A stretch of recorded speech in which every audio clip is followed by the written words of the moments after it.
You have no idea what you're talking about. It's just so embarrassing. At least have some humility. Between us, we've read maybe 10,000 books on the topic, and you've read 2 Wikipedia entries, and you start talking about chapter 6. Do you know what chapter 7 is? Answer me. You know, Dude, wait. No, wait. Is Benny Morris laughing at him? He's laughing at him. Bro. Yo. Oh, no. On the Lex Fridman show, it is literally almost 5 hours. It's 5 hours long. We're not going to watch, obviously, all 5 hours.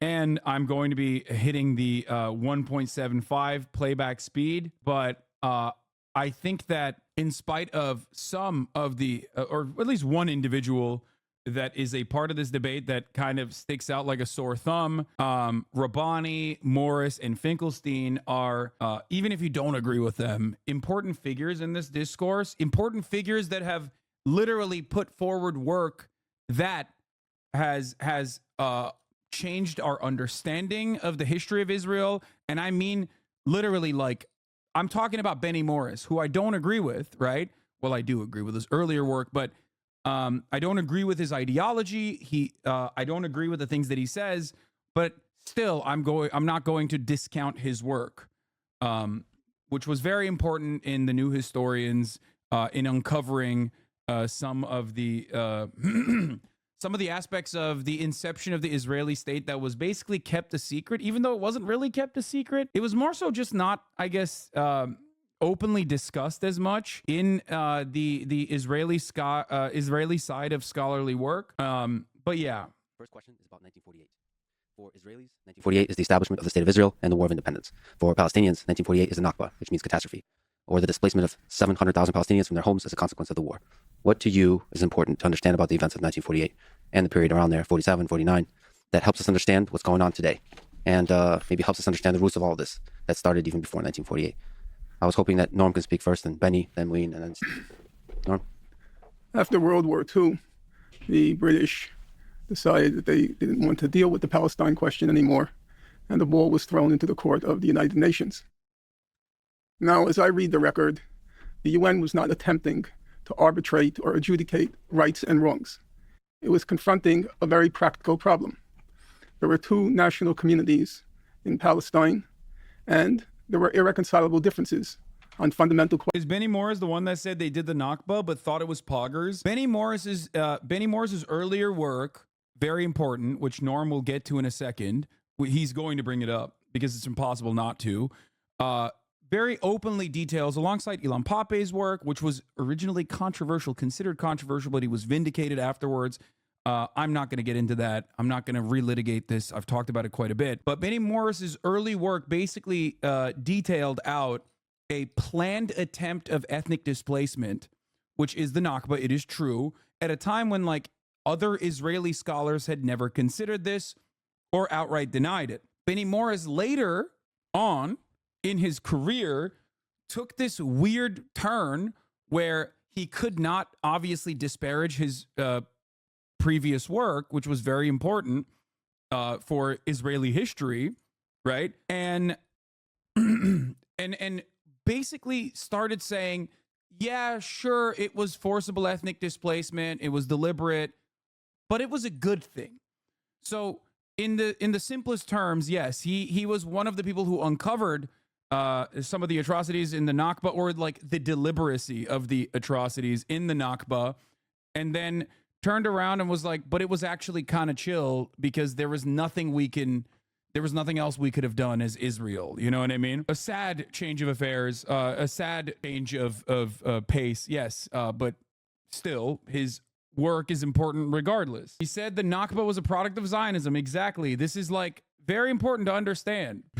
Especially considering that he's making a point that it was just the response to the Arab attack, therefore justified.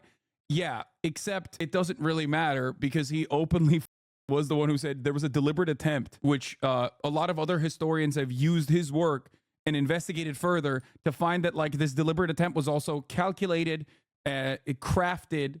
He didn't say that. You're just making this up. You're just lying. Benny Morris's thesis in Birth was that it was not a systematic plan. It was a complicated process. You know what? I'll just let Benny and Norm discuss it. They're there. They're in front of you. You'll see in a second. Questions, most importantly, looking at the historic record on the question of immigration and associated with the question of immigration, the question of Dudes who defend Israel love saying complicated, okay? It's their favorite word. It's not that complicated, brother. It's actually not complicated at all. As a matter of fact, it was complicated in the way that we understood it, but thankfully, due to his work and many others in the new historians, it's no longer as complicated. You can do the smug laugh thing, but you clearly haven't read his books if you're claiming that. land. Let's continue. The UN Special Committee on Palestine, which came into being before the UN 181 partition resolution, the UN Special Committee, it recommended 2 states in Palestine.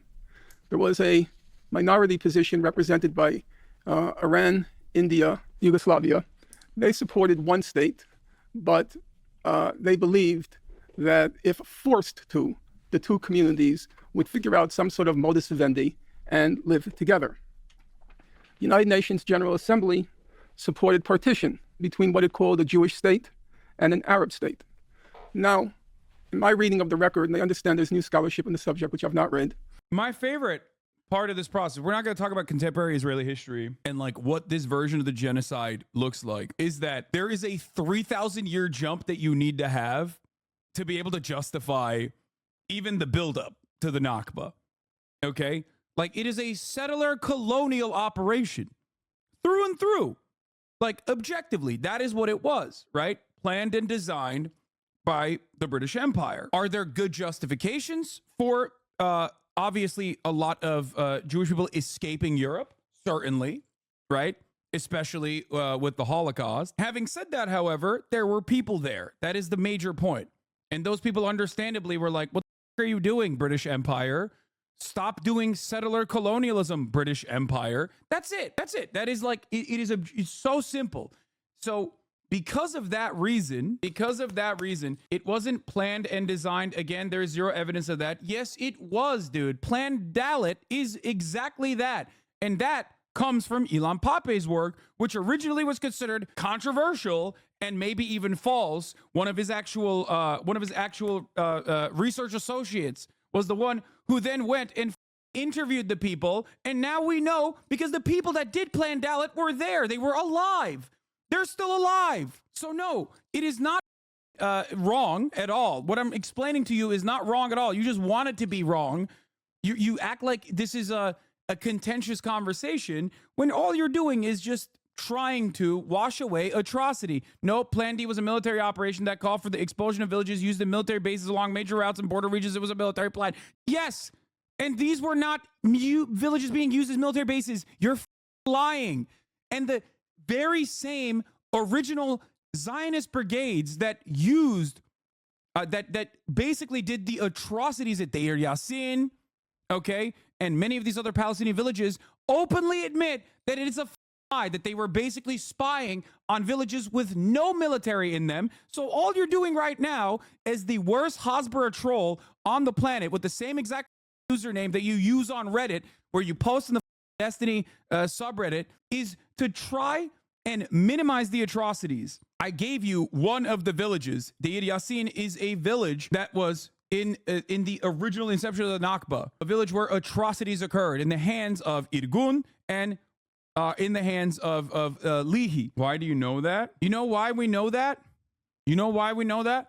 Because the motherfuckers that did the atrocities are still very much alive. And some of the people were left alive as well, so they could go and carry on the fear to the other Palestinian villages, so the forcible expulsion would be easier when they inevitably move to other Palestinian occupied areas. Palestinian occupied areas, I can't believe I'm using that terminology. It's not even occupied, it's just where they live. The notion that, like, yeah, Tantura is another one. The notion that this is like controversial, if anyone tells you this, if anyone tries to tell you this is a controversial thing, okay, I'm talking about knowing his Reddit, because I have the CIA in here. Immediately they found out that he has the same exact name on Reddit, and people were talking about it in the chat. 500 villages were destroyed. This is not up for debate. Lamont Palestinians were ethnically cleansed by explicit design. I know. Wow, amazing. I'm aware of Deir Yassin, which was an atrocity. You made a claim about systematic policy. Yes, the systematic policy under Plan Dalit was to forcibly expel and do atrocities in certain villages that they were spying on, villages that had no military usage whatsoever. You can claim that there was military usage for the villages, but there were no militants in those villages. There were just villagers. As a matter of fact, Deir Yassin, famously, the one that you know about as well, and the one that you have to admit was a massive atrocity, famously had a peace agreement with the surrounding Jewish villages. That is why they were so easily slaughtered by the two militia groups that I just described to you. One of those two militia groups, as a matter of fact, openly called themselves terrorists. Stern Gang. Leahy is literally a terror cell. Participated in the King David bombing, but also beyond that, openly consider themselves terrorists. Why do you have to look into who I am? Weird. That's not what Plan D was. There were literally battles in these villages. Oh my God. The Israeli plan was pretty obvious. Everyone understood that forcible expulsion must occur.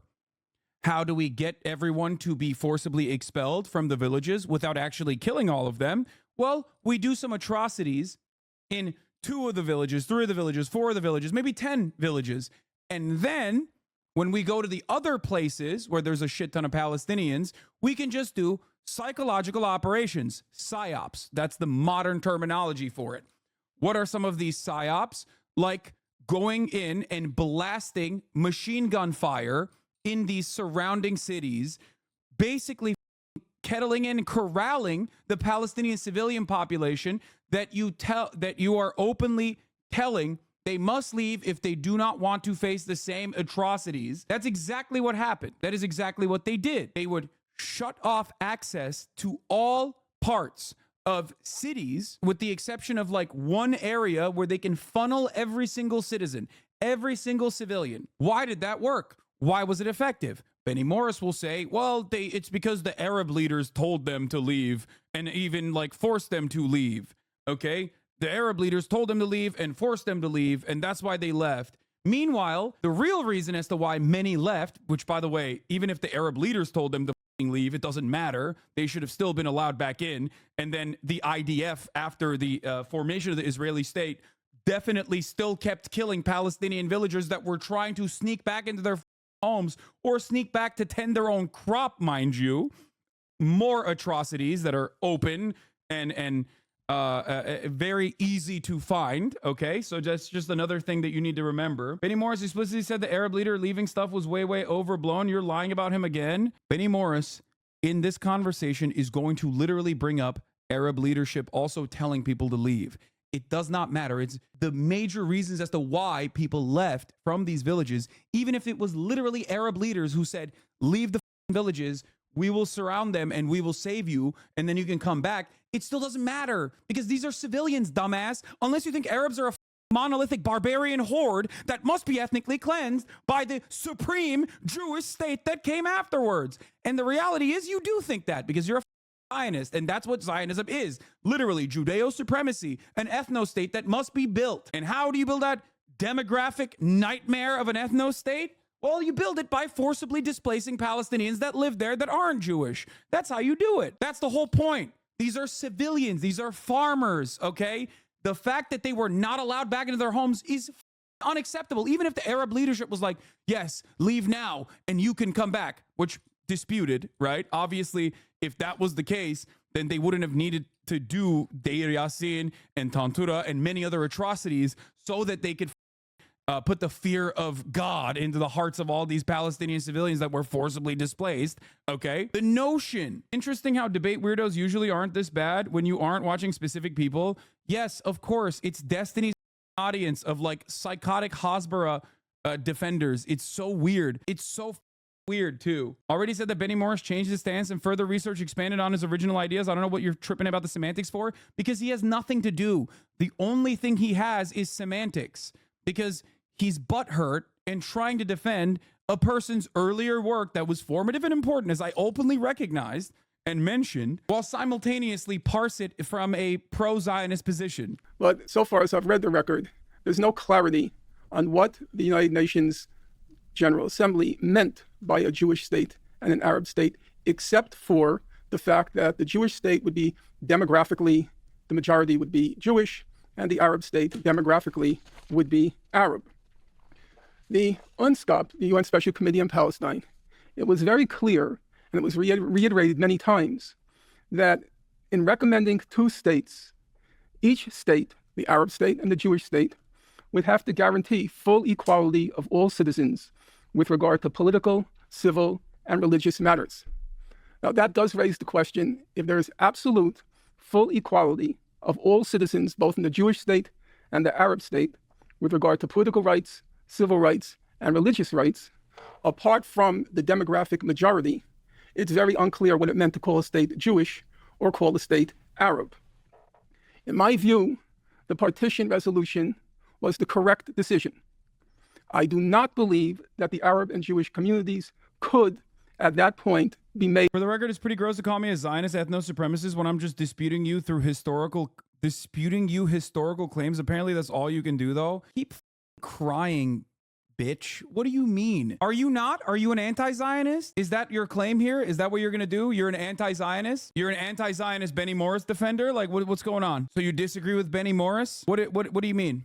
Because the moment that you say the Nakba is a complex event, you've already conceded. You've already told me what your position is. I'm not staking a political position. I'm interested in the history. Yes, you are. Yes, you are. You are a cowardly fence sitter who's not actually a fence sitter at all. Because guess what, dude? Neutrality in the face of clear opposition is siding with the oppressor. And that's precisely what you're doing. And you're doing it in the most cowardly way possible. Oh, I'm not a Zionist. But also, the forcible ethnic displacement of 750,000 Palestinians, that was a deliberate attempt made by the inception, that followed the inception of the Israeli state, actually is not that much of a catastrophe. As a matter of fact, even if it is a catastrophe, it had to happen. So yes, why did it have to happen? So that there could be a majority Jewish state planted on top of this indigenous population that was forcibly expelled from their lands. You are no different in many respects to a Holocaust denier trying to be like, well, I'm just asking questions, bro. Is it actually 6 million?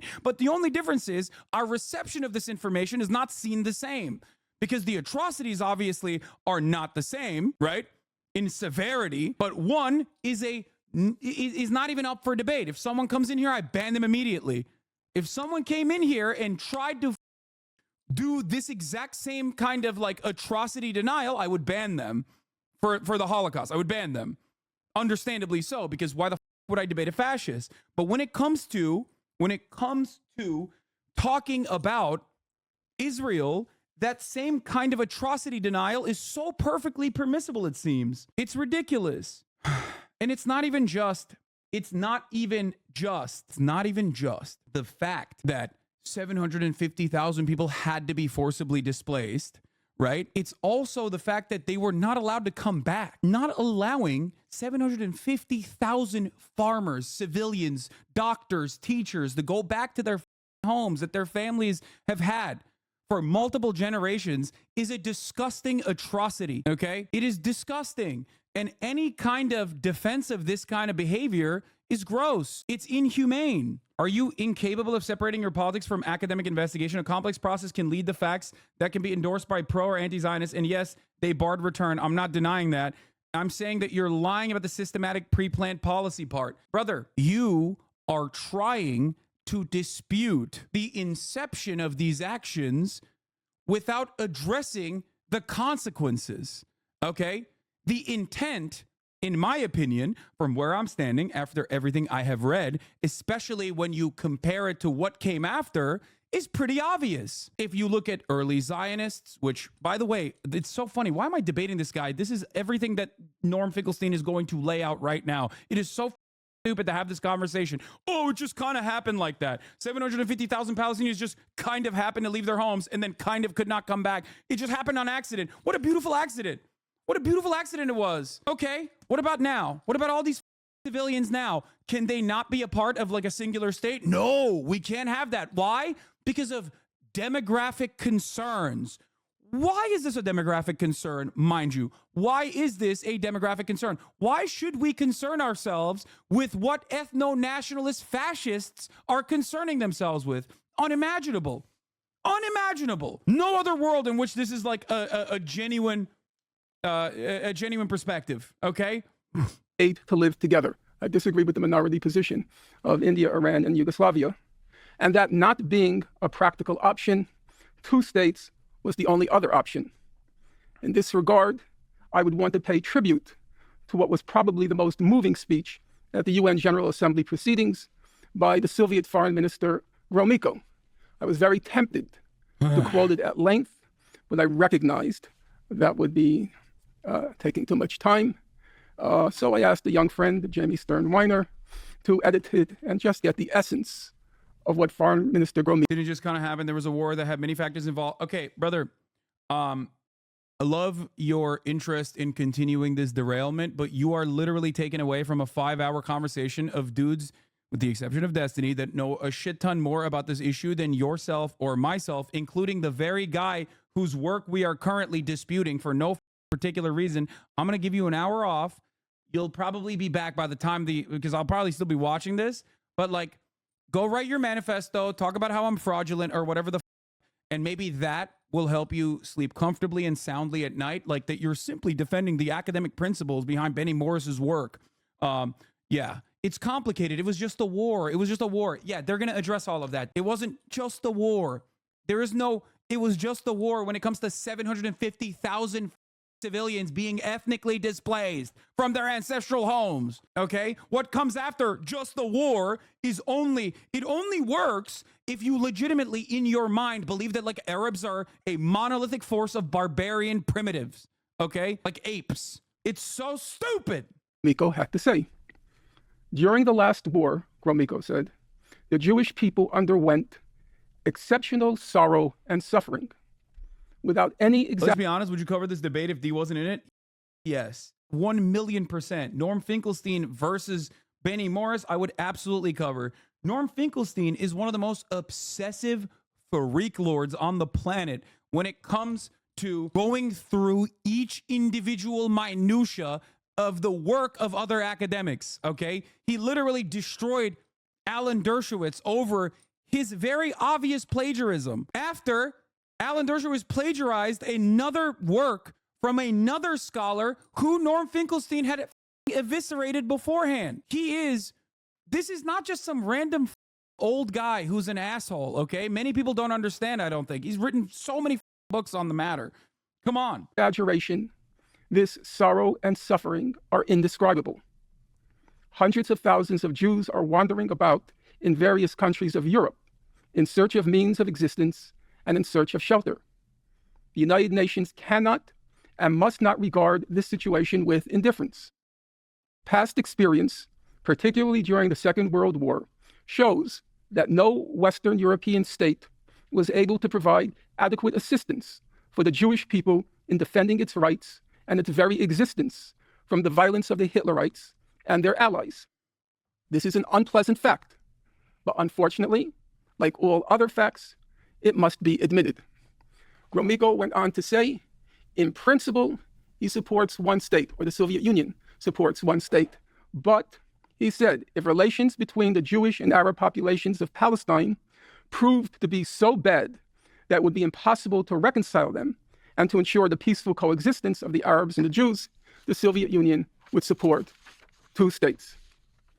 I personally am not convinced that the two states would have been unsustainable in the long term if, and this is a big if, the Zionist movement had been faithful to the position it proclaimed during the UNSCOP public hearings. At the time, Ben-Gurion testified, quote, I want to express what we mean by a Jewish state. We mean by a Jewish state simply a state where the majority of the people are Jews, not a state where a Jew has in any way any privilege more than anyone else. A Jewish state means a state based on absolute equality of all her citizens and on democracy. Alas, this was not to be. As Professor Morris has written, quote, Zionist ideology and practice were necessarily and elementally expansionist. And then he wrote in another book, Transfer, the euphemism for expulsion, transfer was inevitable and inbuilt into Zionism because it sought to transform a land These are Benny's own words he's saying. He's was reading back. Arab into a Jewish state. And a Jewish state could not have arisen without a major displacement of Arab population. And because this aim automatically produced resistance among the Arabs, which in turn persuaded the Yeshuv's leaders, the Yeshuv being the Jewish community, the Yeshuv's leaders that a hostile Arab majority or a large minority could not remain in place if a Jewish state was to arise or safely endure. Or, as Professor Morris retrospectively put it, quote, a removing of a population was needed. Without a population expulsion, a Jewish state would not have been established, unquote. The Arab side rejected outright the partition resolution. I won't play games with that. I know a lot of people try to prove it's not true. It clearly, in my view, is true. The Arab side rejected outright the partition resolution, while Israeli leaders, acting on the compulsions inevitable and inbuilt into Zionism, found the pretext in the course of the First Arab-Israeli War to expel the indigenous population and expand its borders. I therefore conclude that neither side was committed to the letter of the partition resolution, and both sides aborted it. Thank you, Norm. Norm asked that you make a lengthy statement in the beginning. Norman only quoting stuff. Lamau, you guys are delusional if you don't think this looks bad on him. Using your interlocutor's formative work in talking about the deliberate nature of the ethnic displacement campaigns is crazy. See, Pan Stan, he literally is a historian confirming everything he says, though. That is like, you are the most baby-brained person I've ever encountered if you literally are looking at a situation where he is describing the source material directly to the person in front of him that wrote the source material as evidence of his position. What more can you do in this circumstance? Like, what? I know that if your favorite debate lord did the using your own words against you technique, you would love that. He's basically doing that in an academic setting, as close to an academic setting as you can get. You know what I mean? That's crazy. But once again, betraying the ultimate the ultimate position supposedly being about arriving at the truth. You care about the aesthetics. You care about the aesthetics of justifying ethnic cleansing in this circumstance. Okay? This is the problem with simply liking debate for the debate aspect of it. You can try to moralize it. You can try to moralize it by saying, no, debates are how you arrive at the truth. But you very openly recognize how superficial your interest is in debating when you go, well, the optics of this look really bad. Not only are you wrong because the optics of it are not bad, as a matter of fact, but you're also demonstrating that you don't give a fuck about the truth at all. Please. Benny, I hope it's okay to call everybody by their first name in the name of camaraderie.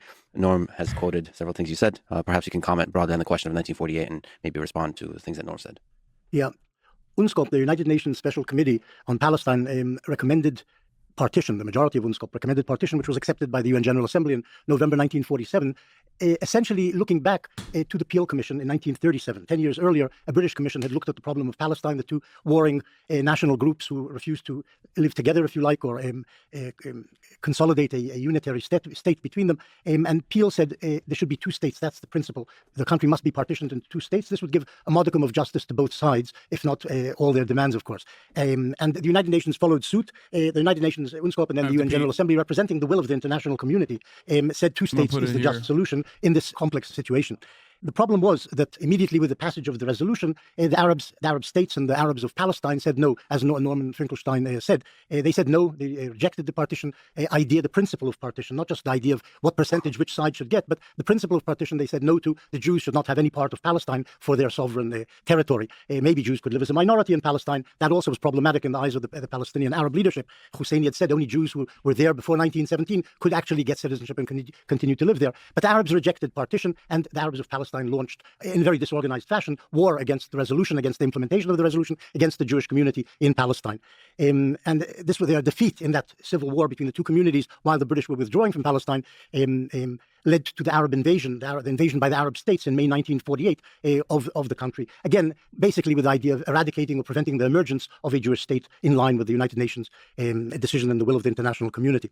Norman said that the Zionist enterprise, and he quoted me, meant from the beginning to transfer or expel the Arabs of Palestine or some of the Arabs of Palestine. And I think he's sort of quoting out of context. The context in which the statements were made that the Jewish state could only emerge if there was a transfer of Arab population was preceded, in the way I wrote it and the way it actually happened, by Arab resistance and hostilities towards the Jewish community. Had the Arabs accepted partition, there would have been a large Arab minority in the Jewish state, which emerged in 47. And in fact, Jewish economists and state builders took into account that there would be a large Arab minority and its needs would be cared for, etc. But this was not to be, because the Arabs attacked. And had they not attacked, perhaps a Jewish state with a large Arab minority could have emerged, but this didn't happen. They went to war.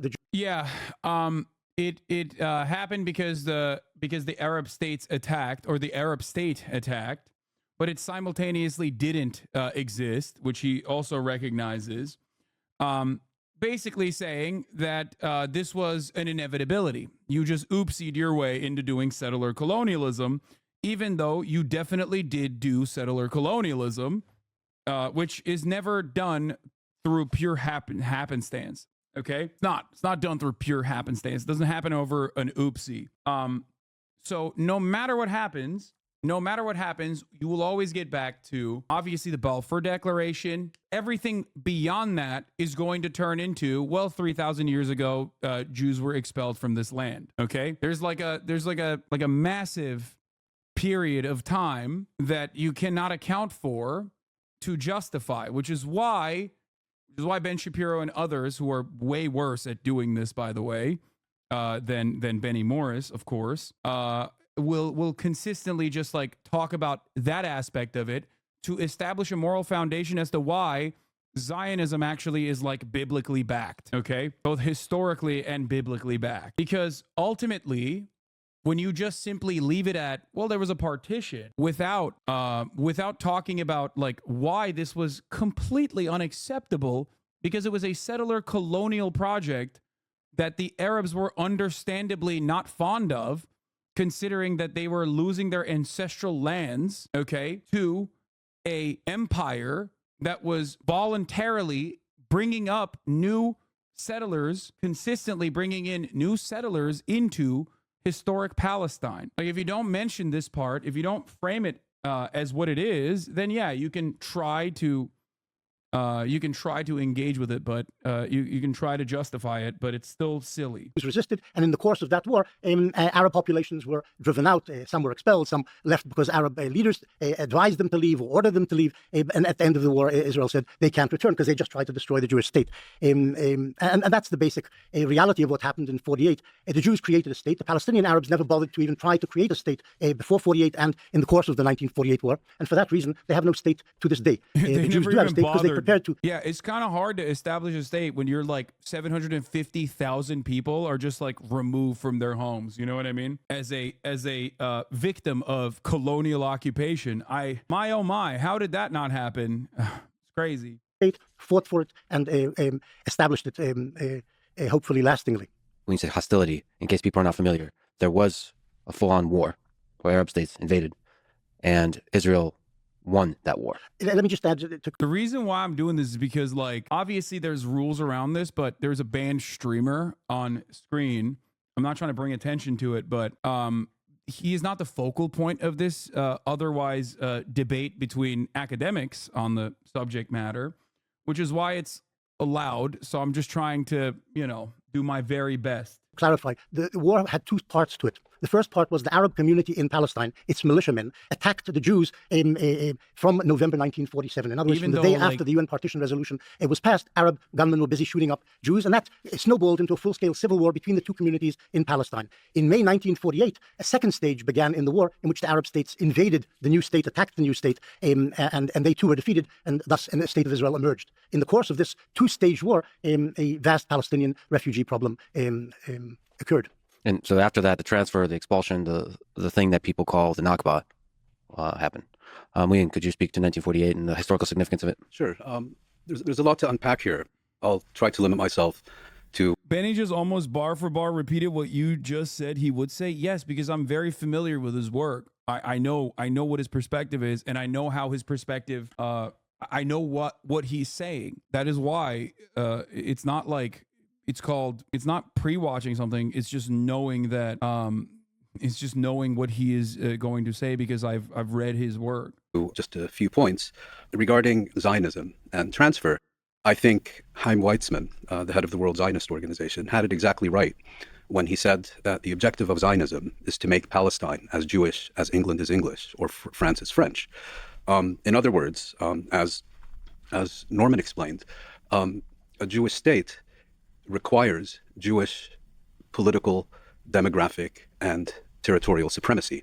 Without those three elements, the state would be Jewish in name only. And I think what distinguishes Zionism is its insistence, supremacy, and exclusivity. That would be my first point. The second point is I think what the Soviet foreign minister at the time, Andrei Gromyko, said is exactly right, with one reservation. Gromyko was describing a European savagery unleashed against Europe's Jews. At the time, it wasn't Palestinians or Arabs. The savages and the barbarians were European to the core. It had nothing to do with developments in Palestine or the Middle East. Secondly, at the time that Gromyko was speaking, those Jewish survivors of the Holocaust and others who were in need of safe haven were still overwhelmingly on the European continent and not in Palestine. And I think, given the scale of the savagery, I don't think that any one state or country should have borne the responsibility for addressing this crisis. I think it should have been an international responsibility. The Soviet Union could have contributed. Germany certainly could and should have contributed. The United Kingdom and the United States, which slammed their doors shut to the persecuted Jews of Europe as the Nazis were rising to power, they certainly should have played a role. But instead, what passed for the international community at the time decided to partition Palestine. And here I think we need to judge the partition resolution against the realities that obtained at the time. Two-thirds of the population of Palestine was Arab.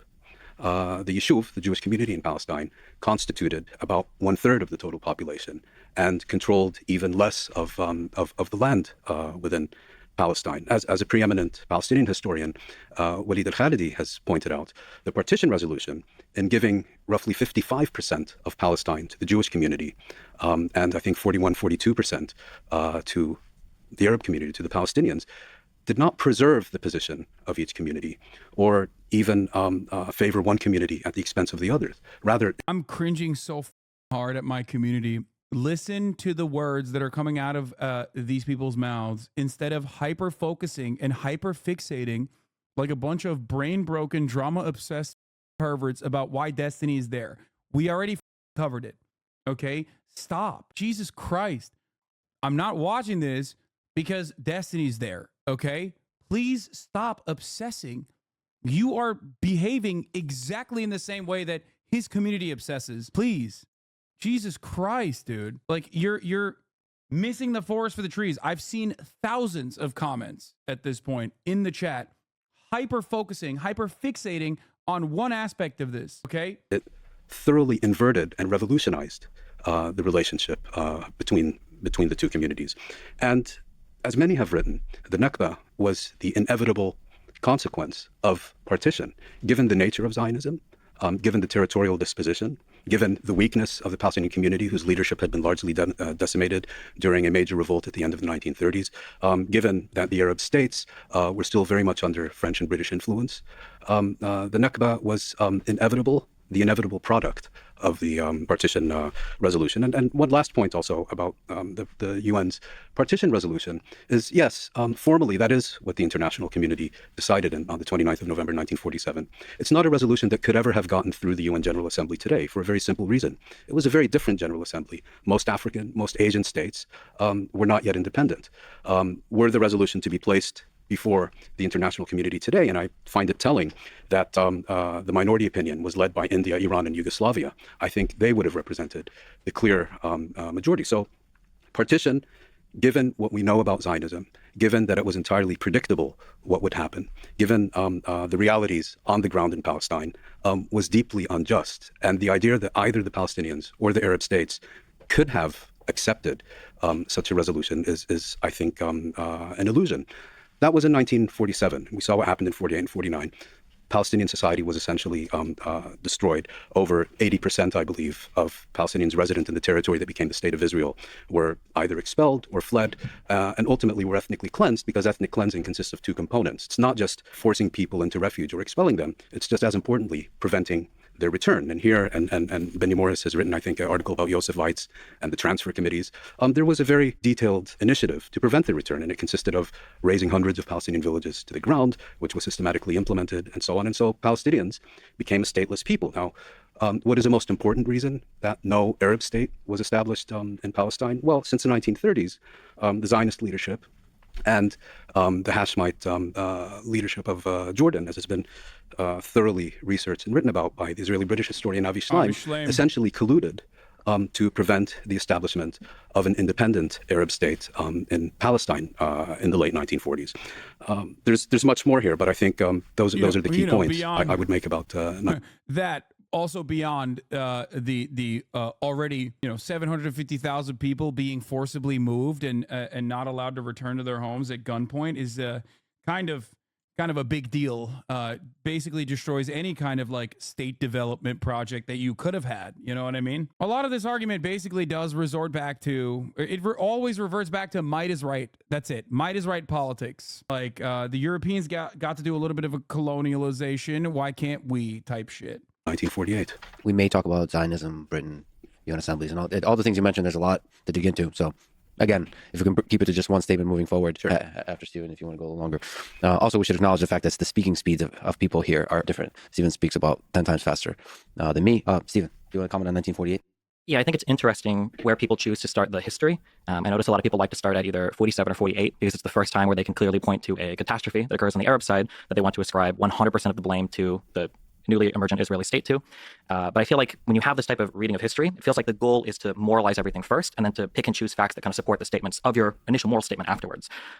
Whenever people are talking about 48 or the establishment of the Arab state, I never hear about the fact that a civil war started in 47. That was largely instigated because of the Arab rejectionism of the 47 partition plan. I never hear about the fact that the majority of the land that was... Yeah, the rejectionism comes from rejecting a settler colonial operation that the British Empire had put forward, and it predates 1947 as well, for the record. Was acquired happened by purchases from Jewish organizations of Palestinian Arabs of the Ottoman Empire before the mandatory period in 1920 even started. Funnily enough, King Abdullah of Jordan was quoted as saying the Arabs are as prodigal in selling their land as they are in weeping about it.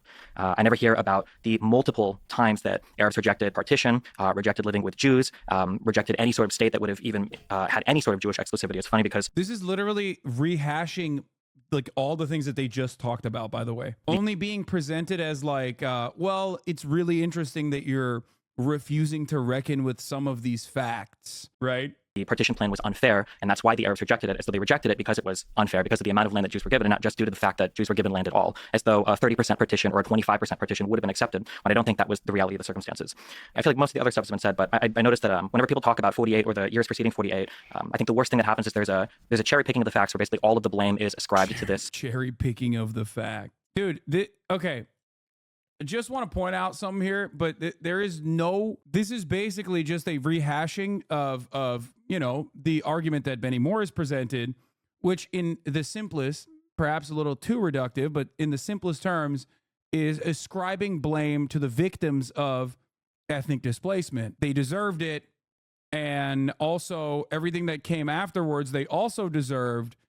And you can't really make this argument unless you are personally of the mindset, the opinion that, like, again, Arabs are monolithic and also cannot be reasoned with. They only understand force. And also, other than the fact that Arabs are monolithic, that they were asking for it. Like, they were asking for this ethnic displacement to occur.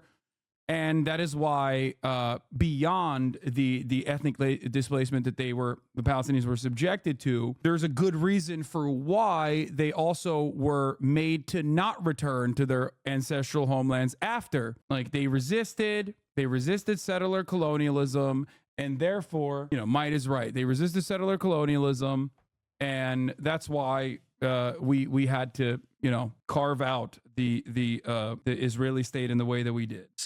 This built-in idea of Zionism that because of a handful of quotes or because of an ideology, we can say that transfer or population expulsion or the basically the mandate of all of these Arabs being kicked off the land was always going to happen, when I think there's a refusal sometimes as well to acknowledge that regardless of the ideas of some of the Zionist leaders, there is a political, social, and military reality on the ground that they're forced to contend with. And unfortunately, the Arabs, because of their inability to engage in diplomacy and only to use tools of war to try to negotiate everything going on in mandatory Palestine, basically always gave the Jews a reason or an excuse to fight and acquire land through that way, because of their refusal to negotiate on anything else, whether it was the partition plan in 47, whether it was the Lausanne peace conference afterwards, where Israel even offered to annex Gaza in 51, where they offered to take in 100,000 refugees. Every single deal is just rejected out of hand because the Arabs don't want a Jewish state anywhere in this region of the world. I would like to engage Professor I mean, he literally did say that. Okay, he said Arabs cannot be reasoned with, basically.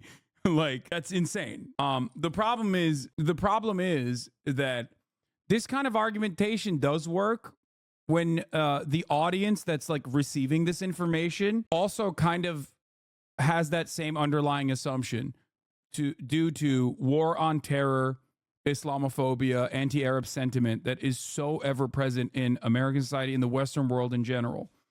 So, you know, that is, yes, it's motivated reasoning, and a lot of people do have it, and they don't want to go against their learned prejudices, their learned biases that are basically permanent, like always there. So you're not just arguing against, not in that situation, you're never really arguing against like the fundamental facts of history. You're basically arguing against like the social conditioning of a person who is going to have this underlying premise that like Arabs, you can't deal with them. You just have to be violent with them. That's the only way you can.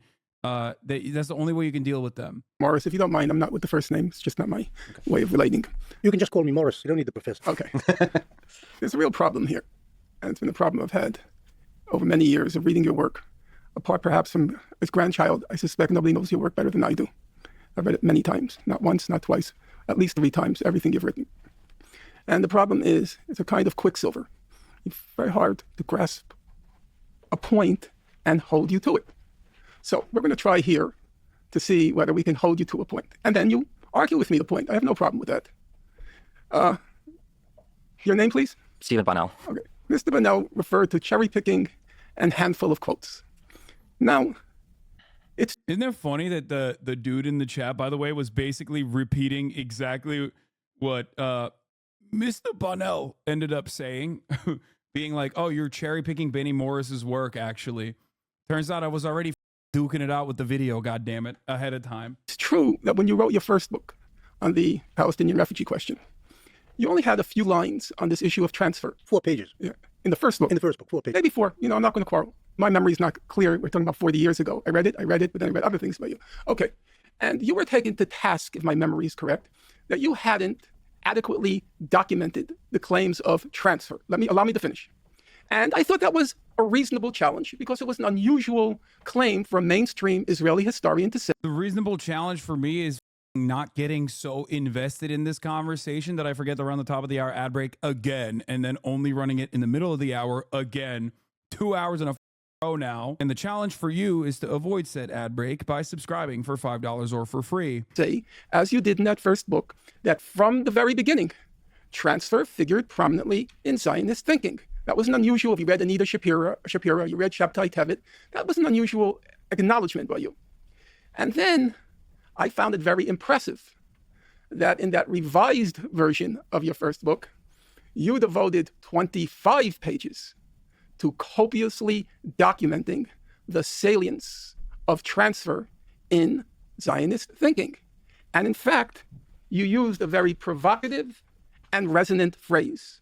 You said that transfer was inevitable and inbuilt into Zionism. We're not talking about circumstantial factors, a war, Arab hostility. You said it's inevitable and inbuilt into Zionism. Now, as I said, so we won't be accused of cherry picking, those were 25 very densely argued pages. And then in an interview, and I could cite several quotes, but I'll choose one, you said, removing a population was needed. Let's look at the words. Without a population expulsion, a Jewish state would not have been established. Now, you're the one, again, I was very surprised when I read your book. Here I'm referring to Righteous Victims. I was very surprised when I came to that page 37, where you wrote that territorial displacement and dispossession was the chief motor of Arab resistance to Zionism. Territorial displacement and dispossession were the chief motor of Arab resistance to Zionism. So you then went on to say, because the Arab population rationally minor F, mini F, Wheezy F, baby. It's fine. fear, you then went on to say, I'm going back to the point if you missed it. because the Arab population rationally feared territorial displacement and dispossession, it of course opposed Zionism. That's as normal as Native Americans opposing the Euro-American manifest destiny in the history of our own country, because they understood it would be at their expense. It was inbuilt and inevitable. And so now, for you to come along and say that it all happened just because of the war, that otherwise the Zionists made all these plans for a happy minority to live there, that simply does not gel. It does not cohere. It is not reconcilable with what you yourself have written. It was inevitable and inbuilt. Now, in other situations you've said, that's true, but I think it was a greater good to establish a Jewish state at the expense of the indigenous population. That's another kind of argument. That was Theodore Roosevelt's argument in our own country. He said, we don't want the whole of North America to remain a squalid refuge for these wigwams and teepees. We have to get rid of them and make this a great country. But he didn't deny that it was inbuilt and inevitable. I think you've made your point there. First, I'll take up something that Muin said. He said that the Nakba was inevitable. As have you. And predictable. No, I've never said that. It was inevitable and predictable only because the Arabs assaulted the Jewish community and state in 1947-48. Had there been no assault, there probably wouldn't have been a refugee problem. There's no reason for a refugee problem to have occurred, expulsions to have occurred, a dispossession, massive dispossession to occur. These occurred as a result of war.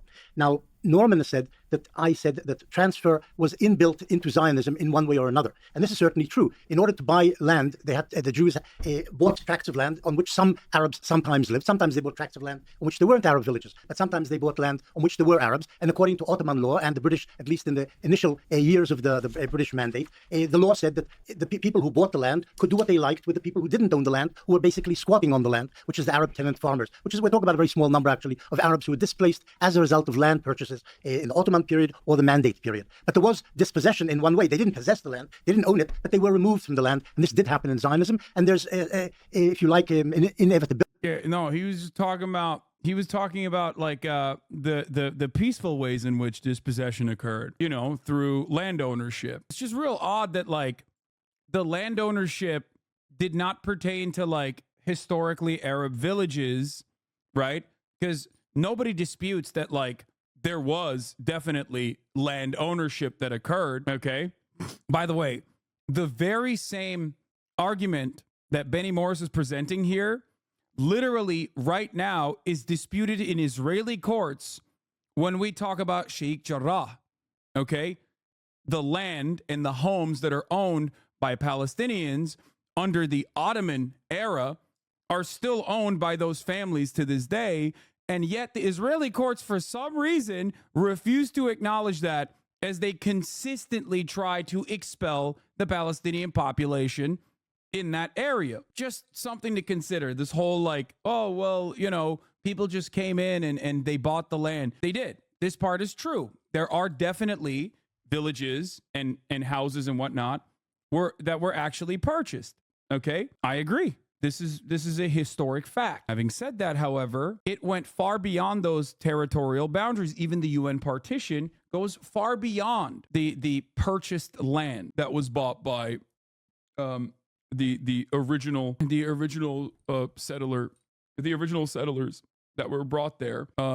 They were brought there by the British Empire. Ability in Zionist ideology of buying tracts of land And for the record, you know, it is really funny to bring this up as an American, you know, like as we are living in the United States of America, because the inception of Israel and the claim that like, well, you know, some of the land was actually purchased by the settlers is pretty funny. Yeah, dude, you know, we did that too. I don't know if you know that, but I don't think he would deny the indigenous genocide. I didn't see an F on my end, by the way. I don't think Benny Morris, I don't know, maybe he denies maybe Benny Morris denies the indigenous genocide. I don't know, but be real odd. Starting to work it yourself and settle it with your own people and so on. That made sense. But what we're really talking about is what happened in 47, 48. And in 47, 48, the Arabs started a war. And actually, people pay for their mistakes. And the Palestinians have never actually agreed to pay for their mistakes. They make mistakes, they attack, they suffer as a result. And we see something similar going on today in the Gaza Strip. They do something terrible. They kill 1,200 Jews. They abduct 250 women and children and babies and old people and whatever. And then they start screaming, please save us from what we did, because the Jews are counterattacking. And this is what happened then. And this is what's happening now. There's something fairly similar in the situation. You know, what happened then is happening again. But I don't think this argument favors Benny's position. That's all I'm going to say. Yeah, no, he's not wrong, technically. Technically, he's not wrong. What happened in the Nakba is continuous. It's still happening, okay? It's still happening. It's not exactly a favorable position for Benny, in my opinion. A huge majority of Palestinians were ethnically cleansed before Arab armies attacked. He is wrong. Well, that too. But again, here. Expulsion, and this is important, Norman, you should pay attention to this. You didn't raise that. Expulsion, transfer were never policy of the Zionist movement before 47. It doesn't exist in Zionist platforms of the various political parties, of the Zionist organization, of the Israeli state, of the Jewish agency. Nobody would have actually made it into policy because there was always a large minority. If there were people who wanted it, always a large minority of Jewish politicians and leaders would have said, no, this is immoral. We cannot start a state on the basis of an expulsion. So it was never adopted, and actually was never adopted as policy even in 48, even though Ben-Gurion wanted as few Arabs in the course of the war staying in the Jewish state after they attacked it. He didn't want disloyal citizens staying there because they wouldn't have been loyal citizens. But this made sense in the war itself. But the movement itself and its political parties never accepted it. It's true that in 1937, when the British, as part of the proposal by the Peel Commission to divide the country into two states, one Arab, one Jewish, which the Arabs, of course, rejected, Peel also recommended that the Arabs, most of the Arabs in the Jewish state should be transferred, because otherwise, if they stayed and were disloyal to the emergent Jewish state, this would cause endless disturbances, warfare, killing, and so on. So Ben-Gurion and Weizmann latched onto this proposal by the most famous democracy in the world, the British democracy, when they proposed the idea of transfer side by side with the idea of partition, because it made sense. And they said, well, if the British say so, we should also advocate it. But they never actually tried to pass it as Zionist policy. And they fairly quickly stopped even talking about transfer after 1938. So just to clarify, what you're saying is that 47 was an offensive war, not a defensive war. By the Arabs, yes. By the Arabs. Yeah. And you're also saying that there was never a top-down policy of expulsion. Yes. Just to clarify the point. If I understood you correctly, you're making the claim that transfer, expulsion, and so on was in fact a very localized phenomenon, resulting from individual land purchases, and that, if I understand you correctly, you're also making the claim that the idea that a Jewish state requires a removal or overwhelming reduction of the non-Jewish population was. If the Arabs are attacking you, yes. But that, let's say prior to 1947, it would be your claim that the idea that a significant reduction or wholesale removal of the Arab population was not part of Zionist thinking. Well, I think there's two problems with that. I think what you're saying about localized disputes is correct, but I also think that there is a whole literature that demonstrates that transfer was envisioned by Zionist leaders on a much broader scale than simply individual land purchases. In other words, it went way beyond, we need to remove these tenants so that we can farm this land. The idea. I love the concept of like, well, it's just a few bad apples that were doing the bad stuff, including like the ethnic displacement. But ultimately, it's silly because like, okay, well, originally Zionism in its inception also wasn't even like consistently or wasn't already agreed upon that Israel would be settled on historic Palestine either. You know what I mean? It doesn't matter if there were like arguments. Einstein himself would be considered a labor Zionist originally in the inception of the Israeli state.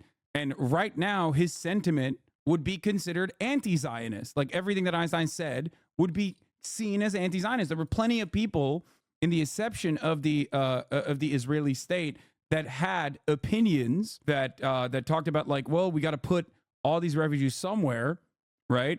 That would now, if you look at their entire body of work, especially on the development of the Israeli state, would be considered anti-Zionist, like rugged anti-Zionist. Idea was we can't have a state where all these Arabs remain and we have to get rid of them. And the second, I think, impediment to that view is that long before the UN General Assembly convened to address the question of Palestine, Palestinian and Arab and other leaders as well had been warning ad infinitum that the purpose of the Zionist movement is not just to establish a Jewish state, but to establish an exclusivist Jewish state, and that transfer, forced displacement, was fundamental to that project. And just responding to, sorry, was it Bunnell or Donnell? Yeah. With a B? Yeah. Yeah. You made the point that the problem here is that people don't recognize is that the first and last result for the Arabs is always war. Yeah, show the contradiction. Benny is not showing problem in the idea that colonization may have been nonviolent, which is impossible because you can't colonize without the removal of peoples. Exactly. Benny's argument ultimately reduces to, because of his earlier work, basically mapping out the expulsion of and the ethnic transfer of Palestinians from their ancestral homes, almost always will result in either A, it was for a higher purpose that was ultimately good, which then still justifies the same colonial endeavors, or basically this false reality that never happened, that they intended to do like a peaceful colonial project without any resistance whatsoever, and because the people that were there resisted at the incredibly violent means that the early Zionist brigades took in this forcible ethnic displacement campaign, they kind of asked for it. They were just deserving of this inevitable ethnic displacement. I think there's a problem with that. I think you might do well to recall the 1936 general strike conducted by Palestinians at the beginning of the revolt, which at the time was the longest recorded general strike in history. You may want to consult the book published last year by Loring Allen, A History of False Hope, which discusses in great detail the consistent engagement by Palestinians, their leaders, their elites, their diplomats, and so on, with all these international committees. If we look at today, the Palestinians are once again going to the International Court of Justice. They're consistently trying to persuade the chief prosecutor of the International Criminal Court to do his job. They have launched widespread boycott campaigns. So, of course, the Palestinians have engaged in military resistance. But I think the suggestion that this has always been their first and last resort and that they have somehow spurned civic action, spurned diplomacy, I think really has no basis in reality. I'll respond to that and then a question for Norm to take into account, I think, when he answers Benny, because I am curious. Obviously, I have fresher eyes on this, and I'm a newcomer to this arena versus the three of you guys for sure.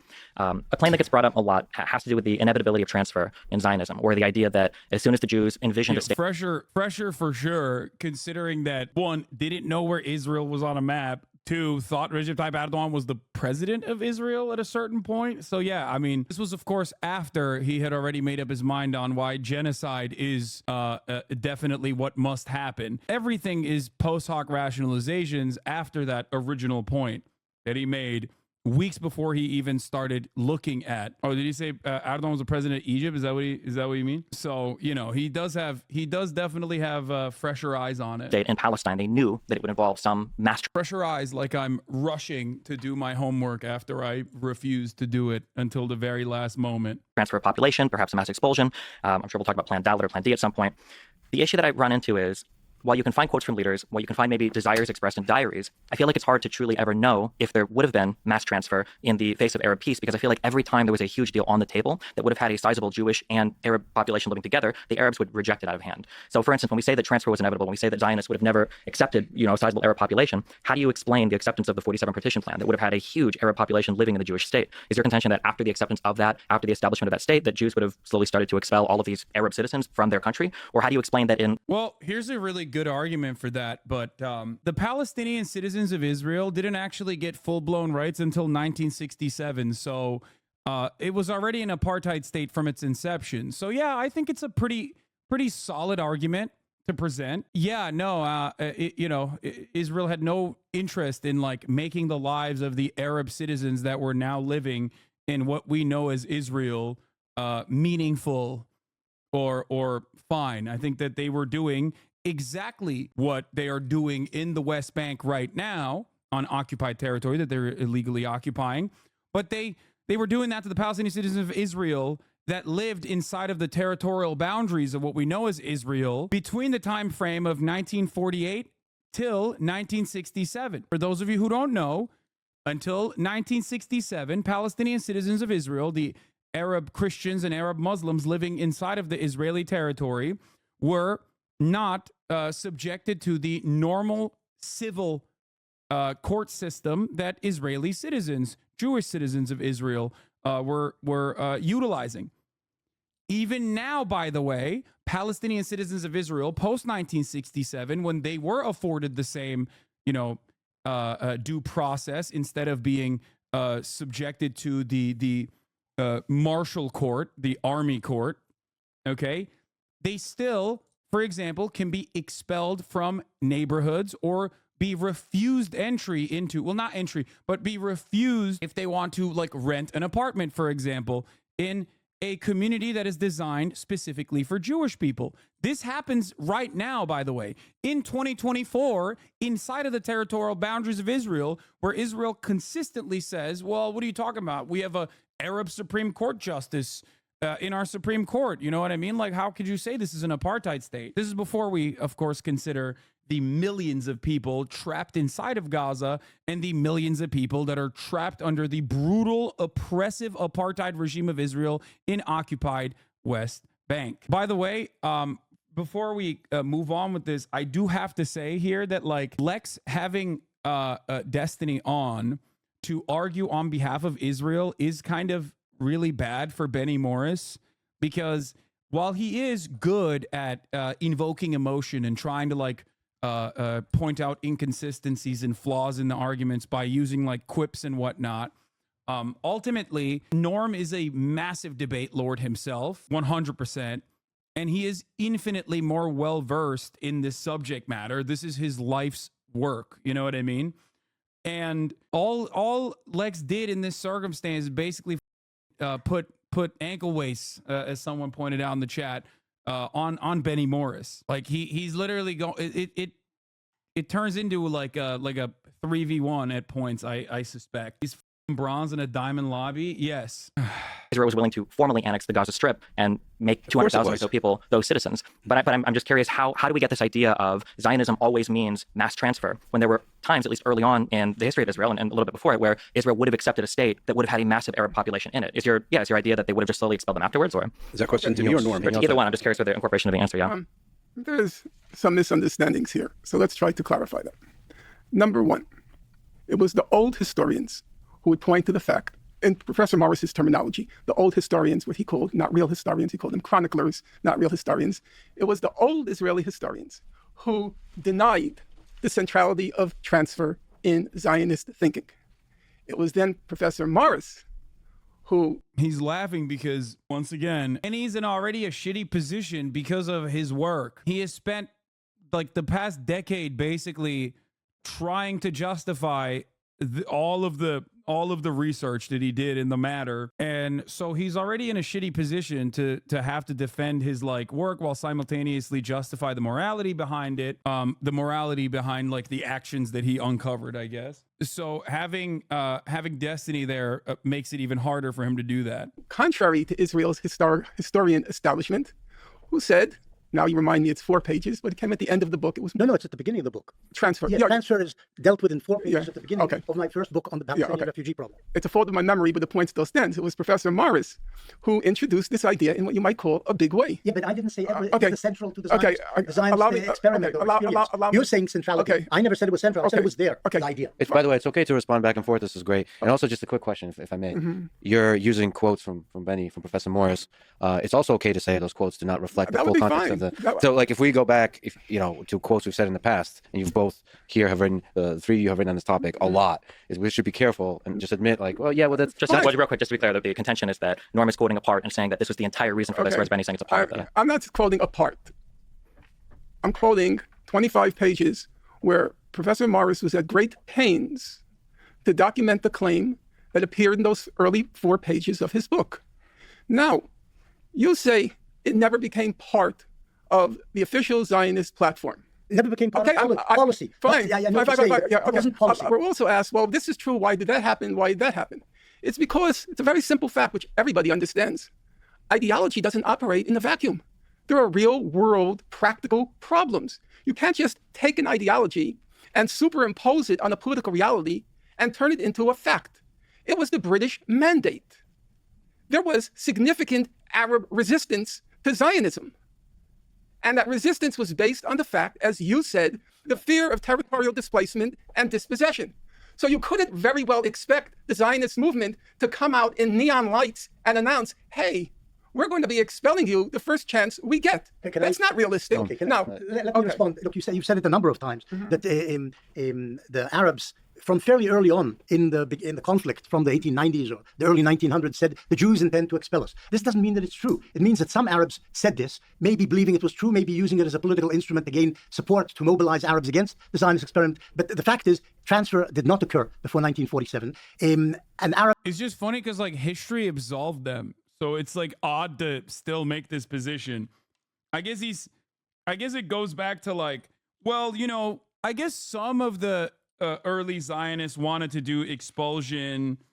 And, you know, I guess because it's a settler colonial operation that like some of the natives understood the assignment and recognized what was happening and resisted. But ultimately, it's like, you know, maybe they just got lucky and knew that it was going to happen, but like not everyone knew, and they were just being anti-Semitic. So many of the most rugged, like the most fundamentalist dudes have openly said time and time again, like the guy that wrote the 1988 charter himself personally was like, and there is a shit ton, the 1988 Hamas charter, there's a shit ton of anti-Semitism baked into that thing, okay, into that document.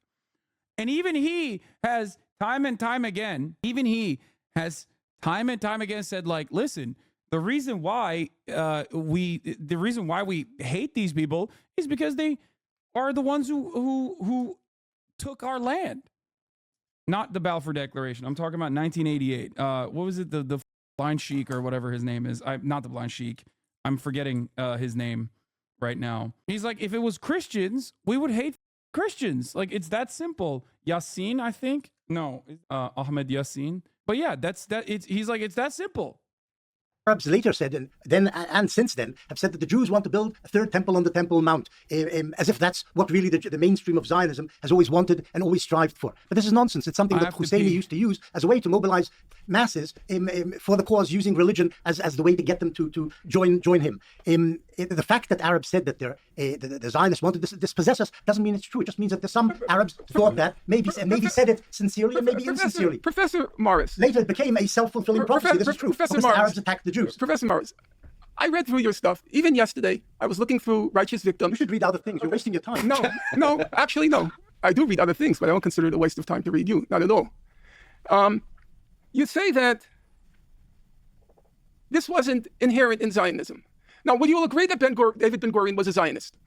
A major Zionist leader. Right. Would you agree Chaim Weizmann was a Zionist? Yeah. Okay. I believe they were. I believe they took their ideology seriously. It was the first generation. Just like with the Bolsheviks, the first generation was committed to an idea. By the 1930s, it was just pure realpolitik. The ideology went out the window. The first generation, I have no doubt about their convictions. Okay? They were Zionists. Transfer was inevitable and inbuilt in Zionism. You keep repeating the same thing. Because I have, as I said then, Mr. Morris, I have a problem reconciling what you're saying. It either was incidental or it was deeply entrenched. Here I read, it's deeply entrenched. Two very resonant words, inevitable and inbuilt. Deeply entrenched, I never wrote. Well, I'm not sure. It's something you just invented. Okay. But Inevitable and inbuilt. The idea, Okay. let me concede Fine. something. No. The idea of transfer was there. Israel Zangwill, a British Zionist, talked about it early on in the century. Even Herzl, in some way, talked about transferring population. According to your 25 pages, everybody talked Well, about it. we keep bringing up this line in the 25 pages and the 4 pages. You know, we're lucky to have Benny in front of us right now. We don't need to go to the quotes. Like, we can legitimately ask how. I mean, it is. I'm glad that he's stepping in, but it is important because, like, it is inconsistent with what he is saying now, I guess, or unless he's openly saying that it was good, which I think he is. How central is expulsion to Zionism, in its early version of Zionism, in whatever Zionism is By the today. way, the thing that Lex and has in how front of much him, I have power, here as well. influence does Zionism and ideology have in Israel, and like influence the philosophy, the I ideology of think it's Zionism like have a on Israel humidity today. and The Zionist temperature. movement up to 1948, Zionist ideology was central to the whole Zionist experience, the whole enterprise up to 1948. And I think Zionist ideology was also important in the first decades of Israel's existence. Slowly, the whole Yeah, he's not rebutting the inconsistency. He's just avoiding the justification. Exactly. Zionism, like if you like Bolshevism, held the Soviet Union, gradually faded, and a lot of Israelis today think in terms of individual success and then the capitalism and all sorts of things which have nothing to do with Zionism. But Zionism was very important. But what I'm saying is that the idea of transfer wasn't the core of think he has a Zionism. The timer idea of too, Zionism yeah. was to save the Jews who had been vastly persecuted in Eastern Europe and incidentally in the Arab world, the Muslim world, for centuries, and eventually ending up with the Holocaust. The idea of Zionism was to save the Jewish people by establishing a state or re-establishing a Jewish state on the ancient Jewish homeland, which is For the record, this is also not disputed. The problem is there were people there. That's it. There were people there. You can't do that. You just can't expel these people that were there. The fact that they use the saying, a land without a people for a people without a land gives away the game. They clearly wanted an ethno state without Palestinians. Or, yeah. Oopsie, there are people there in the land. Oops. They're cooking. I think they're cooking Benny here. Maybe I'm too biased, but it feels like he's getting cooked a little bit. which is something the Arabs today even deny, that there were Jews in Palestine or the land of Israel 2,000 years ago. Arafat famously said, what temple was there on Temple Mount? Maybe it was in Nablus, which of course is nonsense. But they had a strong connection for thousands of years to the land to which they wanted to return, and returned there. They found that on the land lived hundreds of thousands of Arabs, and the question was how to accommodate the vision of a Jewish state in Palestine alongside the existence of these Arab masses living on, were indigenous, in fact, to the land by that stage. And the idea of partition, because they couldn't live together, because the Arabs didn't want to live together with the Jews, and I think the Jews also didn't want to live together in one state with Arabs in general. The idea of partition was the thing which the Zionists accepted. Okay, we can only get a small part of Palestine. The Arabs will get in 37 most of Palestine. In 1947, the ratios were changed, but we can live side by side with each other in a partitioned Palestine. And this was the essence of it. The idea of transfer was there, but it was never adopted as policy. But in 1947-48, the Arabs attacked, trying to destroy essentially the Zionist enterprise and the emergent Jewish state. And the reaction was transfer in some way, not as policy, but this is what happened on the battlefield, and this is also what Ben Gurion at some point began to want as well. Right. Well, one of the first books on this issue. Yeah, I mean, it's like this is once again. I'll use an example that is similar to the inception of the American state, stating that, well, the indigenous populations that lived here started resisting once they started getting murked, and once they started recognizing that, like, they were losing their ancestral territorial land. And then for that reason, it was totally justified to do manifest destiny. It was totally justified to basically forcibly expel them and kill them. It's ridiculous, which is why the argument then devolves into, well, who's the real natives to that land? And it's ironic because when people say, well, Jews were native to that land, yeah, the people that they're expelling are also native to that land. Many of them can trace their lineage back. A shit ton of the people that are still being slaughtered have ancestral lineage that can be traced back to the inception of Judaism. They might no longer be Jewish now, but they were back then. The idea that we can account for 3,000 years of history here and make a blood and soil argument for the inception of the Jewish ethno-state is ridiculous, okay? It's already ridiculous because that's not an argument you can make. Just like right now, if, let's say, in a magical situation, let's say the indigenous populations, but even before the indigenous populations lived here, because like it's 2,000 years, you know what I mean? It's like you can't make a justification for why, I don't know, the entire territory that spans the France belongs to the Mongols, you know what I mean? Greater Mongolian territory. Like, you can't do that. You can't say that. It's not an argument you can make. The entire world belongs to Africa. Like, how far back are we going for?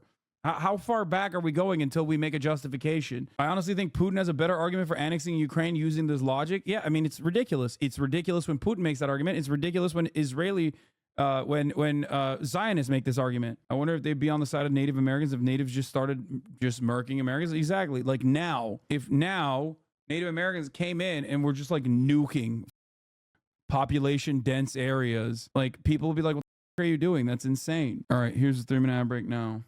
I read when I was still in high school, because my late father had it, was the Diaries of Theodor Herzl. And I think, Theodor Herzl, of course, was the founder of the contemporary Zionist movement. And I think if you read that, it's very clear. For Herzl, the model upon which the Zionist movement would proceed, his model was Cecil Rhodes. I think, Rhodes, from what I recall, correct me if I'm wrong, has quite a prominent place in Herzl's diaries. I think Herzl was also corresponding with him and seeking his support. Cecil Rhodes, of course, was the British colonialist after whom the former white minority regime in Rhodesia was named. And Herzl also says explicitly in his diaries that it is essential to remove the existing population from Palestine. Can I respond to this? In a moment, please. He says we shall have to spirit the penniless population across the borders and procure employment for them elsewhere or something. And Israel's Zangwill, who you mentioned, a land without a people for a people without a land. They knew damn well it wasn't a land without a people. I'll continue, but please go ahead. Just to this, there is one small diary entry in Herzl's vast. It's 5 volumes. Yeah, 5 volumes. There's one paragraph which actually mentions the idea of transfer. There are people who think that Herzl was actually pointing to South America when he was talking about that. The Jews were going to move to Argentina, and then they would try and buy out or buy off or spirit the. Wait a minute, doesn't that literally also still say that, like, no matter where the Zionist project was going to be incepted, that the transfer was going to occur regardless? What, bro, it happened. Like, it already happened. Why is he acting like it didn't happen when he recognizes that it happened? It's just the same argument. It's such a weird... It's such a weird situation. Okay, the penniless natives to make way for Jewish settlement. Maybe he wasn't even talking about the Arabs in that particular passage. That's the argument of some people. That doesn't even matter. That doesn't even matter because guess what? Whether it's Argentina, whether it is what was it? Was it Alaska? Was another one, and then was it Rwanda or Uganda? I think it was Argentina and Uganda. That were the two places that they were talking about. Part of the reason why Uganda was actually cast aside as a place for the Jewish homeland to exist in was because the British thought that the indigenous tribes there would put up too strong of a resistance, and therefore it would be better to settle the Jewish people living in the British Empire into Palestine, mandatory Palestine. But that still does not change the underlying very valid argument that no matter where these guys were going to go, they were going to do ethnic transfer, forcible displacement, or rather displacement of some sorts of the ethnicity that already existed in that land through peaceful means somehow. You know what's really funny about this? I remember back in the day when this guy used to debate Nazis and white supremacists and ethno-nationalists of different sorts. I remember very distinctly an argument he used to make that there can never be a peaceful transfer and peaceful ethnic displacement. I remember to the T one of his arguments. Every single time he talked to a Nazi was like, okay, let's say you're an ethno-nationalist. Here's why you can never be a peaceful ethno-nationalist. And then he would walk the Nazis through the steps of argumentation until they had to forcibly concede that, yes, there would always be some kind of violence and the removal of people from the land that they wanted to live in and not leave. I'm sure there are some Destiny dick riders in the chat or former fans of Destiny that could pull it up personally, because I remember distinctly him making this argument. Now he's on the other side when it comes to defending Israel, of course, which is again still an ethno-nationalist project, and therefore just as fascist and just as violent. Maybe he was, but the point is, it has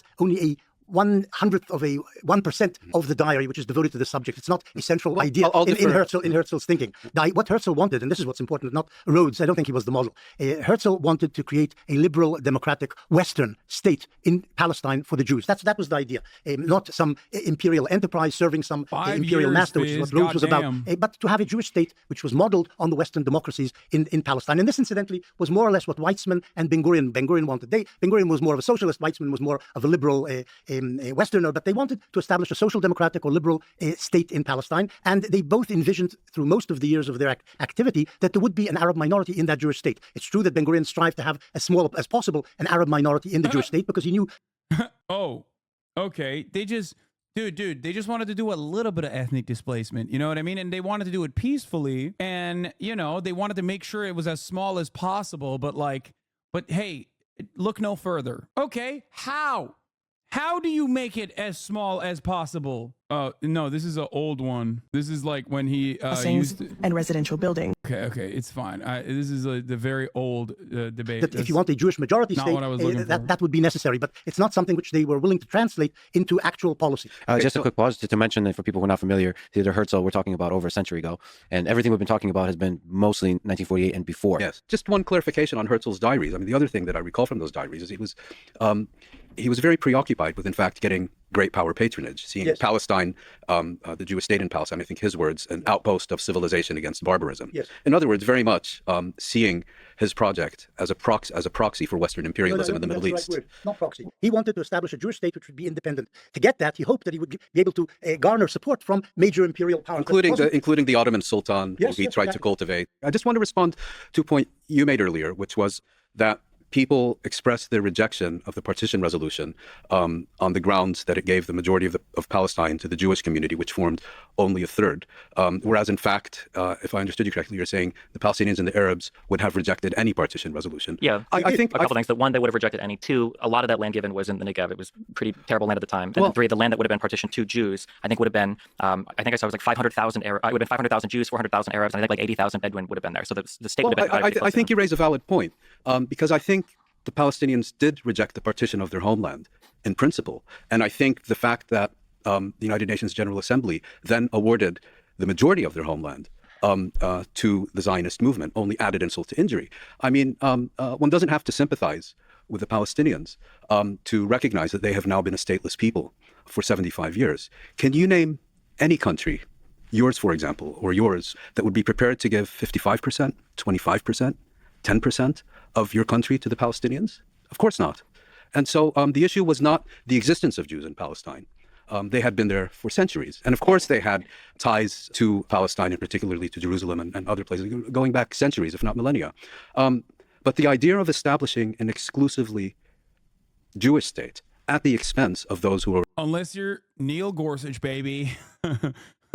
Unless you're Neil Gorsuch and we're talking about the wonderful state of Oklahoma, the only instance in modern society where land has been given back by massive quantities to the indigenous population. who are already living there. I think it was right to reject that. And I don't think we can look back now, 75 years later, and say, well, you should have accepted losing 55% of your homeland because you ended up losing 78% of it, and the remaining 22% was occupied in 1967. That's not how things work. Yeah. And I can imagine an American rejecting giving 10% of the United States to the Palestinians, and if that rejection leads to war and you lose half your country, I doubt that 50 years from now you're going to say, well, maybe I should have accepted that. Sure. So I like this answer more than what I usually feel like I'm hearing when it comes to the Palestinian rejection of the 47 partition plan. Because sometimes I feel like a weird switch happens to where the Arabs and the He's like, you've presented a good argument, which is why instead of addressing that good argument, I am now going to talk about bad arguments that actually suit my position a little bit better. It's like, bro, you're sitting across the table from academics, dog. What do you mean? Like, well, let me actually now argue against the stupid argument that I think is stupid and force you to basically defend the argument that I've presented in a way that is probably not going to look good. It's ridiculous. in the area are actually presented as entirely pragmatic people who are simply doing a calculation and saying like, well, we're losing 55% of our land. Jews are only maybe 1/3 of the people here, and we've got 45. And the math doesn't work basically. But it wasn't. By the way, most people don't argue on the way that he is behaving, and also it is still pragmatic. It is still understandable that people were like, hey, what we're losing our land to people that just came here 10 years ago. I've been living here for 100 years. My family's been here for 100 years. So it still makes sense. And history has also, you know, vindicated them in the worst way possible, but still. It's a math problem. I think, like you It said, was a matter of principle. it was an ideology problem. No, it was a matter of principle. Yeah, ideologically driven. That they, as a people, have a right to or are entitled to this land that they've never actually had an independent state on, that they've never had even a guarantee of an independent state on, that they've never actually ruled a government That on. last point is actually not correct, because for all its injustice, the mandate system recognized Palestine as a Class A mandate, which provisionally recognized the independence of that territory. Of what would emerge from that territory, but Of not that of the territory. Palestinian. It was provisionally recognized. But not. Yeah, it's also ahistoric. Oh, let's not talk about the morality of the situation is a really cowardly way to talk about the forcible ethnic displacement of an entire population, but it's also ahistorical. But the territory itself was, but not of the Palestinian people to have a right or a guarantee to a government that It would was a emerge from British mandate. I found the debate where D takes step by step why the we just ethno make state that. would be bad. But then we'd still be losing. Like, okay, so another big one is like I value whiteness and white culture. Okay, there right? we go. So it sounds like, are you familiar with the term motivated reasoning?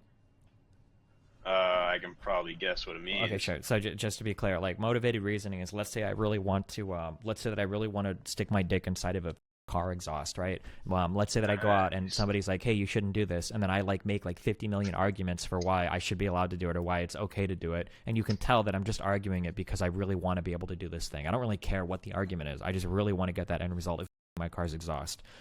It feels like when I talk to a lot of ethno-state people, it feels like we're engaging constantly in this weird motivated reasoning where it's very clear that you don't want colored people in your country, but why not just do that? Like, let's do the ethical or let's do the philosophical argument of having colored people in the country. Don't bring up like crime or taxes or any weird stuff like that, because it's clear that you don't really care about that. If I just say I just want black colored people gone just because I like white people more, I think it would stand a lot better if I just if I had some numbers as to why. Well, but the problem is all of those telling, numbers.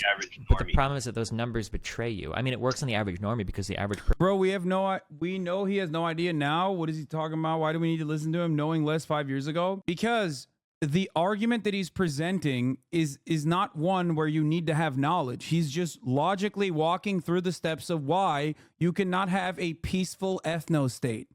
Okay? In order to develop an ethno-state, you have to engage in population transfer. You don't need Wikipedia pages of historical information to arrive at this conclusion. It's a pretty basic one. I mean, obviously, you know, a little bit of historical lessons could help you, right? But he's actually doing a logical argument here. He's making an argument based on logic. And that argument, if he was actually a consistent person, would absolutely fit the bill when talking about the inception of the Israeli state. The difference is he's on the side of the ethno-nationalists on this issue. That's why I'm showing you this.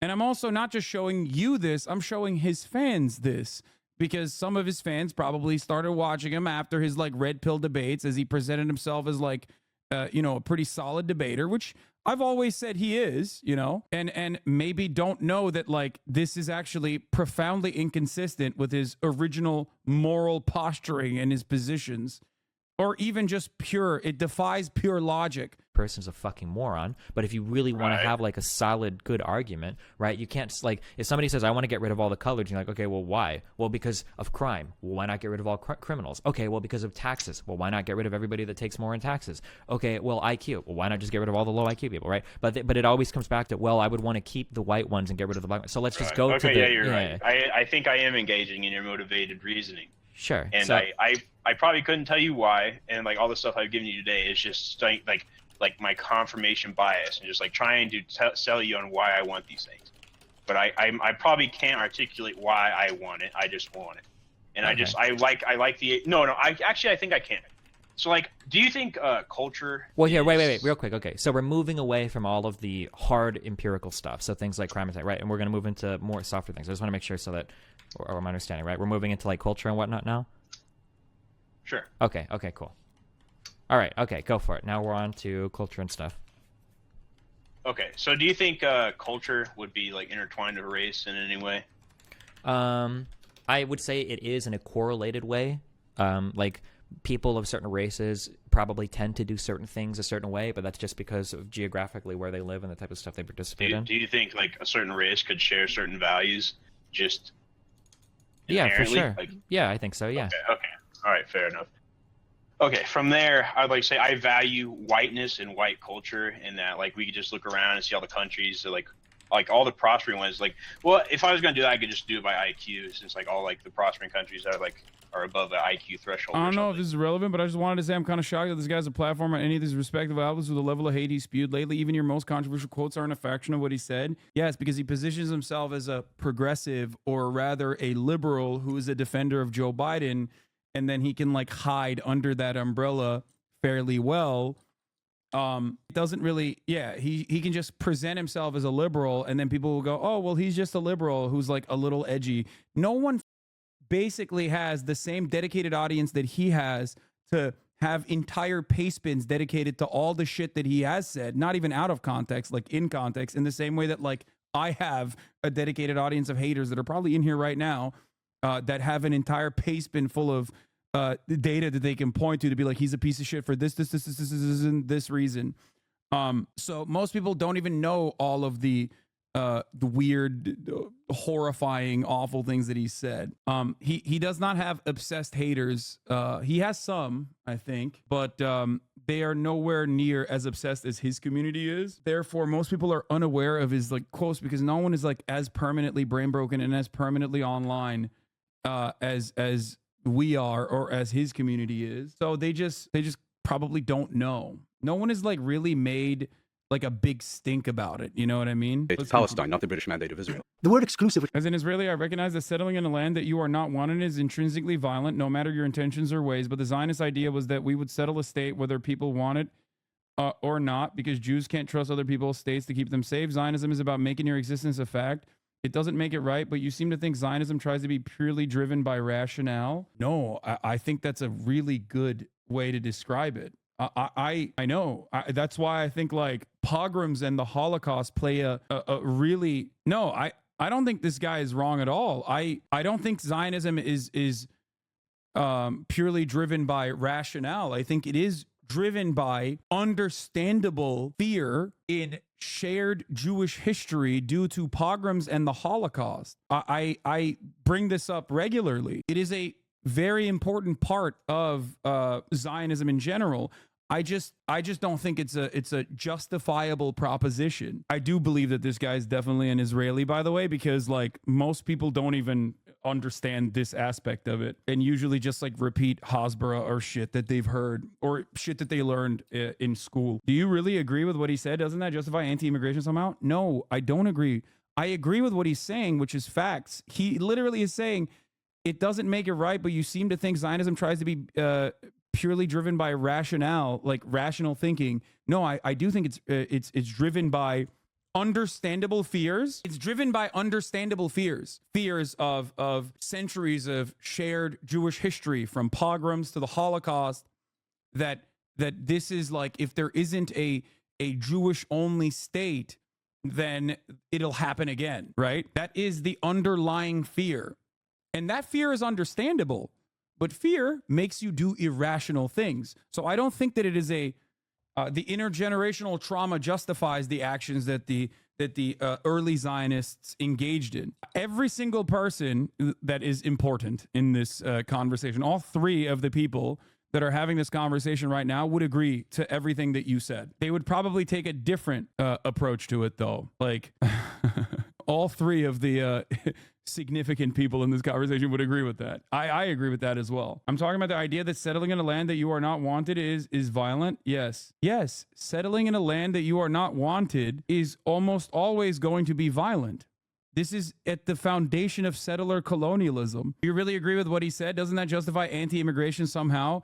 No, because immigration under normal circumstances is voluntary and is done with consent. That's the difference. Even the most aggressive, like right-wing reactionaries, still recognize the role that immigrants play in this country. Only the most delusional racist people don't. The difference between immigration, however, in the way that it occurs currently in the United States of America, is not that it is not guided or directed by a state with a deliberate attempt to displace the local population. Like even asylum seekers themselves currently that come into this country, one, are not actually like being directed by their host nation to go and like invade the country in the same way that settler colonialism exists, right? And two, they're actually abiding by the rules that we created. When they touch base, when they touch American land, they are literally doing what they are legally and morally, but certainly legally within their rights to do. Immigrants are not trying to displace America. They are trying to become a part of America. That is the major difference. Settler colonialism does not have the ultimate goal of being a part of the local population.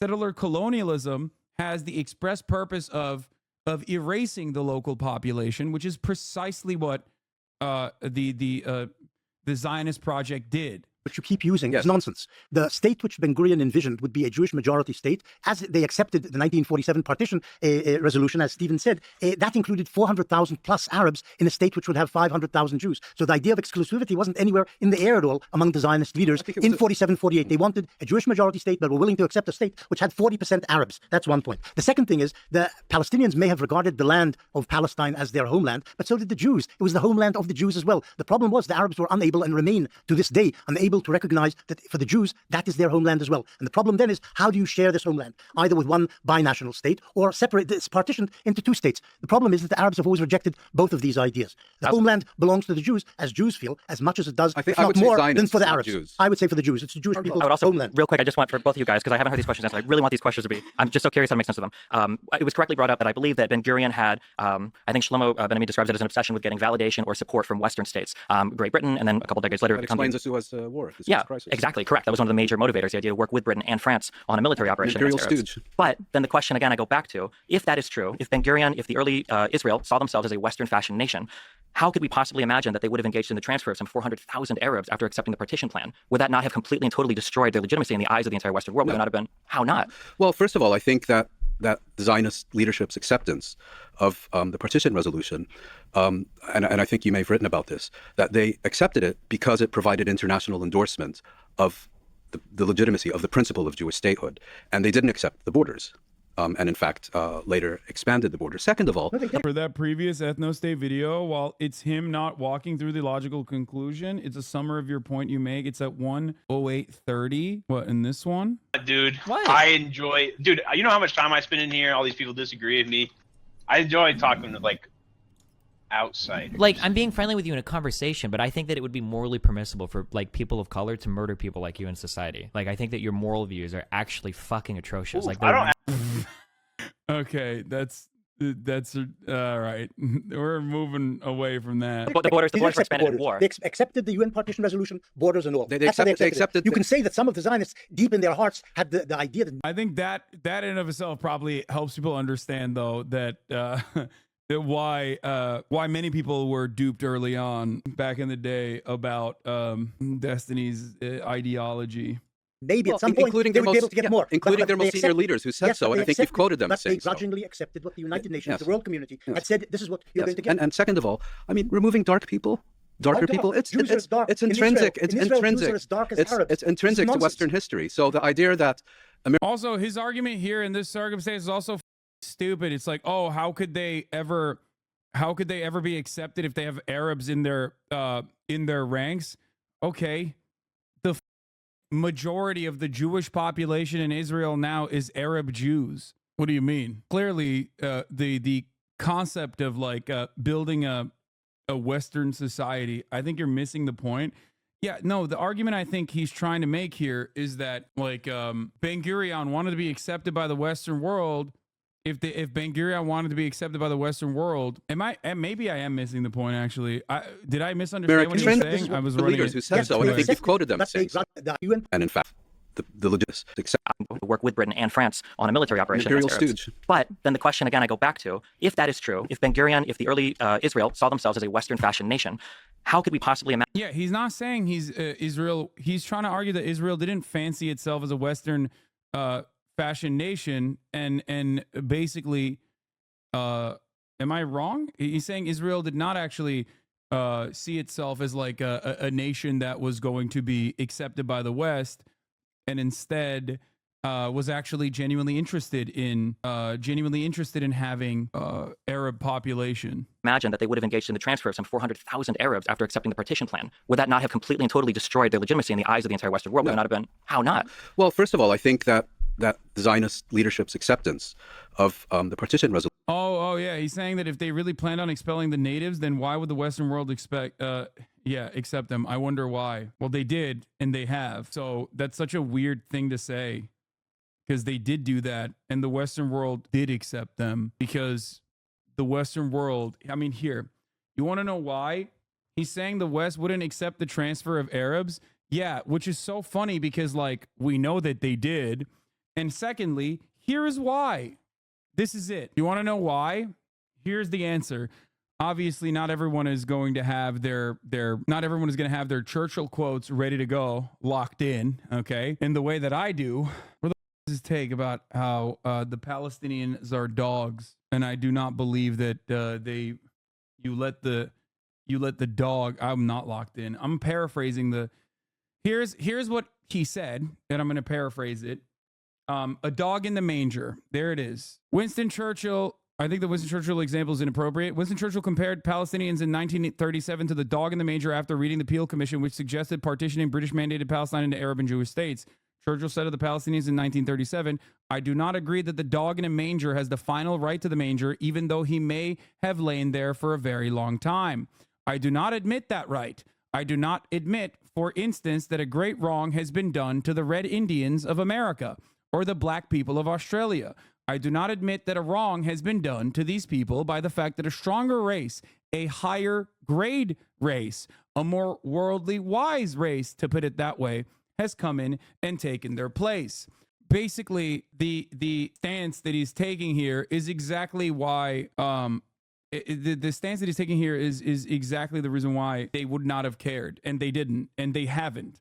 Like, historically, if you look at it, this is not something that I think anyone on that table would disagree with. Ethnic transfer did happen, right? Whether it was inevitable due to the circumstances of the Arab states like warring with Israel, or whether it was because of a deliberate attempt to create an ethno-state with a overwhelming majority Jewish population. Ultimately, it did happen, and the Western world did actually totally abide by that and thought it was okay. So the fact that he would bring this up in this circumstance is kind of silly. Solution. And I think you may have written about this, that they accepted it because it provided international endorsement of the legitimacy of the principle of Jewish statehood. And they didn't accept the borders. And in fact, later expanded the borders. Second of all, the borders were expanded in war. They accepted the UN partition resolution, borders and all. They accepted You can say that some of the Zionists, deep in their hearts, had the idea that maybe at some point they would be able to get more. Including their most senior leaders who said so, and I think you've quoted them but saying they grudgingly accepted what the United Nations, Yes. the world community, had said, this is what you're going to get. And second of all, I mean, removing darker people, it's Jews are as dark. it's In intrinsic. Israel, It's Jews are intrinsic. as dark as Arabs. It's intrinsic to Western history. So the idea that Americans or Brits or the French would have an issue with, I mean, the French had been doing. That's why it's good to bring the Churchill quote in this situation, because he's right. He could just either I think the better argument here is to either mention the Churchill quote, or B, just simply say, well, they clearly had no issue with the ethnic transfer of Palestinians. As you can see, the Western world is offering full support to Israel as is currently conducting its genocidal campaign right now, and historically also offered full support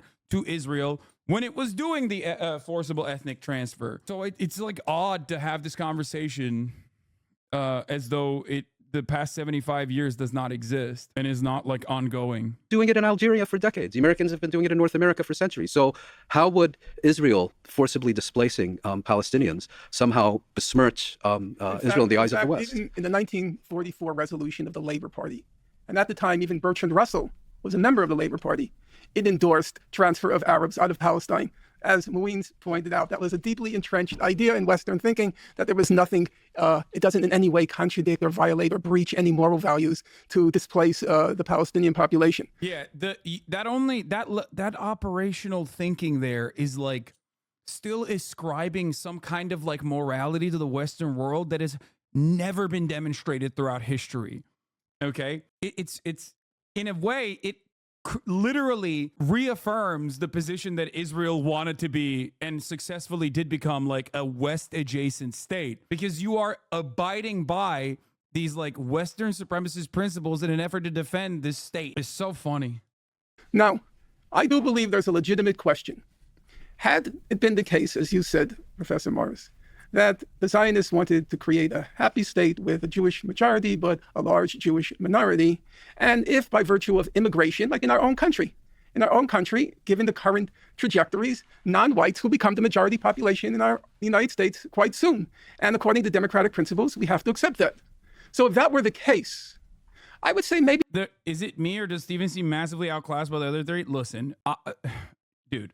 Most people who are very knowledgeable on the subject matter would be massively outclassed by the other three, for the record. Like, it's just, there is no, my man is a YouTuber whose interest on the subject matter was revitalized after he said something about how, like, yeah, Israel's doing a genocide and it has to. And then he spent like the next couple of weeks trying to fish for quotes as he was doing his research streams, literally trying to engage in post hoc rationalizations as he openly demonstrated his lack of knowledge on the subject matter. Okay, motivated reasoning, as he would call out. To be fair, most people would be outclassed in this situation, but he's extra outclassed as well. It's like he was brought to represent the stupid faction of the Palestinian-Israel conversation. I mean, he's good at throwing out talking points in a way where it seems like, I mean, he's speaking from a position of like confidence that invokes knowledge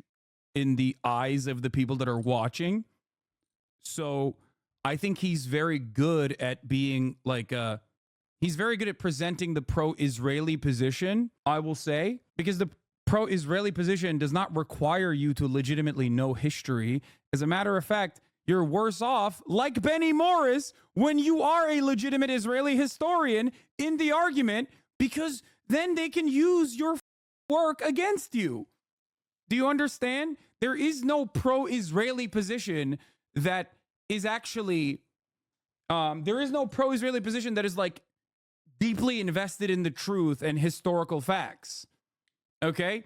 It's kind of better if you don't have any understanding of the situation and you're just trying to like find good ways of massaging the narrative, because ultimately most people kind of cringe at the idea of an ethno-state, and most people kind of cringe when they have to reckon with the reality of what it takes to maintain an ethno-state, what it takes to create an ethno-state, which is ethnic transfer of a population, like forcible ethnic displacement, death, destruction, genocide, all the things that Israel's doing right now. So you kind of really, I guess this is the reason why, and I've pointed this out before, like on the one side, the people who are not ultra-Zionists, right? You have genocide scholars, both Israeli and also Jewish in the Western world, right? And then on the other side, you have people like Rabbi Shmuley defending the Israeli position, and the Michael Rappaports of the world. And that is not because, like Israel wants to present the worst possible argument possible. That's because there aren't that many people with like actual backing in academia that will present a reasonable argument when it comes to Israel. Do you understand?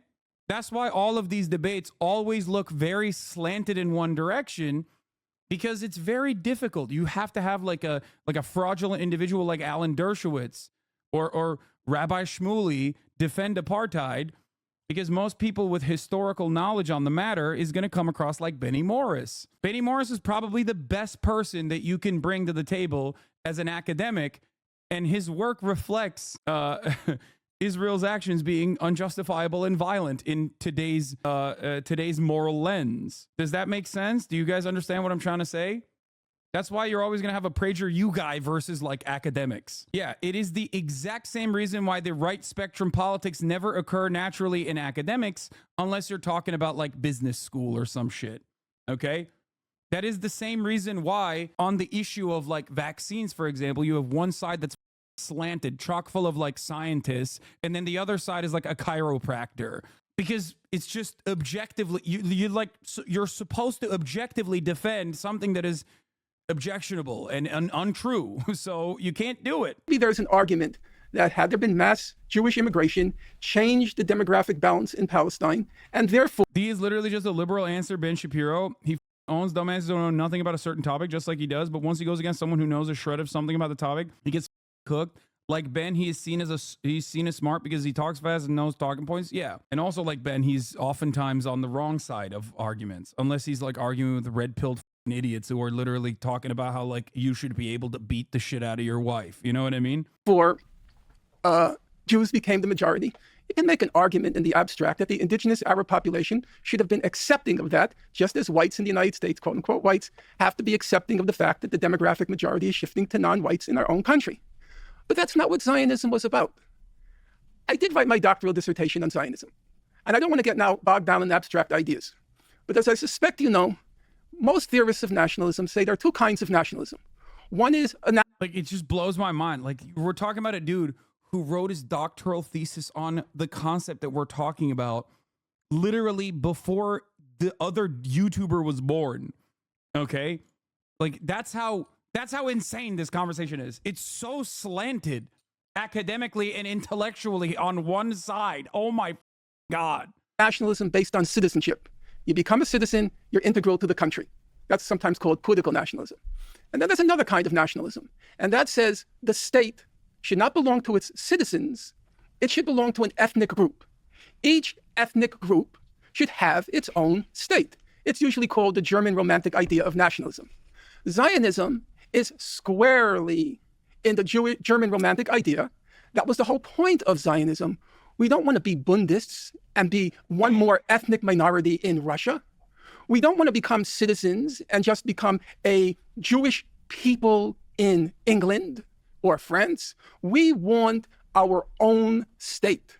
Like the Arab 22 states. No, wait. Before we get to the Arabs, let's stick to the Jews for a moment, or the Zionists. We want our own state, and in that concept of wanting your own state, the minority at best lives on sufferance, and at worst gets expelled. That's the logic of the German Romantic Zionist idea of a state. That's why they're Zionists.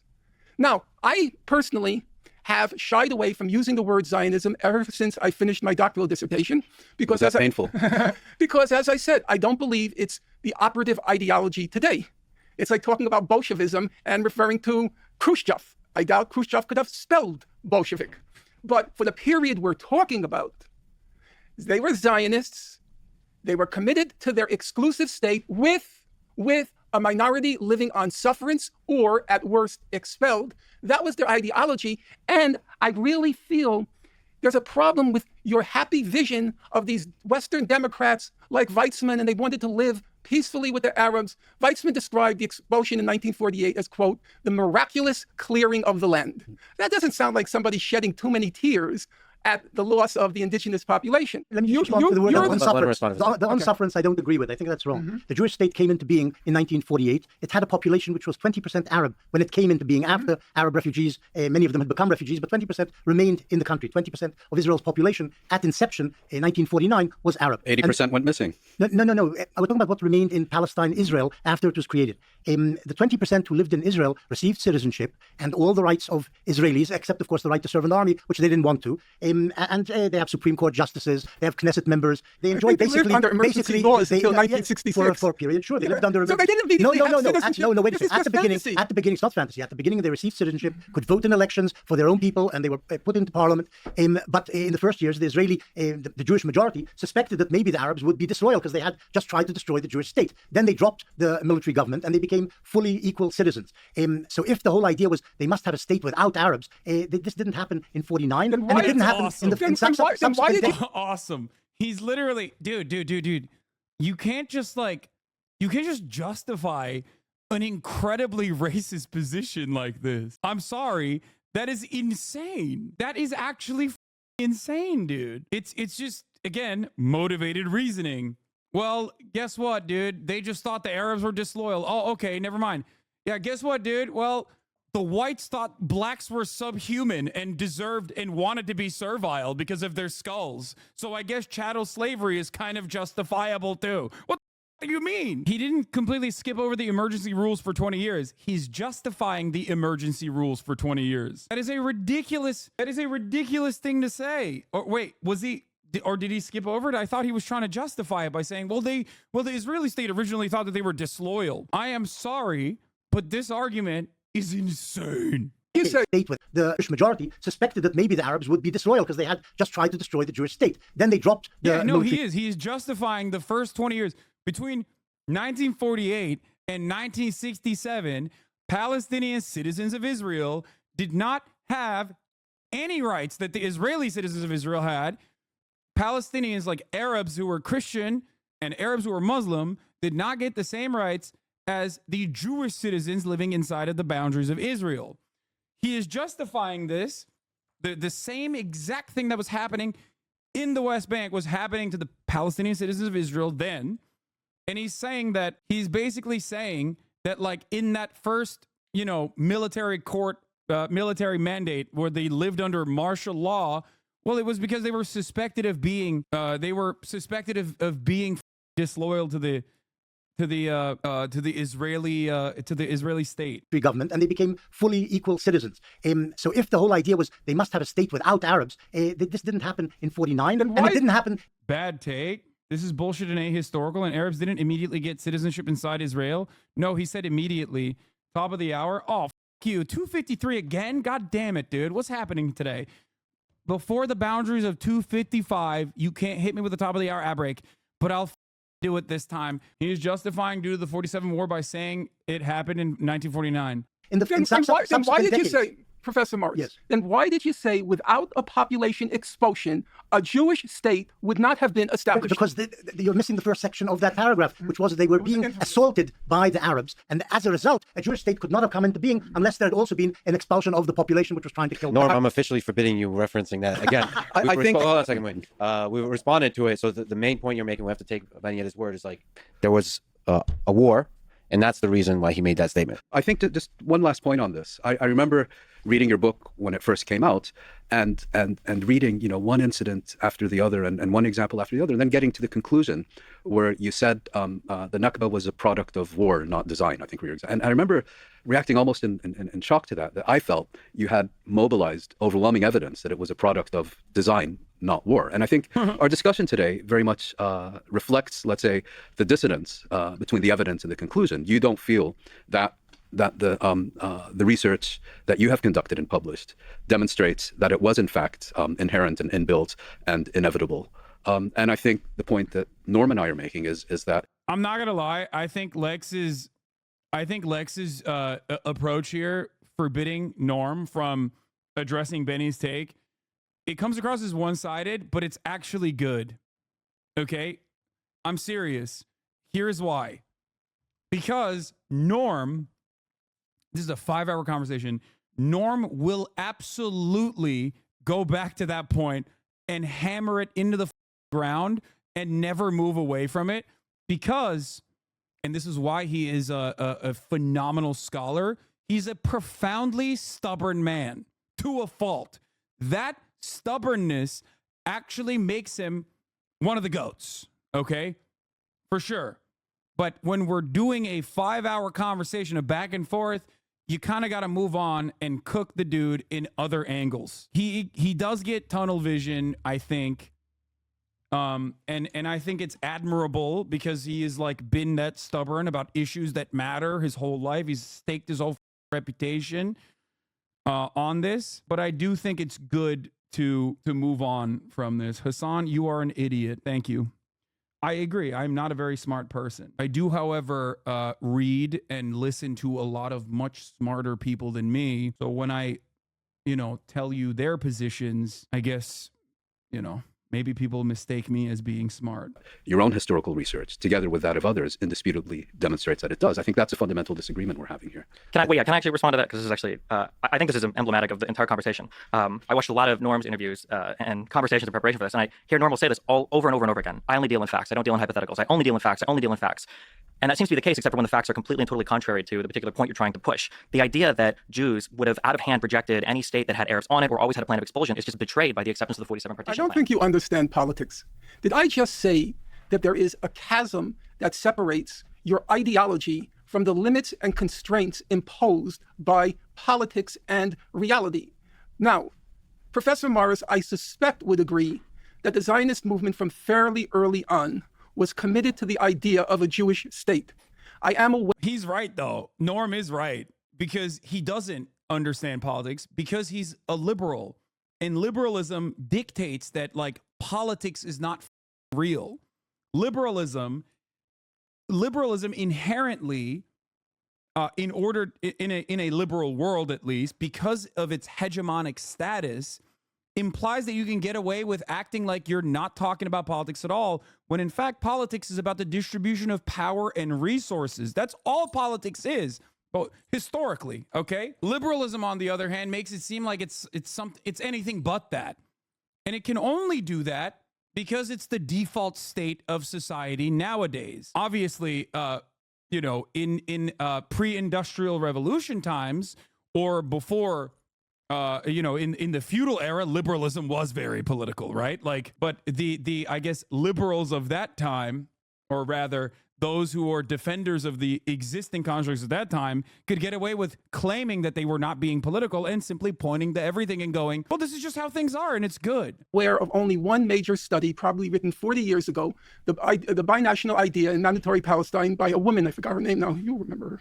I'm trying to. Yeah, okay, but you know the book. I think so. Yeah, she is the only one who tried to persuasively argue that the Zionist movement was actually, not formally, actually committed to the binational idea.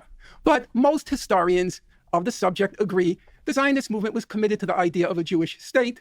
Having written my doctoral dissertation on the topic, I was confirmed in that idea because Professor Chomsky, who was my closest friend for about 40 years, was very committed to the idea that binationalism was the dominant trend in Zionism. I couldn't go with him there. But Professor Morris, you are aware that until the Biltmore Resolution in 1942, the Zionist movement never declared it was for a Jewish state. Why? Because it was politically impossible at the moment until 1942. There is your ideology, there are your convictions, there are your operative plans, and there's also separately what you say in public. The Zionist movement couldn't say in public, we're expelling all the Arabs. They can't say that. And they couldn't even say we support a Jewish state until 1942. You're conflating two things. The Zionists wanted a Jewish state, Yes. correct? That didn't mean expulsion of the Arabs. It's not the same thing. They wanted a Jewish state with a Jewish majority, but they were willing. Dude, this literally, I'm telling you, this is, that's why I pointed to this debate. I know for a fact that somewhere along the transcript, someone can find it, there is the underlying argument that he made 5 years ago against the ethno-nationalist, that there's no concept of a peaceful ethnic displacement. It cannot happen. People are not going to want to leave. You cannot advocate for the ideology, the ideological underpinnings of the Zionist movement being like inherently peaceful without reckoning with that reality. It's just not a thing that existed in history, and it will never exist. It's also ironic because, yes, like you also pointed out, Chatter, he said expulsion is needed like multiple times throughout this conversation and also in his work. It's crazy. As it turned out, both in 37 and in 47, and subsequently, to have an Arab In minority, 37 was a transfer. large Arab In 37, minority. there was a They were transfer. willing to have a large Arab minority come in the on. country, and they ended up with a large Arab minority in the country. 20% of the They population ended in up- 49 they was ended Arab, up- and it still is They ended up for 21%. about 5 minutes before they were expelled. They agreed to it until 47, and then they were gone by March 1949. What happened in between the rejection of the partition plan and the expulsion of the Arabs? The Arabs launched the war. Well, yeah, well, I mean, like, it wasn't random. Like, there's a potential I that agree, it even wasn't random. there was- I totally agree with that. Yeah, It but was by design. you can It say wasn't that. random. You can say that, but in this case, the facts betray you. There was no Arab acceptance of anything that would have allowed for a Jewish state to exist. course Number not. one, and number two, I think that it's entirely possible, given how things happen after war, that this I think like we have to pull ourselves out for a second. Whoa, whoa, whoa, Oh, yeah, get back on there. If colonization of the Americas happened today, they would justify the native resistance to colonization as a justification to exterminate them. Yes, I made this point earlier. And I'm pretty sure many people do that already right now. If you pull yourself out of this conversation, you are forced to reckon with the reality that one side is currently saying, why didn't the Palestinian population sit back and take their ethnic displacement? And the other side is saying, why would the indigenous population sit back and take their ethnic displacement, which inevitably happened? It's so odd. This exact same conflict could have played out, and an expulsion would have happened without any ideology at play. That there was a people that disagreed on who had territorial rights to a land. There was a massive war afterwards, and then a bunch of their friends invaded after to reinforce the idea that the Jewish people in this case couldn't have a state. There could have been a transfer regardless. Anything could have been, but that's not what history is about. History is about Palestinian rejection of any peace deal As I over said, and over and as over I again. said, when the ball was thrown into the court of the United Nations, they were faced with a practical problem. And I, for one, am not going to try to adjudicate the rights and wrongs from the beginning. I do not believe that if territorial displacement and dispossession was inherent in the Zionist project, I do not believe it can be a legitimate political enterprise. Now, you might say that's speaking from 2022 or 2024 now, I now. think. Okay, but we have to recognize that from nearly the beginning, for perfectly obvious reasons, having nothing to do with anti-Semitism, anti-Westernism, anti-Europeanism, but because no people that I am aware of would volunteer. He's absolutely right on this, by the way. The justifications always go back to a historical approach is like, oh, well, they were always like anti-Semitic. It's like, no, man, no, they weren't. They were not. If it was a Christian population that came in and did this, if it was the Catholics, if it was the Zoroastrians, they would be anti-Zoroastrian. Voluntarily cede its country. You can perfectly understand Native American resistance to Euro-colonialism. You can perfectly well understand it without any anti-Europeanism, anti-whiteism, anti-Christianism. They didn't want to cede their country to invaders. That's completely understandable. You're minimizing the anti-Semitic element in Arab nationalism. In all your books, you minimized. No. Husseini was an anti-Semite. The leader of the Palestinian national movement in the 30s and 40s was an anti-Semite. This was one of the things which drove him, and also drove him in the end to work in Berlin for Hitler for 4 years, with giving Nazi propaganda to the Arab world, calling on the Arabs to... Dude, come on. You're a historian. You can't do this Palestinian Grand Mufti shit, dude. Come on. No.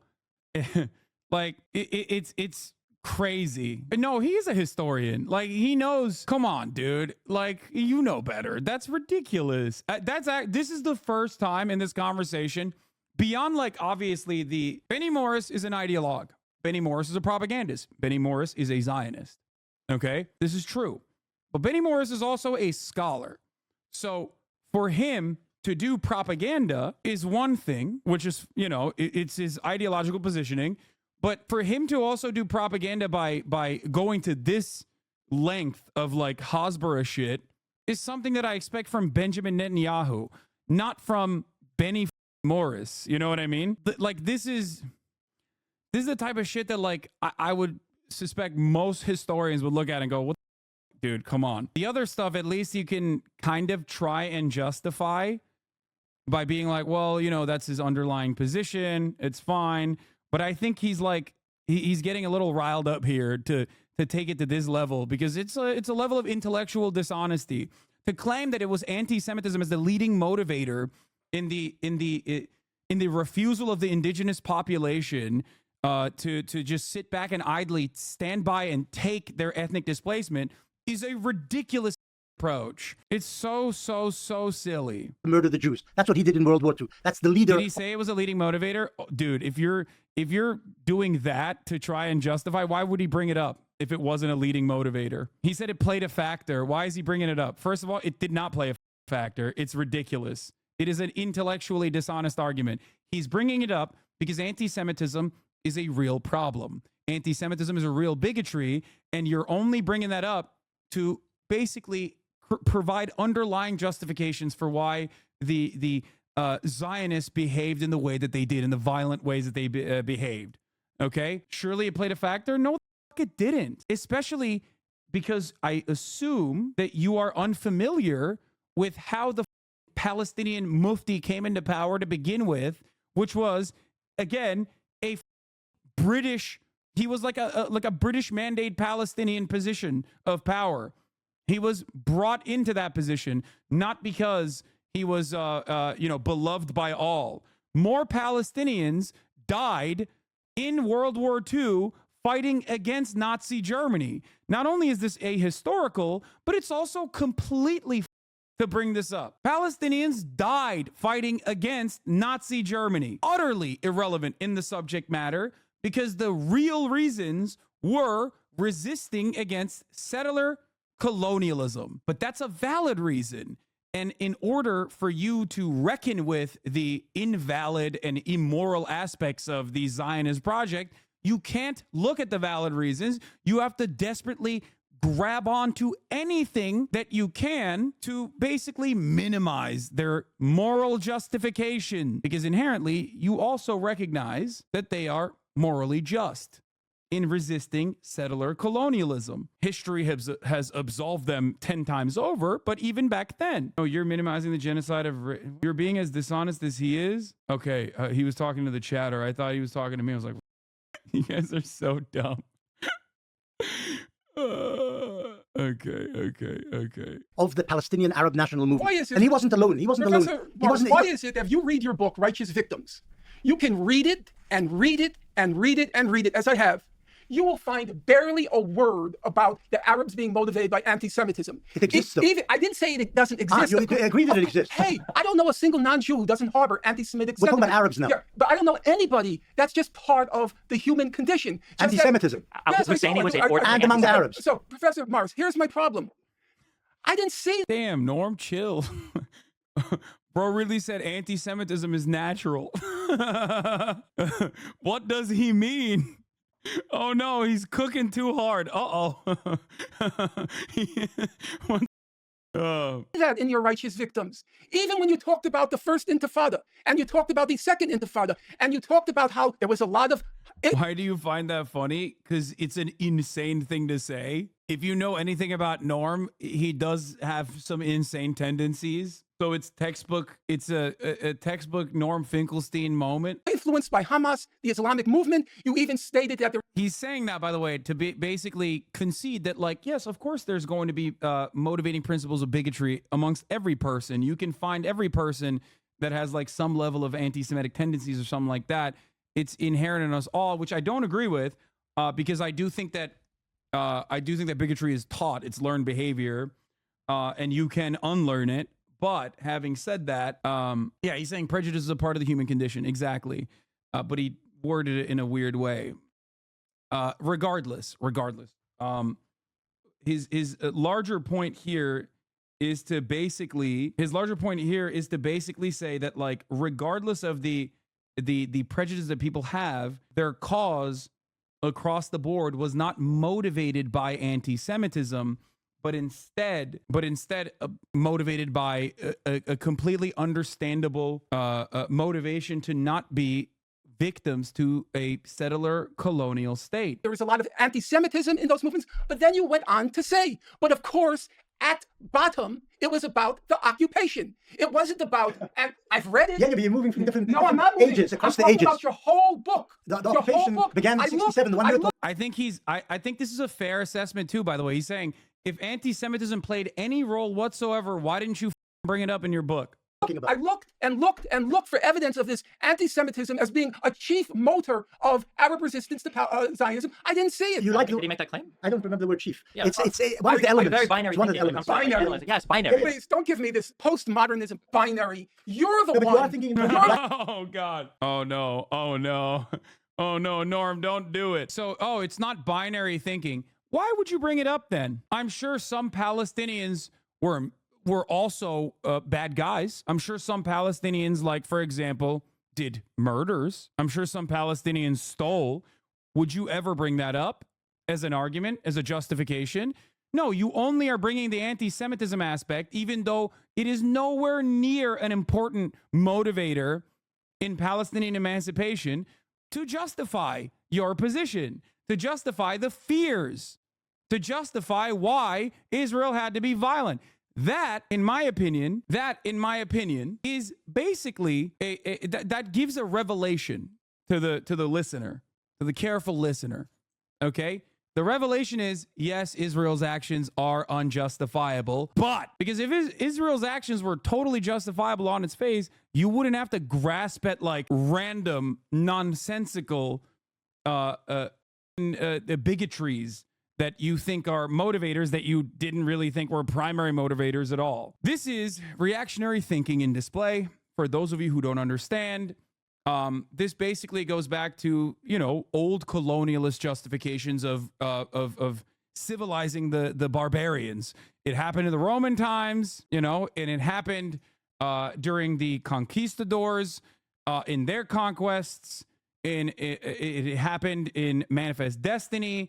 It is always the same exact.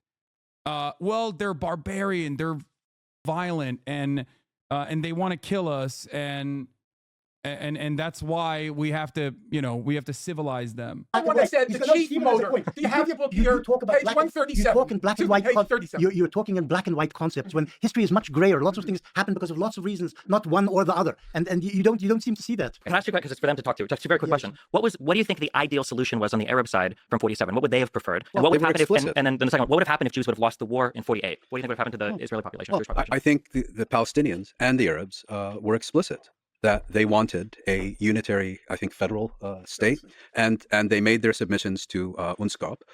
They made their appeals at the UN General Assembly. What do you mean by unity? It always goes back to the they weren't perfect victims narrative, by the way. Notice, they were not perfect victims.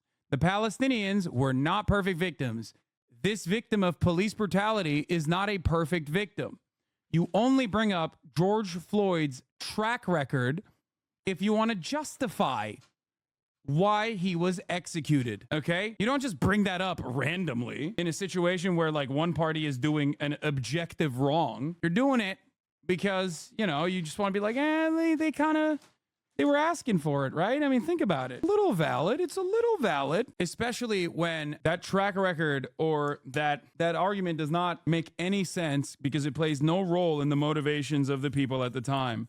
It is a post hoc rationalization. Audit the audit gives the Palestinians an A- in their genocide and ethnic cleansing. Yeah. They wanted an Arab state. They wanted Palestine to be an Arab state. Yes. It's simple. But I That think- word, unitary, federal. They wanted Palestine Yes, but as I an think- Arab and exclusively Arab state. No, it wasn't That's what they wanted. it wasn't an exclusively Arab state. I think we have to distinguish. That's another good ethno-nationalist argument. Okay. There were Jews that were Arab. There were Jews living there that were Arab in historic Palestine, in mandatory Palestine. He's trying to be like, the Palestinians were trying to do Israel, but Arab, the Arab version of Israel. What about the Christians, Lamau? No. He says Arab because he's using the current Israeli state's demographic designation because he is a Zionist and he does agree with that, right? So this is also always a losing argument in the Western world. You can only present it as such if the audience that's listening in are completely devoid of the knowledge. Because Judaism is a religion, but Jewish is an ethno-religion, right? It contains multiple different ethnic backgrounds, including Arabs. As a matter of fact, a big chunk of Arabs. But when he's talking about it, he's simply mentioning Muslims and Christians, okay? Another reason why it's a very difficult journey for Zionists to justify their project in the face of like actual knowledgeable opposition. It's hard. Between Palestinian and Arab opposition to a Jewish state in Palestine on the one hand, and Palestinian and Arab attitudes to Jewish existence in Palestine. There's a fundamental Well, difference. Husseini, the leader of the movement, said that all the Jews who had come since 1917, and that's the majority of the Jews in Palestine in 1947, Yes. shouldn't be there. Well, he They did say shouldn't that. be citizens and they shouldn't be there. He did say that. in Yes, 64. they I'm said not the same. denying it. PLO Of course. also said It's that. true. I can understand the sentiment, but I think it's wrong. But also, I you guys are the ones. we agree You on guys, this. I also- I want to answer your question. You used the words earlier that it was supremacy and exclusivity that the Well, Zionists. I want to state was answer your built on, question. As you, Husseini did say that, and I'm sure there was a very substantial body of Palestinian Arab public opinion that endorsed that.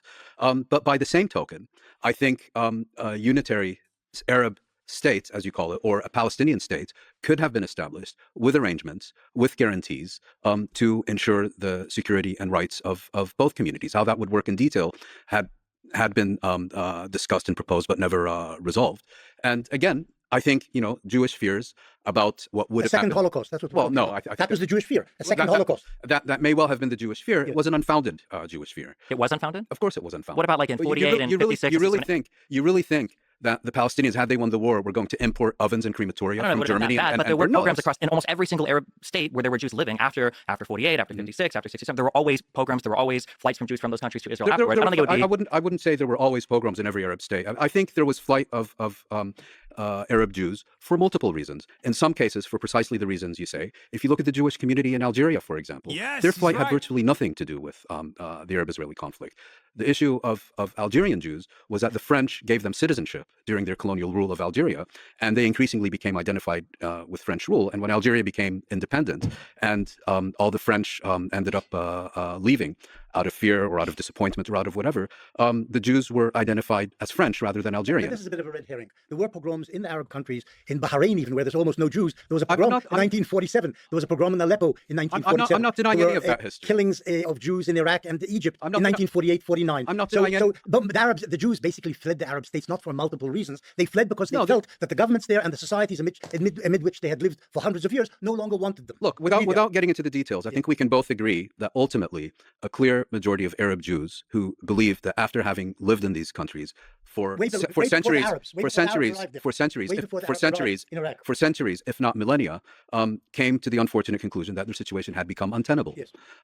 I also think that we can both agree that this had never been an issue prior to Zionism and the emergence of the state of Israel. Look, I'm not. Pogroms didn't begin with Zionism. Oh, that's a disingenuous. Disingenuous. Pogroms didn't begin with Zionism is disingenuous. Pogroms didn't begin with Zionism is a correct take historically if you're talking about Europe. There's a reason why you're bringing up, there is a reason why you are bringing up pogroms as a statement because you are trying to invoke the historic pogroms that occurred against the Jewish population in Russia and all around Europe, when anyone who is knowledgeable on the issue, including Benny Morris, knows that at least under the Ottoman Empire, Jews found safe haven, according to historical record. This does not mean, worthwhile to note that pogrom is not an Arabic word, exactly.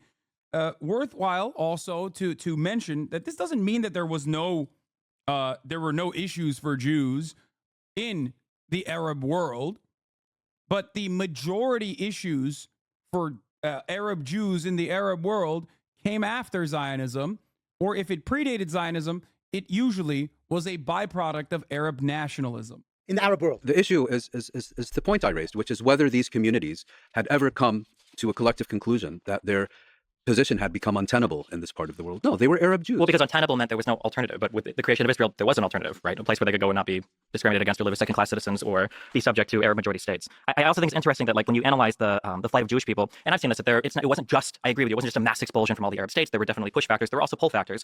Now, I don't know how you guys feel about the Nakba, but when the analysis of the Nakba comes in, again, it's back to that, well, that was actually just a top-down expulsion. The retreat of wealthy Arab people in the 30s didn't matter. Any of the messaging from the surrounding Arab states didn't matter. It was just an expulsion from Jewish people or people running from their lives from Jewish massacres. Again, it's like I feel like it's a selective critical analysis of the term Jewish here, because it wasn't the Jews of England or the Soviet Jews. Why I say Jewish because prior to 48, Israeli. I think we should. I think it's useful to say refer to Zionists before 1948 and Israelis after 48. We don't need to implicate. Well, sure, but Jews the Jewish people that were being attacked in Arab states weren't Zionists. They were just Jews living there, right? Just comment on that. I was rereading Shlomo Ben Ami's last book, and he does at the end discuss at some length the whole issue of the refugee question bearing on the so-called peace process. And on the question of 48 and the Arab emigration, if you allow me, let me just quote him. Israel is particularly fond of the awkwardly false symmetry she makes between the Palestinian refugee crisis and the forced emigration of 600,000 Jews from Arab countries following the creation of the State of Israel, as if it were, quote, an unplanned exchange of populations, unquote. And then Mr. Ben Ami, for those of you who are listening, he was Israel's former foreign minister, and he's an influential historian in his own right. He says, in fact, envoys from the Mossad and the Jewish Agency worked underground in Arab countries and Iran to encourage Jews to go to Israel. More importantly, for many Jews in Arab states, the very possibility of emigrating to Israel was the culmination of millennial aspirations. It represented the consummation of a dream to take part in Israel's resurgence as a nation.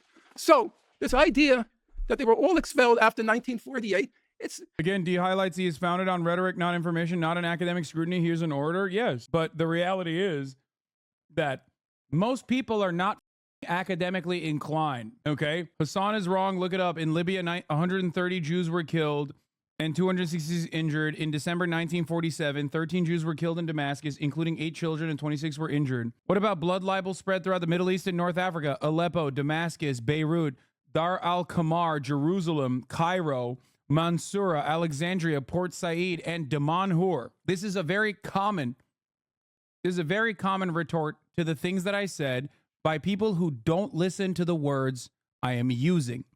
I used very specific language, okay? I used very specific language. You also kept the Wikipedia citation number in your argument. I did not say that there were no problems for Jewish people.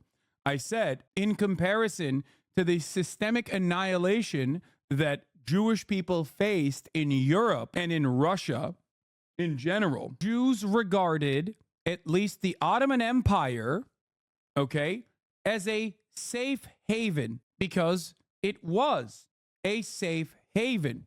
The Ottoman Empire, despite being Muslim, gave Jewish people the opportunity to have full-blown rights that the Christians also had. Throughout the Ottoman Empire, throughout the history of the Ottoman Empire, this does not mean that there were no problems for Jewish people. Of course, in comparison to the mass expulsion and ethnic cleansing, I'll use Wikipedia unless you can tell me why the data is wrong. No, the data that you are using is incomplete because you're using it against an argument that I am not making. Okay, that's the issue here. Following since 10/17/23, weird timing. I'm not saying that the Wikipedia copy pasting operation that you engaged in is showing false information.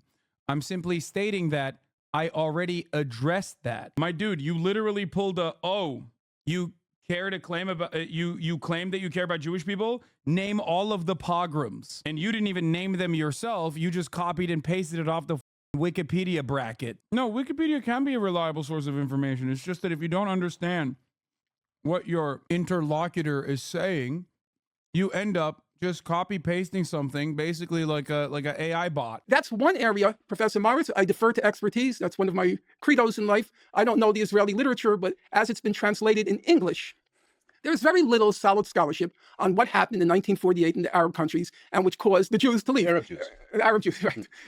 But Shlomo Ben Ami knows the literature. He knows the scholarship. He He's a also comes from historian. Tangiers. Yeah, He's from Morocco. Right. So he Avi knows this. Schleim from Iraq And- has written on this issue. And they as wrote well. that the Jews in the Arab lands were not pro-Zionist. They weren't Zionists at all. So certainly Avi Schleim's family was anti-Zionist. And Avi It implied that Benny's claim was disingenuous based on your statement. It mainly came from the West, when not a single piece of Benny's literature primarily blames. I don't even know who you're arguing with at this point. I don't think you're arguing with me. I think you're arguing with what you think I've said. I don't even know what you just... Schleim, when he was interviewed by Meron Rappaport on this question, he said, you simply cannot say that the Iraqi Jews were expelled. It's just not true. Wow, a chatter with balls, better ban them, dude. My favorite is like the guy who personally thinks like it's heroic to get banned on a Twitch stream. I'm not gonna ban you, and I didn't ban any of those other guys either. But it's so funny that you think that this is like a heroic posturing. You're engaging in a battle. And like a battle of wits was won because your cowardly opposer took your freedoms away. It's like, dude, you okay? Is this praxis, dude? Are you doing praxis? God damn. Is this how you guys operate when you feel like your debate Lord Hero Daddy is getting genuinely outmatched by people who are infinitely more knowledgeable than he is on a subject matter that he has a lot of reading to do on? Is that what's going on? So you just come in here and you just try to derail? Please don't watch this. Listen to me instead. True. And he was speaking as an Iraqi Jew who left with his father and family in 1948. They were pushed out. They weren't expelled. Well, That's probably the right phrase. I think it's more complex than that. I think it was. Sorry, I interrupted no, you. you're not interrupting me because I don't. I only know what's been translated into English, and the English literature on the subject is very small and not scholarly. Now there may be a Hebrew literature. I don't know, but I was surprised that even Shlomo Ben Ami stalwart of his state, fair enough. On this particular point, he called it false symmetry. No, Stephen is right. There was a pull and push mechanism in the departure of the Jews from the Arab lands post 48. But there was also a lot of push. That's indisputable. Okay, There was, so that's- And on the Stephen point of was saying. agreement, on this one brief light of agreement, let us wrap up with this topic of history and move on to modern day. But before that, I'm wondering if we could just say a couple of last words on this topic. Stephen? Yeah, I think that when you look at the behaviors of both parties in the time period around 48, or especially 48 and earlier, there's this assumption that there was this huge built-in mechanism of Zionism and that it was going to be inevitable from the inception of the first Zionist thought, I guess, that appeared in Herzl's mind, that there would be a mass violent population transfer of Arab Palestinians out of what would become the Israeli state. Yeah, I can't argue my position, so I'm just going to make up your position instead. Very cool. Thank you. I like that at least Benny Morris is like trying to present like a comprehensible thought instead of just beer dicking points that the other person did not make. Yeah, dude, that's what Norm was arguing for. He was saying that, like, from the very moment, actually, Theodor Herzl was simply motivated by a mass expulsion of Arabs. It's so embarrassing. It's such a...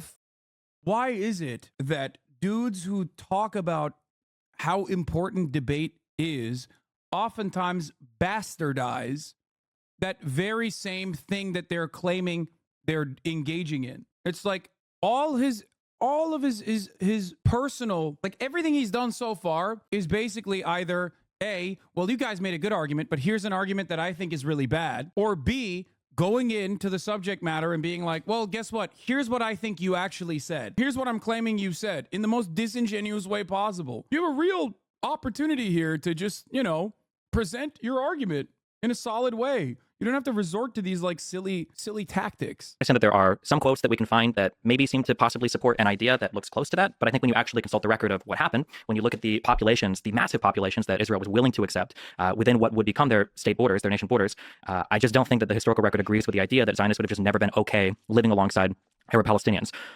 But when you look at the other side, Arabs would out of hand reject literally any deal that apportioned any amount of that land for any state relating to Jewish people or the Israeli people. I think it was said even on the other end of the table that Arab Palestinians would have never accepted, the Arabs would have never accepted any Jewish state whatsoever. So it's interesting that on the ideology part, where it's claimed that Zionists are people of exclusion and supremacy and expulsion, we can find that in diary entries, but we can find that expressed in very real terms on the Arab side, I think in all of their behavior around 48 and earlier, where the goal was the destruction of the Israeli state. It would have been the dispossession of many Jewish people. It probably would have been the expulsion of a lot of them back to Europe. And I think that very clearly plays out in the difference between the actions of the Arabs versus some diary entries of some Jewish leaders.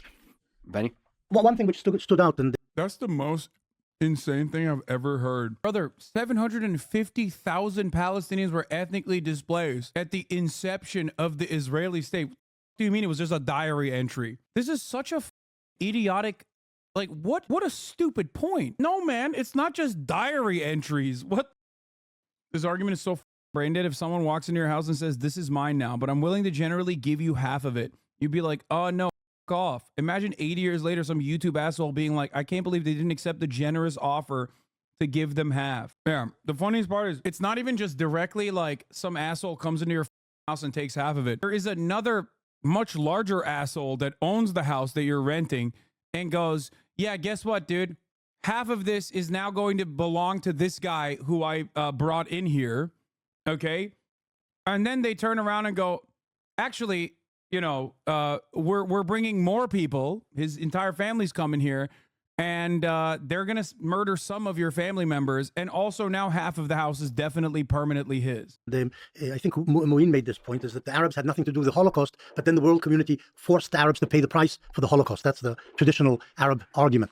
This is slightly distorting the reality. The Arabs in the 1930s did their utmost to prevent Jewish immigration from Europe and reaching Palestine, which was the only safe haven available, because America, Britain, France, nobody wanted Jews anywhere, and they were being persecuted in Central Europe and eventually would be massacred in large numbers. So the Arab effort to pressure the British to prevent Jews reaching Palestine's safe shores contributed indirectly to the slaughter of many Jews in Europe, because they couldn't get anywhere and they couldn't get to Palestine. Wait a minute. Once again, another incredibly idiotic take from Benny Morris. Shocking. The last fraction of respect I have for him has diminished completely. By this very same metric, don't you think Hasan covering D law with a child? I'm doing it because he is banned.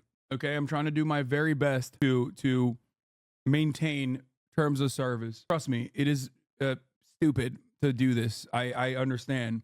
He is not the focal point of this 5-hour video, so it's still allowed, but I'm still also taking extra precaution. The argument that he made is so dumb because, like, then Americans are infinitely more responsible. The British are infinitely more responsible. It is also kind of funny that I'm doing it, sure, because his fans can, like, come up with fabulous reasons for it. Like, what is this?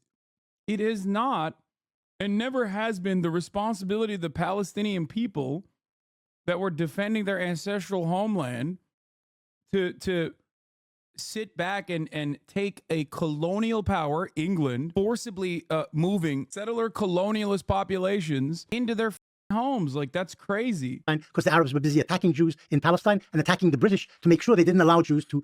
Like, you think some random Palestinian farmer was like, oh man, Jews are really getting up over there in Germany, but we really shouldn't let them come here. Like, do you think that was what was going on in the minds of the Palestinian population? Americans did know that Jews were getting up in Europe. British people did know that Jews were getting pogromed and we're in a horrifying situation, and they voluntarily refused to admit them. The Palestinian population, by and large, did not know that, and they still were made to be victims in this situation. Yeah, Benny straight up just said, US wouldn't allow Jews in, so of course we should force Arabs to give up their land instead, and yet it is the Arabs who are the bad guys here somehow. Blows my mind. Oh.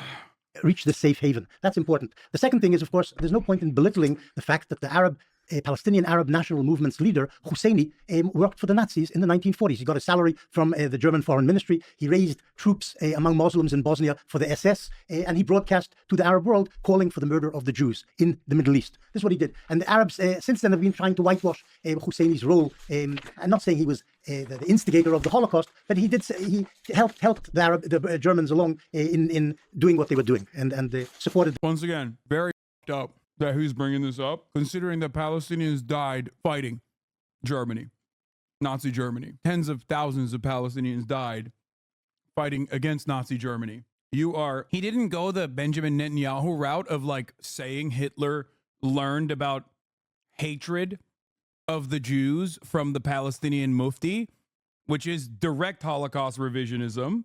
But he got right there, right up until the point, only to be like, well, I'm not saying that was like a big reason. That's crazy, bro. Is he trying to say Palestinian resistance is partially a fault for Jews dying to European pogroms? Yes. No, he literally is saying that. He directly is saying that. He's not even implying it. He said that. He said those words. He said, well, England and America didn't want the Jews, so Palestinians indirectly contributed to Jews dying in the Holocaust, is what he said. Yeah, I mean... Itzhak Shamir broke with the Irgun to form Stern Gang because he felt that the British were the bigger enemy and wanted to work with the Nazis. And Shamir ended up being Israel's prime minister in the 1980s. So there are two different agreements, both the Havara agreement with Nazi Germany originally, and also after that as well, where there were obviously deviations from the Zionist project that thought that Nazi Germany could potentially be a better ally, more valuable ally. Now, that is extreme. And the reason why I don't pay any emphasis or attention to that is because it's idiotic, okay? Of course, in this role reversal, Benny will do exactly that, but on the Arab side, because he has no additional facts to defend him. I have brought up what you just mentioned, Chatter, before, only to talk about how irrelevant it is in the grand scheme of things, okay? In doing that. So that this can't be removed from the fact that the Arabs, as you say, paid a price for the Holocaust, but they also participated in various ways in helping it happen. Right. I'll make 2 points. The first is, you mentioned Haj Amin al-Husseini and his collaboration with the Nazis. Entirely legitimate point to raise, but I think one can also say definitively, had Haj Amin al-Husseini never existed, the Holocaust would have played out precisely as it did. Certainly. As far as Palestinian opposition to Jewish immigration to Palestine during the 1930s is concerned, it was of a different character than, for example, British and American rejection of Jewish immigration. They just didn't want Jews on their soil. Yeah, objectively, it helped the Germans kill the Jews. In the Palestinian case, their opposition to Jewish immigration was to prevent the transformation of their homeland into a Jewish state that would dispossess them. And I think that's an important distinction to make. 100%.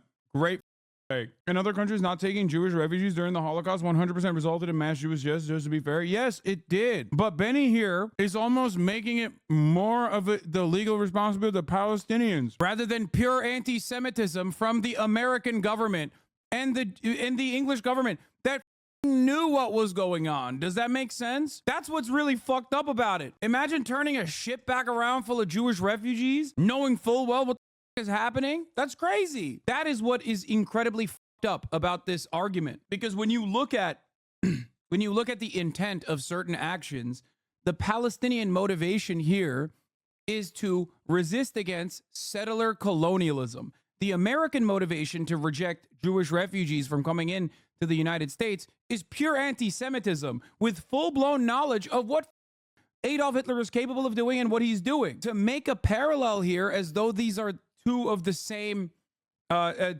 cases is insane. You are directly taking away responsibility from the much more responsible party, America and the UK, and shifting it over to the responsibility of the Palestinians, which had an entirely different motivation.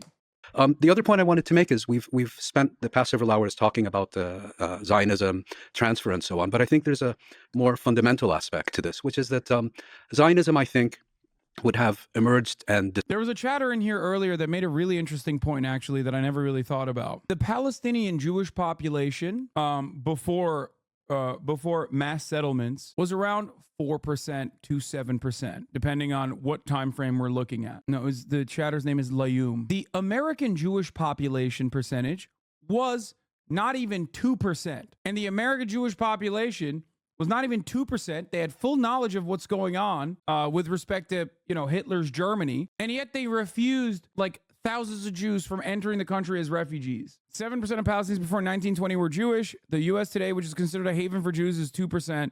That tells you all you need to know about the arguments around the Palestinians deserving ethnic cleansing. Yeah. Husseini was an insignificant character appointed by the Brits. No one followed him in Palestine. It is objectionable and ahistorical to give any breathing room to the conversation surrounding Husseini. Colonial enterprise always demands one local person, who is often the most corrupt, to be put in positions of power so you can dominate the subjects of your colonial occupation. That was a British op. It's literally the same as like looking at Latin American countries, right? That we played a role in Latin American countries that we played a role in like destabilizing. Like it's like saying Pinochet and everything he did is a product of the nation state itself, and the population demanded it, and not we put him into a position of power. Yeah, it also look no further than the current Palestinian Authority. If you want to understand how colonial entities operate, look at the Palestinian Authority. The second most unpopular organization in the eyes of the Palestinians after Israel. Okay? Why? Because they are not actually interested in Palestinian emancipation and are simply there to behave like the Israeli security apparatus, but with a Palestinian face. That's it. Yet one more utopian political project. Had it not been for the British, what the preeminent Palestinian historian Walid Khalidi has termed the British Shield. Because I think without the British sponsorship, we wouldn't be having this discussion today. The British sponsored Zionism for a very simple reason, which is that during on the Havara Agreement does a really good job, in my opinion, of showing to the layman immediately how Zionism can be very much friends with Nazism. It's not extreme in contrast, and a very good thing to bring up. How is it irrelevant? It is irrelevant in the grand scheme of things because of what the Nazis did to the Jews. It's ridiculous to point to this as though it's like it is like an existing agreement that like two ethno-nationalist projects, one which directly forcibly cleansed one ethnicity. I feel like the Holocaust is a little bit more significant than the Havara Agreement. That's why I don't bring it up. A better analog for the average person, the everyman, is someone like Viktor Orban, who is anti-Semitic, who Benjamin Netanyahu loves. Okay? Fascists nowadays who are anti-Semitic in their domestic affairs and who will regularly utilize anti-Semitic arguments, like literally the entirety of the Christian evangelical movement, evangelical Zionists, are also completely in favor of Israel being a Jewish ethno-state. Use a more modern example, in my opinion, if you want to make that argument, because it does. In World War One, the Ottoman armies attempted to march on the Suez Canal. Suez Canal was the jugular vein of the British Empire, between Europe and India. And the British came to the conclusion that they needed to secure the Suez Canal from any threat. And as the British have done so often in so many places, how do you deal with this? Well, you bring in a foreign minority, implant them amongst a hostile population, and establish a protectorate over them. I don't think a Jewish state in Palestine had been part of British intentions. And the Balfour Declaration very specifically speaks about a Jewish national home in Palestine. In other words, a British protectorate. Things ended up taking a different course. And I think the most important development was World War II. And I think this had maybe less to do with the Holocaust and more to do with the effective bankruptcy of the United Kingdom during that war and its inability to sustain its global empire. It ended up giving up India, ended up giving up Palestine. And it's in that context, I think, that we need to see the emergence of a Jewish state in Palestine. And again, a Jewish state means a state in which the Jewish community enjoys not only a demographic majority, but an uncontestable demographic majority, an uncontestable territorial hegemony, and an uncontestable political supremacy. And that is also why, after 1948, the nascent Israeli state confiscated, I believe, up to 90% of lands that had been previously owned by Palestinians who became citizens of Israel. It is why the new Israeli state imposed a military government on its population of Palestinian citizens between 1948 and 1966.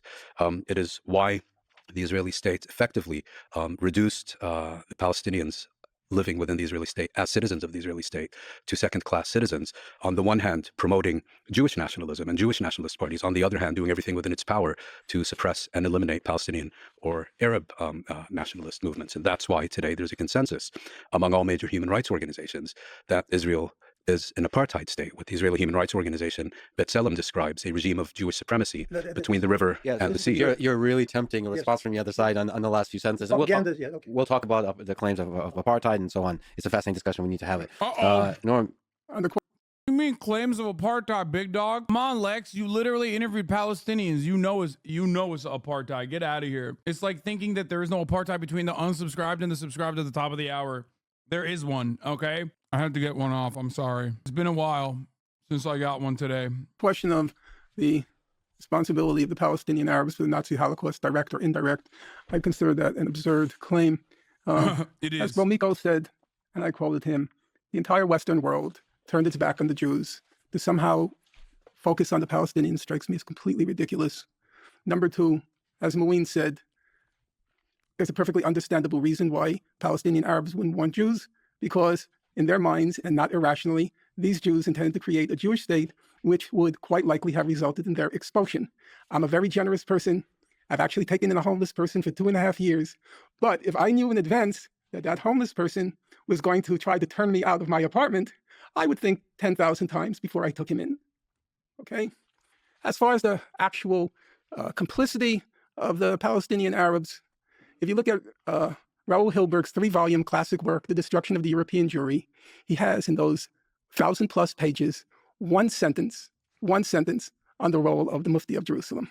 And that, I think, is probably an overstatement, but we'll leave it aside. The only 2 points I would make aside from the Holocaust point is, number one, I do think the transfer discussion is useful because it indicates that there was a rational reason behind the Arab resistance to Jewish or Zionist immigration to Palestine, the fear of territorial displacement and dispossession. And number two, there are 2 issues. One is the history, and the second is being responsible for your words. Now, some people accuse me of speaking very slowly. Dude, he's so good, man. This debate is also another one of those demonstrations of that thing you say where it takes mountains of words to disprove a falsehood and only one sentence to completely demolish it. Accurately representing history being an uphill battle is so sad. I love Norm so much. Like, on this issue, he is the GOAT. And they're advised on YouTube to turn up the speed 2 to 3 times whenever I'm on. One of the reasons I speak slowly is because I attach value to every word I say.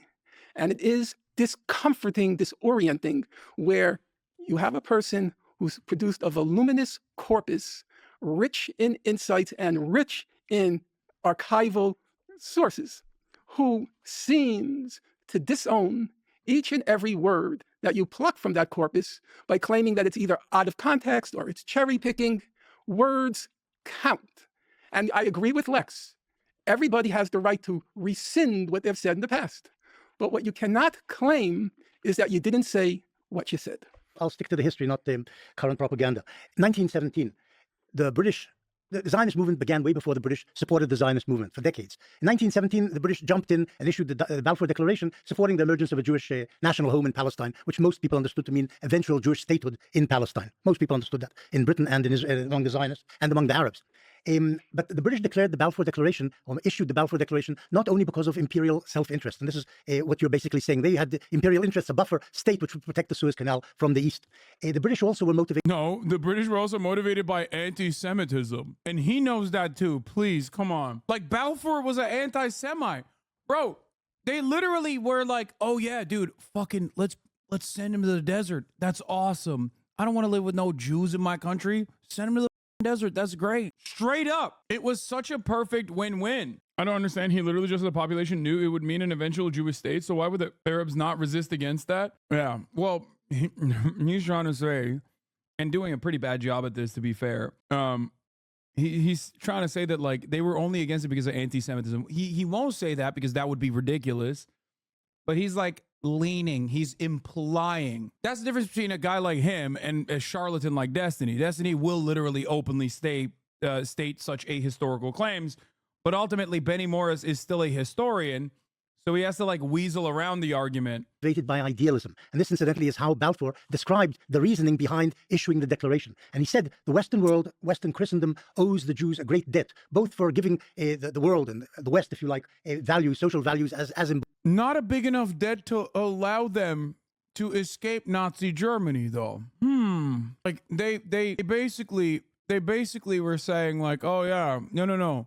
We owe them a big debt, which is why we want to ship their asses off into the desert, okay? Into one of our colonies at the time. Dude is saying that the British people wanted to help the Jewish population and that's why he did it. What a joke. He wouldn't openly say that. He would basically just imply it. That's the difference. Because openly stating that would be stupid. Balfour wrote in 1919 in his introduction to Nahum Sokolov's History of Zionism, the Zionist movement would mitigate the age-long miseries created for Western civilization by the presence in its midst of a body which it too long regarded as alien and even hostile, but which it was equally unable to expel or absorb. It's time to admit that Arthur Balfour was a white supremacist and an anti-Semite too. Yeah, listen guys, let me tell you something. Okay, for a lot of these people, it was a win-win. Okay, you give people that you don't want in your midst, in your vicinity, a colony that you settle them into. They suppress the local population with your help. No more Jews inside of England. They're all in Israel. It's win-win. Now you get to control the area with your settlers that are still connected to England in some shape. He just loved Jews so much they would distract him if they were close to him. Yeah. He may be most known for aiding the Zionist cause in 1917. It's crucial to remember that Arthur Balfour was a white supremacist. He made that much clear in his own words. In 1906, the British House of Commons was engaged in a debate about the native blacks in South Africa. Nearly all the members of the parliament agreed that the disenfranchisement of the blacks was evil. Not so Balfour, who almost alone argued against it. We have to face the facts, Lord Balfour said. Men are not born equal. The white and black races are not born with equal capacities.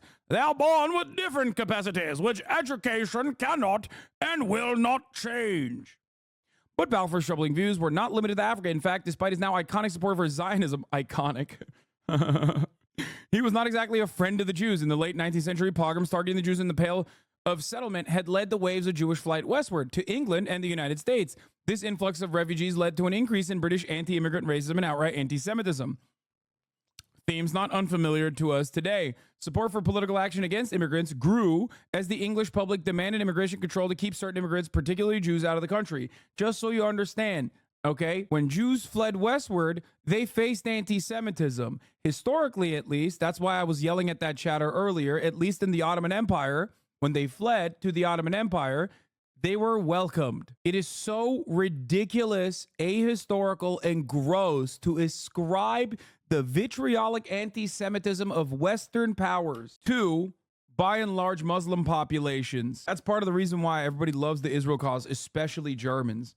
One, because of the collective guilt of the Holocaust, which they should feel, by the way, the collective guilt of. And two, it's a perfect way to deflect away the responsibility because, like, oh, dude, you know what's really bad? Actually, don't worry about the Holocaust. That was really bad. Yeah, we're right. That's that was really bad. But you know what's even worse? Arab Holocaust that is happening to the Jews right now. It is a way for the Western world to abdicate the responsibility of the pogroms that they engaged in. The public found a sympathetic ear in Balfour in 1905. Oh, wait, hold on. Influx of refugees, particularly Jews. The public found a sympathetic ear in Balfour in 1905 while serving as Prime Minister. Balfour presided over the passage of the Aliens Act. This legislation put the first restrictions on immigration into Great Britain, and it was primarily aimed at restricting Jewish immigration. According to historians, Balfour had personally delivered passionate speeches about the imperative to restrict the wave of Jews fleeing the Russian Empire entering Britain. For the record, very different than Balfour and the British Empire sending Jews en masse to a colony with the express purpose of settling and creating a settler colonial outpost. Refugees, in the way that Jews were refugees under the Ottoman Empire, were welcomed. They were not in England. Making this comparison is false. It is a historical falsehood. I remember a while ago you said the goal of anti-racism was not to make people feel guilty. That's useless. But to make them understand systems of oppression. Now you say Germans should feel guilty. Why? Oh, because it's the same as like white people that should feel guilty about slavery because they deny it. Germans will talk about the Holocaust and act like they are very sorry for it while simultaneously shifting the attention away in the way that I just described to you to the Arabs. Germans basically go, it's perfect. Israel is perfect for us. You know, united enemy and all. Okay. Embodied in the Bible, social justice and all sorts of other things. And the Christian world owes the Jews because it persecuted them for 2,000 years. This debt we're now beginning to repay with the 1917 declaration favoring Zionism. But it's also worth remembering that the Jews weren't proxies or attached to the British imperial endeavor. They were happy to receive British support in 1917, and then subsequently when the British ruled Palestine for 20, 30 years, but they weren't part of the British imperial design or mission. They wanted a state for themselves, the Jews, happy to have the British support them, happy today to have the Americans support Israel. But it's not because we're stooges or extensions of American imperial interests.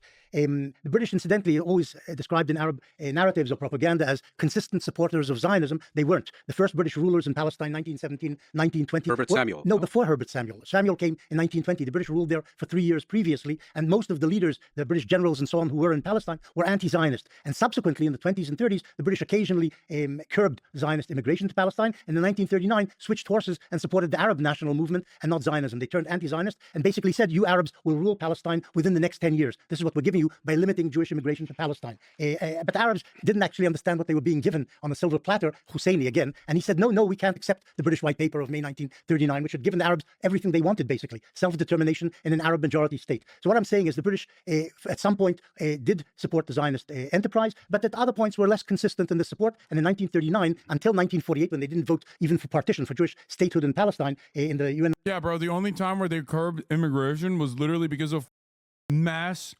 upheaval. That's crazy. I can't believe the Arabs didn't trust the British after the British Empire originally told the Arab population to basically cut it with this like Ottoman support and move in their direction in the same way that British and French powers did during World War I against the Ottoman Empire. And then basically the British, for the Palestinians, were like, yeah, just kidding. We're not going to do anything about that. Here are a bunch of people that we're shipping over there with the express purpose of doing settler colonialism. Resolution, they didn't support Zionism during the last decade of the mandate. It's worth remembering that. I'd like to respond to that. I mean, speaking of propaganda, I find it simply impossible to accept that Balfour, who, as British Prime Minister in 1905, was a chief sponsor of the Aliens Act, which was specifically He changed his mind. which was specifically designed to keep out keep Jews. persecuted Eastern European Jews out of the streets But he changed of the his mind. UK, and who was denounced as an anti-Semite by the entire British Jewish establishment. A decade later, all of a sudden, Changed his mind. people change their minds. But when Bro said he did a growth. Yeah, he did a growth, man. He changed his mind. It's so crazy because he just very openly said, win-win, boys. I mean, we get the Jews out of here and we ship them off to a colony. Naruto convinces him to be a good guy. Yeah. when the changing of the mind just coincidentally happens to coincide with the British imperial interest, I think perhaps the transformation is a little more superficial than he's being given credit for. It was clearly a British imperial venture, and if there had been no threat to the Suez Canal during World War I, regardless of what Balfour would have thought about the Jews and their contribution to history and their persecution and so on, there would have been no Balfour Can I ask real quick a question on that? Why did the British ever cap immigration then from Jews to that area at all? Well, we're talking now about 1930s. Sure, but I'm saying that if the whole goal was just to be an imperialist project, like there were terrorist attacks from Jewish.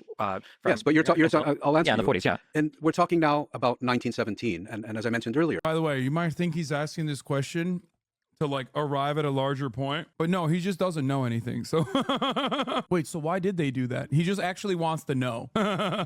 Here, I don't think the British had a Jewish state in mind. That's why they used the term Jewish national home. I think what they wanted was a British protectorate, loyal to and dependent upon the British. I think an outstanding review of British policy toward these issues during the Mandate has been done by Martin Bunton of the University of Victoria, and he basically makes the argument that once the British realized the mess they were in, certainly by the late 20s, early 30s, they recognized the mess they were in, the irreconcilable differences, and basically pursued a policy of just muddling on, and muddling on in the context of British rule in Palestine, whose overall purpose was to serve for the development of Zionist institutions, Yeshuv's economy, and so on, meant, even if the British were not self-consciously doing this, preparing the groundwork for the eventual establishment of a Jewish state. I don't know if that answers your question. Except they did turn anti-Zionist in 1939. Yes, of course. And Because maintained they were being that, shot up by, maintained that Zionist. No, but Wait, I was just kidding.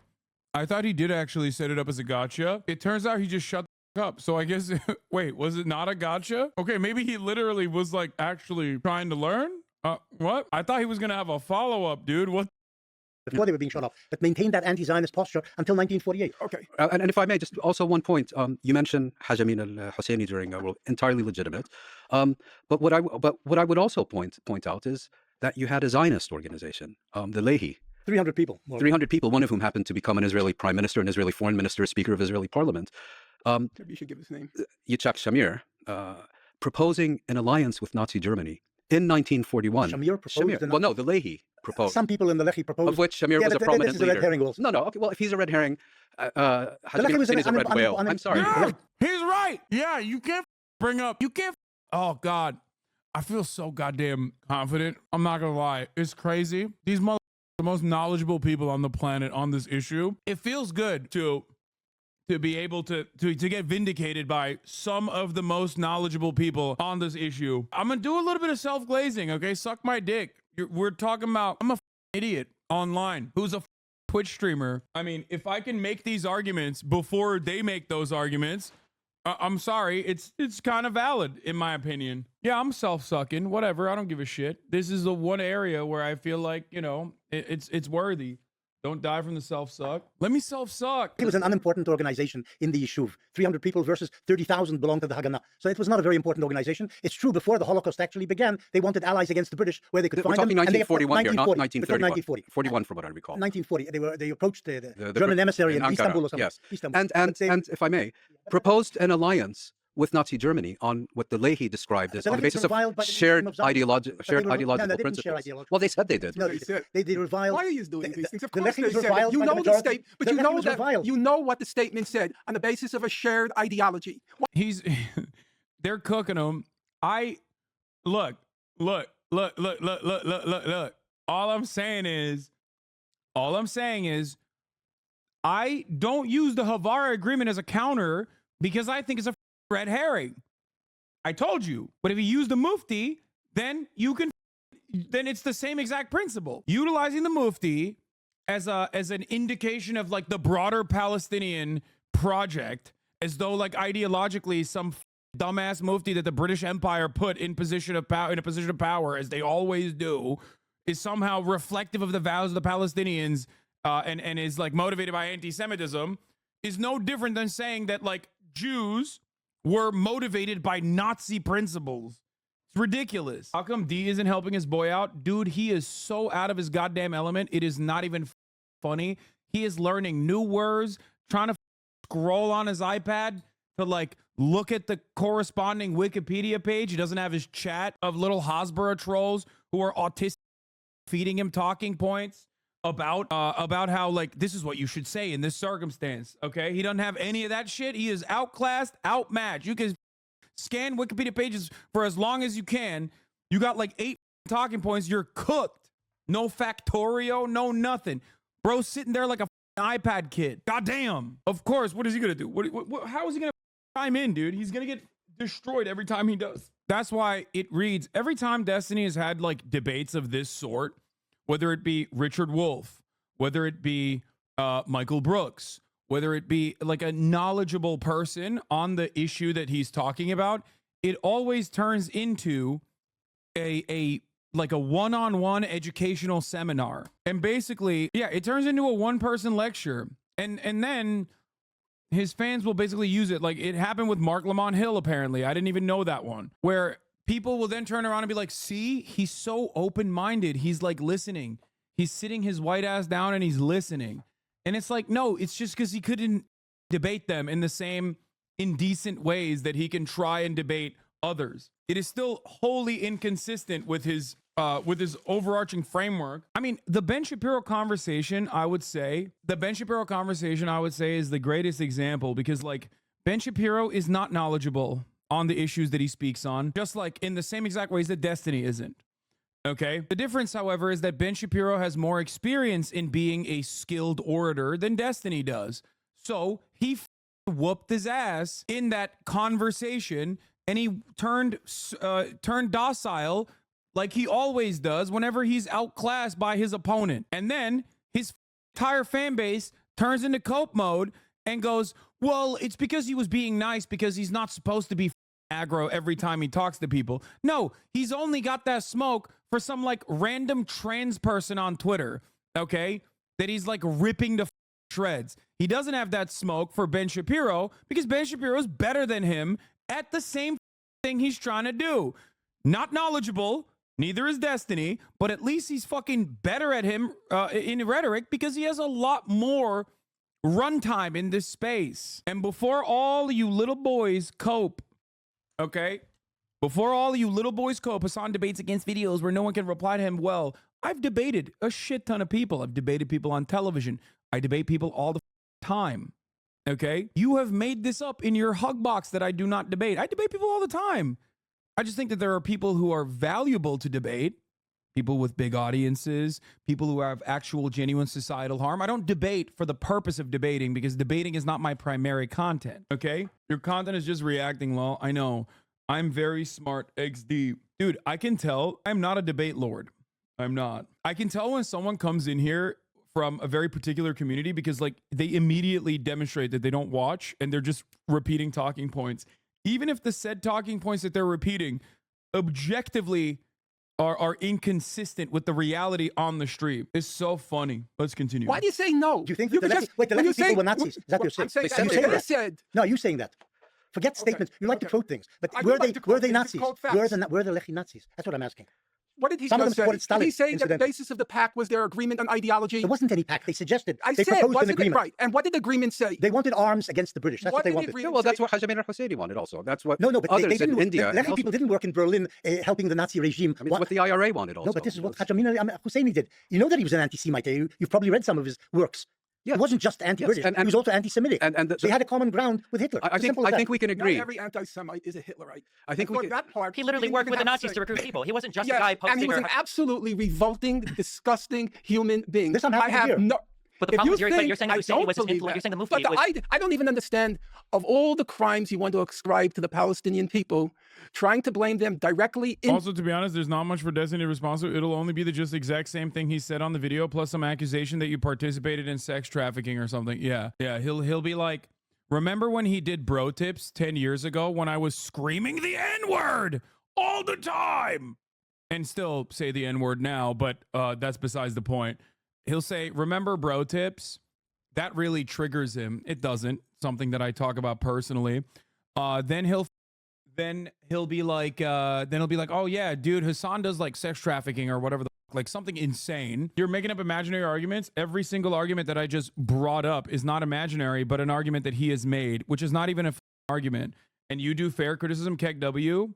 There are moments where I'm being pretty charitable and pretty fair to Destiny, but I think like that ship has that boat has sailed. We're long past that point.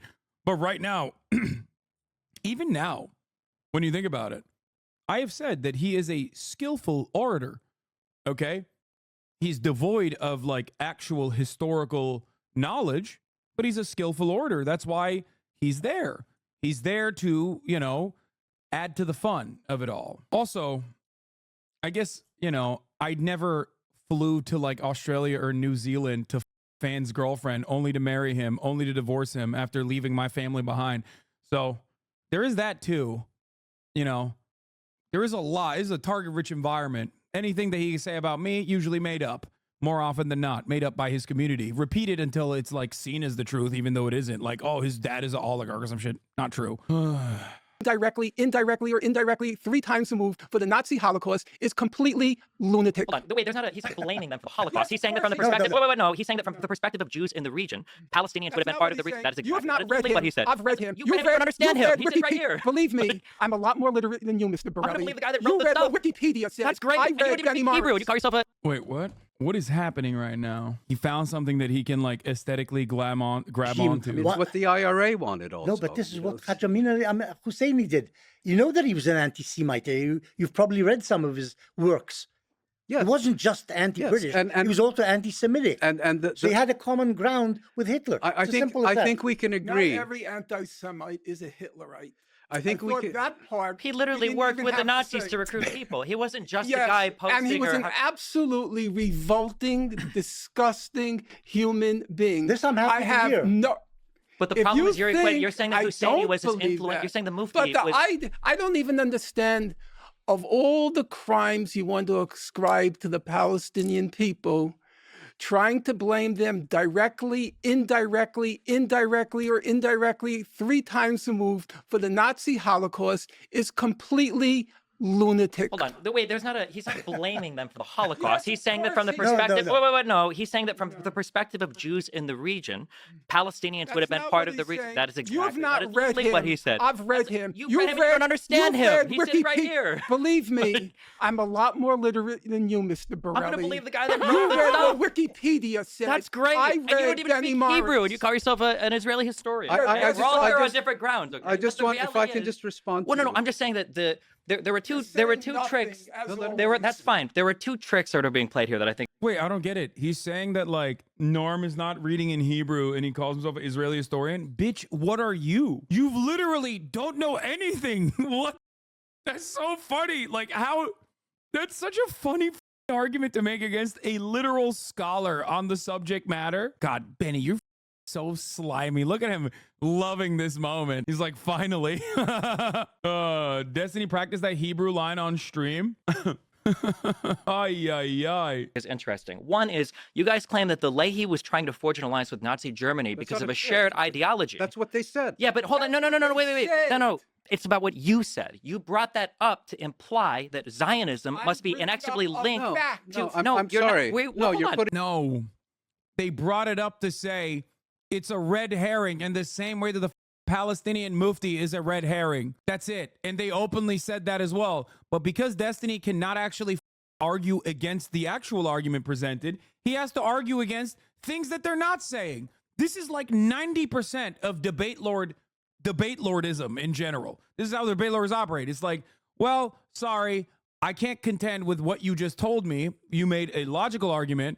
So now I'm going to act like you didn't say, act like you said something you didn't actually say at all, so that I can win the argument. Putting words in my mouth. No. Okay, wait. Well, then what was the purpose of saying that the Leahy claimed that the Leahy, who were The reason I small brought group it of up- people that were reviled by many in Israel, Influential. Not mainly by everybody, yeah. practically. Well, they were compare called them- terrorists. So Yeah. The reviled. Zionist movement called them terrorists. Yes. So what was the and purpose of hunted them, the- And what was and the hunted purpose of them. the shared ideology Shamir comment? called himself a terrorist. They were so irrelevant that their leader ended up being kicked upstairs to the leader of the Israeli parliament, That's Israeli to politics the 50 Israeli, years hence. to Israeli foreign minister. And Begin was And- also He's literally saying that the Leahy movement is more relevant ideologically and more successful ideologically than a British-backed Palestinian mufti, okay? That's why if one is a red herring, which it is, the other one is a red whale. That was the argument that he presented. That was the argument that Rabbani presented. He said, if you consider the Havara Agreement and the Leahy movement, the terror cell Stern gang, to be a red herring, which I think it is, by the way. I do think it is. Okay? If you consider them to be a red herring, then the Palestinian Mufti that the British put into a position of power is a red whale. The point there is that Stern gang has more historic significance in the inception of the Israeli state, which they do, right, than some random dumb Palestinian Mufti when tens of thousands of Palestinians actually died fighting against Nazis. Okay? Ridiculous. So, Yes. in You the want to end, you I want to would- characterize him as irrelevant as well? Go No, ahead. no. Characterizing him as relevant or irrelevant based on what happens decades later. The timeline matters. Well, The question is, what is the point of saying that the Leahy tried to forge an alliance? why is Wait, what? The timeline matters. Okay, what happened to the timeline of the Mufti? Nothing. Because he was irrelevant. What happened to the timeline to members of the Leahy Stern gang, a group of terrorists? Oh, they got elevated into positions of power. So I guess it's not that irrelevant. This is why not only is this not a good argument to make, the Mufti is not a good argument to make, but it's actually a very bad argument to make because the Havara Agreement is significantly more, the Havara Agreement is more significant than the Mufti meeting with Adolf Hitler, okay? Because the Mufti is not a political entity that represented the interests of the Palestinians at all, especially not in the same way that, like, you can make an argument that Stern Gang did. It's pretty funny because, like, those guys also then were, like, pro-USSR, but that's a different point. why is relevant is bringing up the Mufti of Jerusalem and trying to blame the Holocaust No, indirectly. The Mufti was the Indirectly. leader of the Palestine Arab National And he had Movement. about as The much Leahy was 300 and people. he had as much to do with the Nazi Holocaust as I did. No, he Bro. Oh, he's the leader of the movement. Okay. The Leahy were just 300 people. Okay, well, some of those guys did become leaders in Israel, so. recruited people for the SS. How can you get away from that? No, he recruited People for the soldiers. SS. He recruited soldiers in the Balkans, mostly Kosovars, which was disgusting. I have no doubt about that. But he had He one. also wrote letters he to got, foreign he got ministers one saying, sentence- "Don't let yeah. the Jews out." I knew The Raoul whole- Can I say- Hilberg- can I I knew say- Raoul Hungarian foreign Hilberg- minister, I knew Oh my God. Oh my God. Oh my God. The Palestinian Mufti was the British appointed Mufti, okay? He was not adopted by the broader Palestinians. He is literally irrelevant. He is infinitely more irrelevant than Stern Gang is. That's it. When losing, talk over. It is so frustrating. It is so frustrating to, like, keep relitigating this. Why do you have to constantly dismiss D's knowledge by saying it's all Wikipedia when he spent thousands of hours learning about historical events and reading UN resolutions? Why not just engage if instead the content, constant poisoning of the well?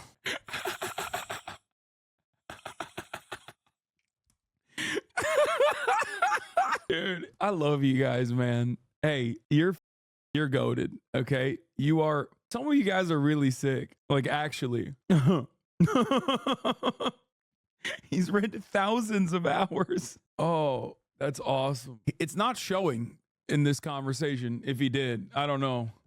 Maybe he needs to retain information better then. Goddamn. Italian foreign Raoul minister Hilberg- received letters from Husseini during One the sentence- Holocaust. one During the sentence, Holocaust, destruction don't of let the European Jews out. This one was similar. Horror memes. Why are you making it up in your mind that he doesn't know anything? He spent months and months researching the topic while you spent your time reading tweets, you disingenuous. Yeah. The notion that I get all my information from Twitter is such a funny bar from Destiny that his community repeats all the time. Because when I'm reading shit on Twitter, it is literally from journalists that I then have on stream that are in the process of breaking their stories. Okay? Like, I'm sourcing information on Twitter from the very same journalist that I then also interview on stream. I'm going to the actual source. Infinitely more productive than reading Wikipedia pages after you made up your mind about how Israel is not doing a genocide, nor is it an apartheid state. He came to that conclusion on a whim, and then he stood by that position and has been looking for post hoc rationalizations ever since. Don't let the Jews If out. I- I'm not saying he That's was a true. major Yeah, like the time you accused Israel of bombing the hospital based on Twitter threads. You're joking, right?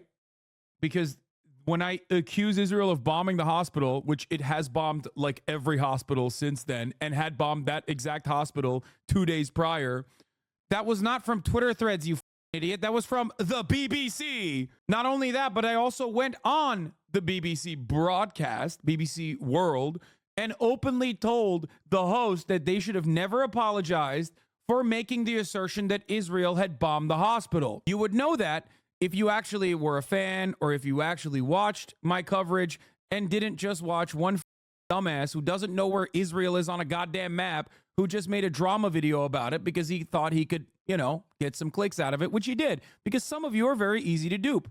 It sucks. I want you to be smarter. Unfortunately, you're too stupid. You got duped, chatter. It's okay. Can you stop making everything about yourself and just focus on the video? I'm going to lose my goddamn mind. Hey, dumb I'm not making this about myself. There are people in here that are desperately trying to do that. Hey, dumb bombed every hospital. Hasanabi, what kind of point is that D forgot where Al Shifa was the week after it got bombed? Yeah. He wasn't even minor. But if One we're agreed, sentence. Yes. that Hajj Amin al-Husseini, the Mufti of Jerusalem, collaborated with the Nazis during World War II and actively sought their sponsorship, why is it irrelevant? And probably wanted the destruction of European Jewry. He probably wanted a lot of things. Okay. Okay.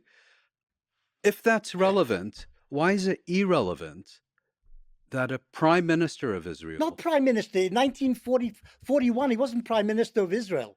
He was a leader of a very small terrorist group. So do you consider denounced as terrorist by the mainstream of Zionism. do you consider it irrelevant that many years ago Low-key, you negatively polarized D into being a Zionist, so I'm blaming you for this one. I don't give a He has a shit ton of awful positions that align with Zionism before Zionism anyway. Mahmoud Abbas wrote a doctoral thesis, which is It basically showed something tantamount. about Mahmoud Abbas. Okay, but I didn't bring it up. You're the one who's bringing Yes, it up. but He you wrote things consider that belittling relevant. the Holocaust. That's what you're saying. The president of the Palestinian National Authority belittled the Holocaust, said it didn't happen, or only a few Jews I died. think that's a fair characterization of. But I didn't bring it up. I brought it up. Yeah. Okay, because my question is, then why is Shamir's antecedency relevant?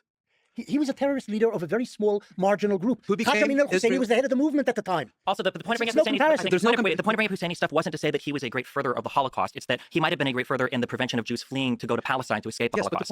point That was the point. and I explained why I think that's not an entirely accurate characterization. And then I wanted to make another point. If it's legitimate to bring up Oh my God, this argument is so stupid. Oh, please. Yes, he's finally wrapping it up. his role during World War II, why is it illegitimate to bring up a man who would become Israel's Speaker of Parliament, Foreign 30 years Minister? hence, 40 And years yes, hence. why is it? And also, He was a young and terrorist. was also responsible for the murder of. He's a small bean young terrorist.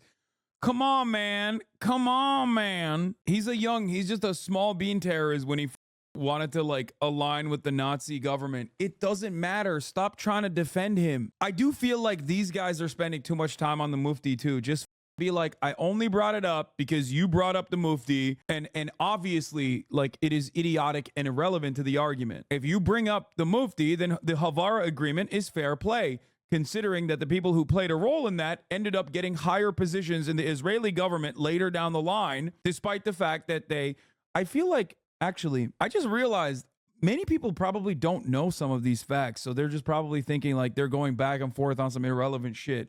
And I do think ultimately it is irrelevant in the grand scheme of things because it is a red herring upon a red herring. However, Benny Morris talking about the Mufti is a historical, which is why I got so butthurt about it personally, because I thought he was above that. I was wrong. It's like the classic. He didn't go as far as Benjamin Netanyahu did, but as far as the Havara agreement goes, the one of the earlier Zionist brigades, comprised of 300 people, that participated in the King David Hotel bombing, which killed a bunch of civilians, but it was also half military, utilized by the British government at the time. They participated in atrocities during the Nakba, like really gruesome shit, you know, throwing babies in ovens. Remember, they did that. They actually did that. Unlike what the Israeli authorities claimed happened on October 7, they actually did do that in Deir Yassin.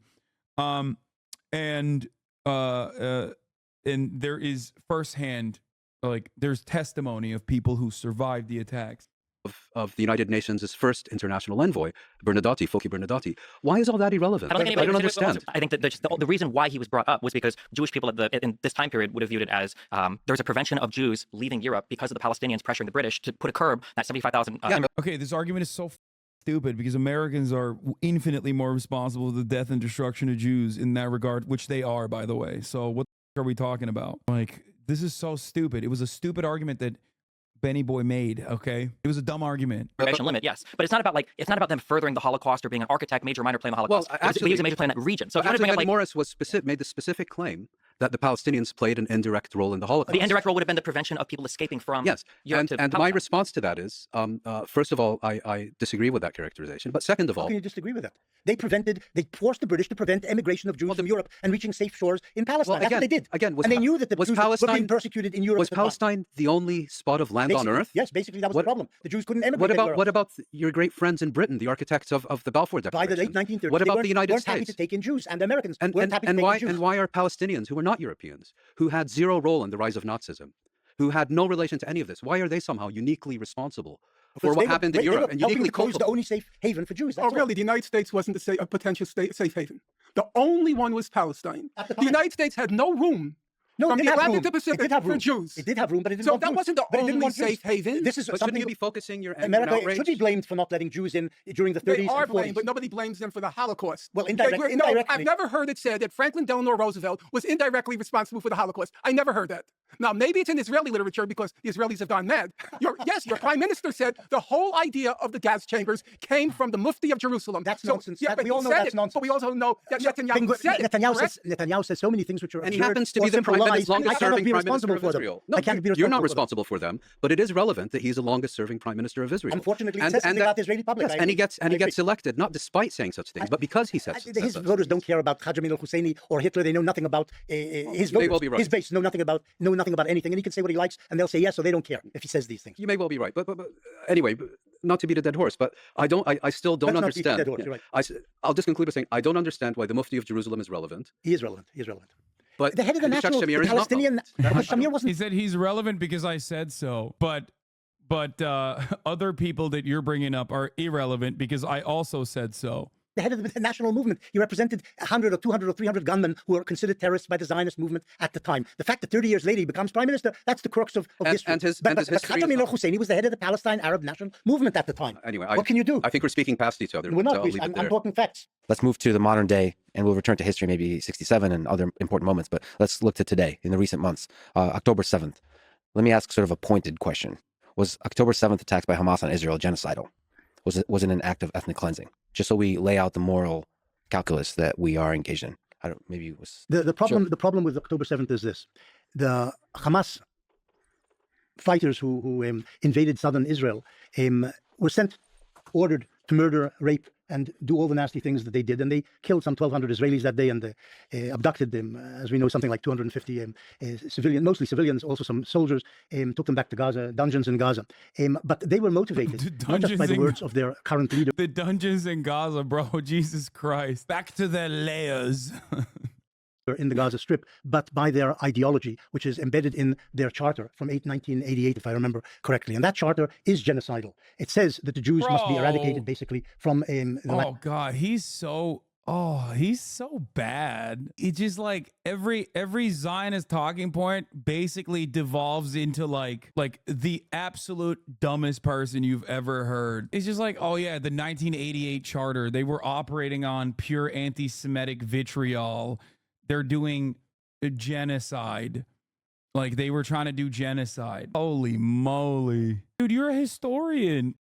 Yeah, the charter did change in 2017. Not that it matters, okay? You're just basically you're basically picking and choosing. Land of Israel from Palestine. The Jews are described there as sons of apes and pigs. The Jews are a base people, killers of prophets, and they should not exist in Palestine. It doesn't say that they necessarily should be murdered all around the world, the Hamas charter, but certainly the Jews should be eliminated from Palestine. And this is the driving Yeah, the killing of 30,000 Gazans is not genocide, but October 7 is. Yeah.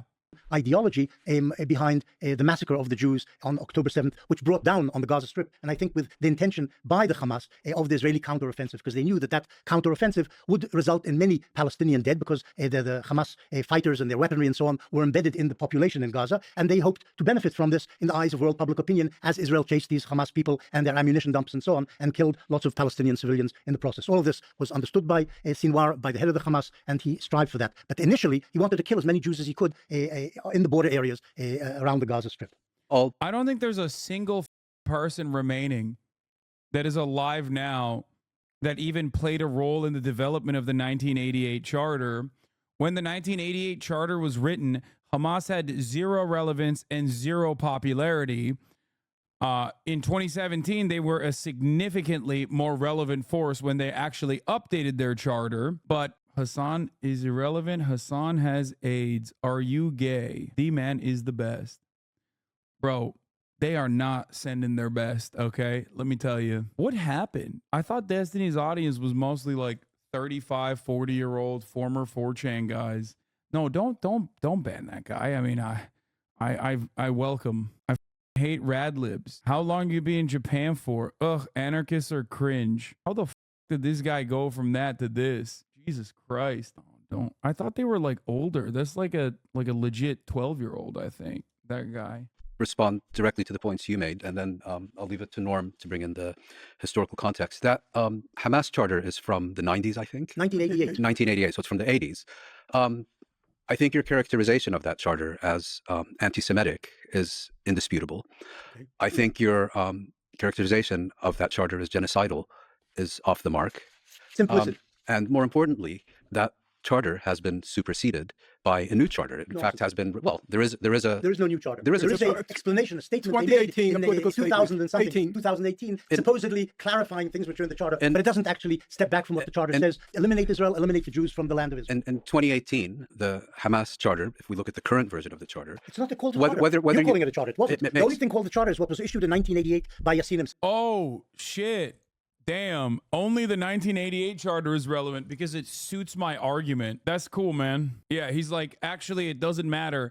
When Hamas was like only a couple years into not being like an Islamic charity and a Muslim Brotherhood cutout, their charter, when they couldn't even get like 1% support from the Palestinian population, that's when the charter was relevant. Not when they actually became a legitimate political entity. Also, Balfour can change his mind, but Hamas cannot change their minds. A lot of biases coming out to play here, I think, in with respect to like white dudes capable of change and growth, Arabs not capable of change, and also almost always responsible. Mufti, very responsible for the Holocaust, but by that very same principle, the dudes who, specifically went to higher positions in the Israeli government later on, in the original, a couple decades prior or a decade prior, they actually committed atrocities personally.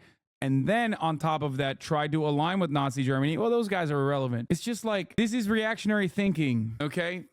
This is reactionary thinking. This is the problem with reactionary thinking, is that like, you end up arriving at all of these conclusions where you say the people that I decided are bad and cannot have rational motivations that are grounded within like morality that I would agree with. The people that I do agree with are always good, even when they're doing bad things. Even if you're a scholar or a historian, you can still find yourself in the throes of reactionary thinking that actually betray any kind of principled argument that you could make. I did expect more from Benny Morris. I did. Like, obviously, I disagree with him, but I thought at least he would, like, try to frame the conversation in a way that, like, is a little bit more nuanced. Like, I thought he wouldn't be giving... Like, he's not doing the Rabbi Shmuley argument, but he's coming close to it. Anyway, it makes a clear distinction between Jews and Zionists in 2018. Now, you can choose to dismiss it, believe it, it's sincere, it's insincere, whatever. Insincere is probably the right word. Secondly, I'm really unfamiliar with fighters who consult these kinds of documents before they go on. In the kindergarten, they're told, kill the Jews. They practice with make-believe guns and uniforms when they're 5 years old in the kindergartens of the Hamas. Oh, God. Every Hasbara line is coming out. Palestinians do not need to educate their children in a hatred of Israel. They do not have to learn it by CRT, okay? They do not learn it at school. They learn it when the school blows up. Who blows up the school is the question every Palestinian child is forced to reckon with. And the answer to that question is the Israeli occupying force. So that's when they radicalize. Not because they're playing make-believe with guns, okay? Israel, on the other hand, does have to teach their children to hate Arabs. This is pure projection. Why does Israel have to teach their children to hate Arabs? Well, because they are the colonial entity here. They are the occupying force. They are the state. They have all of the rights and responsibilities and the monopoly on violence that the state has. A Palestinian child will ask, who killed my mom and who killed my dad? Exactly. This is how they radicalize against Israel. Israel doesn't teach much, Israel doesn't as much teach hate, they teach fear. Yes, that's how it works though. That's how hatred festers. It's pure projection. It's pure projection when you hear someone, a defender of Israel, make this false claim that Palestinians are learning to hate Israel. Well, they won't even say hate Israel. They'll say hate Jews as a quick substitute for Israel, okay? When they don't learn that hatred, they live it. They actually experience the results of the Israeli hatred, and then they radicalize. And of the In Commissioner Gaza. General of UNRWA, right? I didn't say that. I said the Hamas has kindergartens and summer camps in which they train Okay. to kill Jews, children aged 5 and 6. Secondly, you keep saying Jews, to which I would respond. They use the word Jews. To which I would respond that Hamas does not have a record of deliberately targeting Jews who are not Israelis.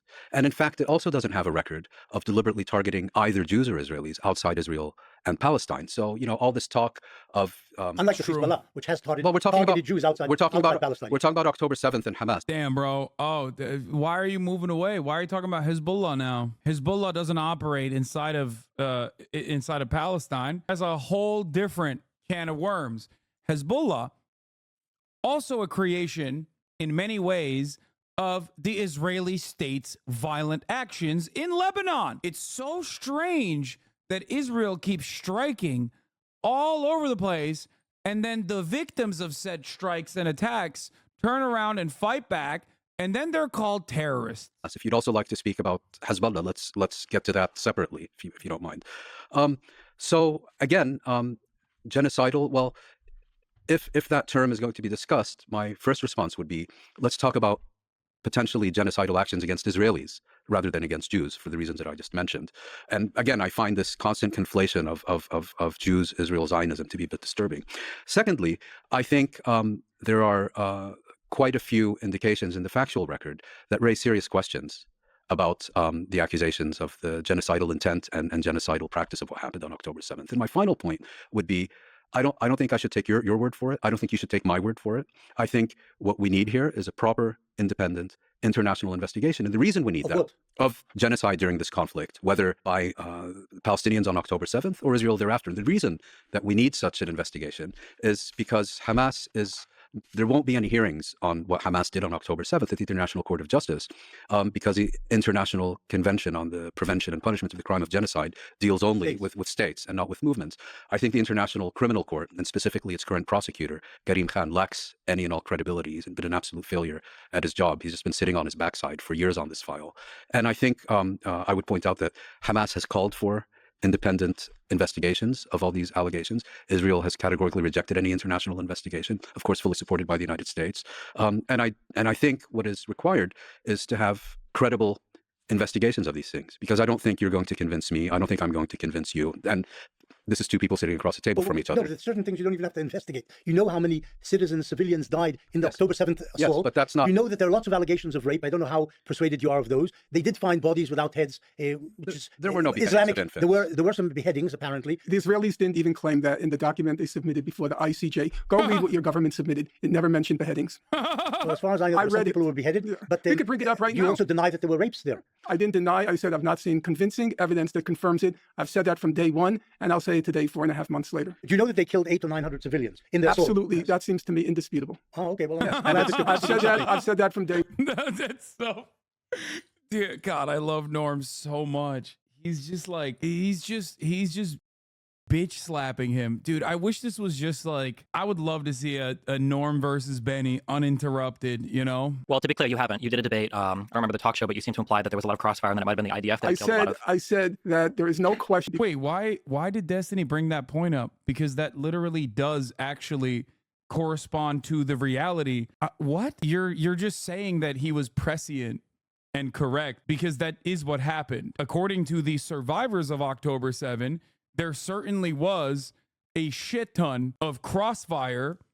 And also on top of that, what the Israeli, the The Israeli newspapers investigated October 7 and found credibility in the claims that like the Israeli government actually may have even implemented the Hannibal doctrine in the kibbutzim. He's just, what is he doing? This of course does not mean that like the overwhelming amount of civilian casualties came at the hands of Israel. I've never said that, for the record. I still very much maintain the position that yes, Hamas militants and other Palestinian resistance forces that entered through the Gaza envelope absolutely targeted civilians and killed them, both in the Nova Festival. It wasn't just crossfire. It was a deliberate attempt to kill civilians. Okay?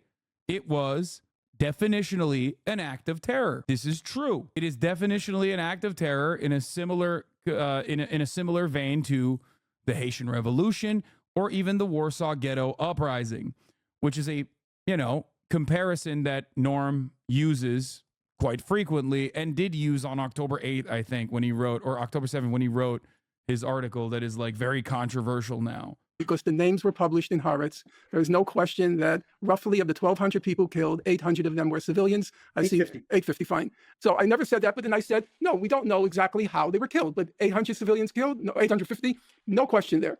And I also said on repeated occasions, there cannot be any doubt, in my opinion, Festival as of now, with the target available is not evidence. true. It doesn't matter. Once they paraglided in and they saw what was going on, dude, I watched body camera footage, Hamas militants or other Palestinian resistance forces and their militants opening fire on fucking porta potties like mass shooters.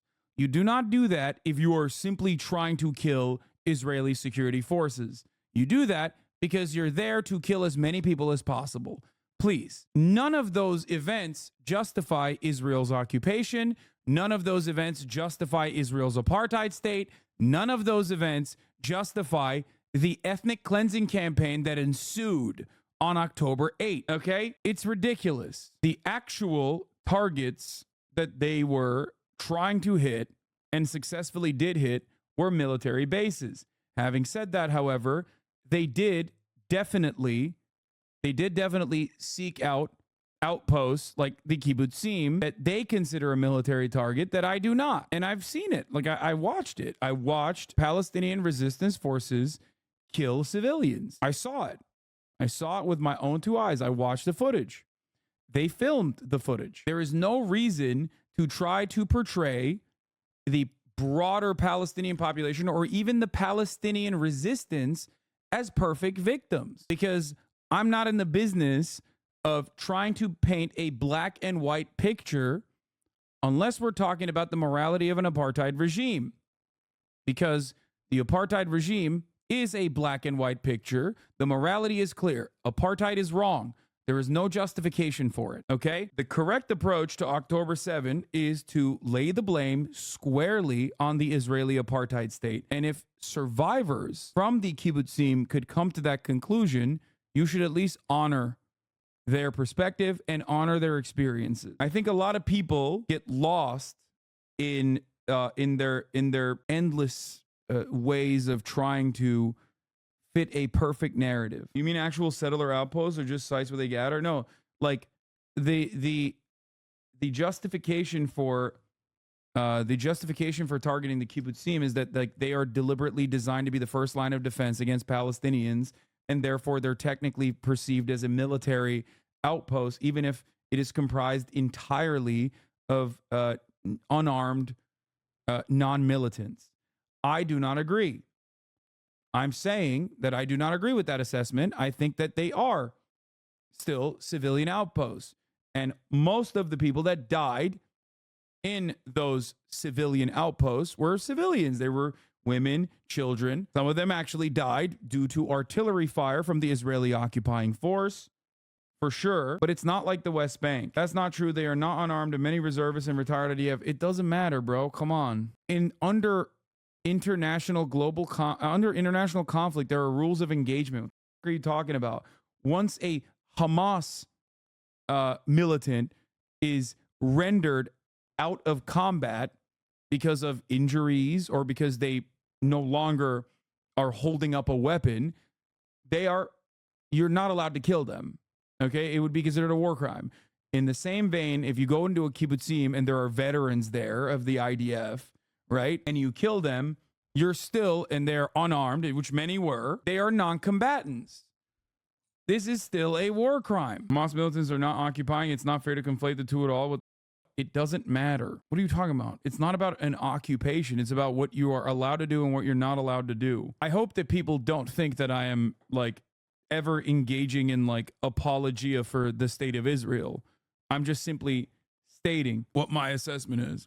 That Hamas was responsible for significant atrocities, and I made sure to include the plural. There's a lot of tricky language being employed here. Do you think that the There's nothing 850? tricky. It's called attaching value to words and not talking like a motor mouth. Okay. I am very careful about qualifying because that's Okay, what then let me just language ask is about. That's great. Then let me just ask a clarifying question. Do you firmly believe that the majority of the 850 civilians were killed by Hamas? My view is even if it were half, 400 is a huge number by any reckoning. It's Okay, wait, you didn't. I said wait, even wait, if wait, wait, wait, because, hold on, because wait, Benny, my question. because Professor Morris, I don't know. I agree with Mouin Rabbani. I'm not sure if he concedes the 400. I'll say Why 400? because I have because, 400. right as I 800 said of the 850 Well, slaughtered because by Hamas. if So I don't maybe know, a couple of individuals were killed in this very action. I don't know. You're saying from Professor day one Morris, you believe this Professor particular thing. You Morris, clearly don't. You clearly I don't said believe this from thing. You don't. day one, I You said no, people died. That's not no, controversial. Wait, hold on. If I may. That's not controversial. Mr. Bennell, I attach value to words. Yes, you said that. When You value them. when Stop I repeating was, so much. Mr. Bennell, please slow down. Dude, one of the greatest brain rots that I think like Mr. Bunnell has created is his like community also engages in his same like line of bad argumentation where instead of like addressing the actual subject, instead of addressing any of the statements that you've made, everyone immediately goes for the low-hanging fruit of just making up something I didn't say. It's weird because like you try to virtue signal and act like you actually are simply trying to understand my position. Well, then ask me a question. So many people just turn around and make accusations that they frame as though they're simply curious or just asking questions. It's so weird. I can't argue with your delusions, man. Why are you so permanently stuck in like trying to find a moment of hypocrisy or a gotcha? This is not valuable discourse. You can't do it. The speech and attempt to listen. When I was explicitly asked by Piers Morgan, I said there can be no question that Hamas committed atrocities I've heard this, on yes. October 7th. If you want me to pin down a number, I can't do that. And ask you to but pin I down a may- number. You can listen to You what I'm mean saying. ask No, me? my question is, Okay. I'll ask Mr. a Bennell, very I precise cannot question. listen to you because Excuse you're me. not. It's a very easy If I question. understood your question correctly. My question is, do you think the majority of the people that were killed on Yes. October 7th, civilians, were killed by Hamas, Yes. or are we subscribing to the idea that the IDF killed hundreds, No, 400 or 500? no, in the but let crossfire? me explain why that's a difficult question to answer. The total number of civilians killed was 850. Mhm. We know that Hamas is responsible probably for the majority of those killings. We also know that there were killings by Islamic Jihad. We also know... We're bunching together the Islamic Jihad and the Hamas. So that's Well, splitting his hairs question now. was No, but he specifically means, about- he No, means it's the clear. Raiders. He means the I'm Raiders. speaking in opposition to the conspiracy theory that people like. Do you prefer Norm or Professor Finkelstein, or what do you? I don't know how you prefer. Well, it's to not a address it. conspiracy theory. Well, because the it's- conspiracy theory is the idea that the IDF killed the majority of them. It's not a conspiracy theory. And then Oh, there's also a theory that, as Norm pointed out on the show that he was on, that he thought The IDF killed the majority of the civilians is not something that Norm Finkelstein, as far as I know, has said. And it's weird because I don't understand why instead of examining what Norm Finkelstein is saying, he chooses to speak over it and just, again, quickly just develop a straw man of an argument that he's not presenting. This dude is in front of you. I think like people get so caught up in internet debates and then they just get lazy, like intellectually lazy and argumentatively they get lazy in the way that they craft an argument. Yeah, it's going to be much easier for you to argue against the position that the opposing side did not make. You shouldn't do that. No, Kaya's not licking her hotspot. She's eating a... It doesn't make any sense to continue with this line of questioning because it's built on top of a faulty premise that could very easily be, if one was genuinely interested in finding the truth, it could be very easily disposed of. Just ask the question to him. When he reacts to you, it's full of ad hominems, of course. But I do it too because it's like fun. You know what I mean? That's what it is. It's lazy, but I'm not trying to craft an argument here. Or when I like make fun of him for you know, being stupid or whatever. It's basically asking the opposition to answer for the most fringe, insane takes that people on their side can espouse. Exactly. That it was very strange that, given how reputable Israeli services are when it comes to sending ambulances, retrieving bodies. Like, how can you say so much and still say so little at the same time? Again, not addressing anything that I did, just hyper focusing on like what you perceive as the optics are here. It's just, you're not doing anything. You didn't do anything. You're just trying to derail the stream. You know what I mean? It's very strange that, given how reputable Israeli services are when it comes to sending ambulances, retrieving bodies, he thought it was very strange that that number was continually being adjusted. And do you know so why? when you say that in combination with, well, I'm not sure how many were killed. Well, do you know why the number? Do you know why the number went down? The number went down because the Israeli authorities were in possession of 200 corpses that were burned to a crisp that they assumed were Israelis who had been killed on October 7th. They later determined that these were in fact Palestinian fighters. Now, how does a Palestinian fighter get burned to a crisp? No, you're mixing two things. That's- yeah, I don't Some think- of the bodies they It's weren't true. able to identify. No, what he's saying is not mixing two things. He's right about that. That is the reason why. That is the reason why, according to Haaretz, that they lowered the number. Actually, they ruled that some of them were actually Arab marauders rather than Israeli victims. A few of them also, of the Jews, were burnt to a crisp. And it took them time to work Yes. this out. And they came out initially with a slightly higher figure, 1,400 dead, and eventually reduced it to Yes, 1,200 and the dead reason Israelis. the reason is that a proportion of Israeli civilians killed on October 7th. I don't believe it was a majority. We don't know how many. Marauders. Some were killed in crossfire. Some were killed by Israeli shell fire, helicopter fire, and so on. And the majority were killed by Palestinians. And of that majority, we don't know. I mean, again, I understood your question is referring specifically to Hamas, which is why I tried to answer it that way.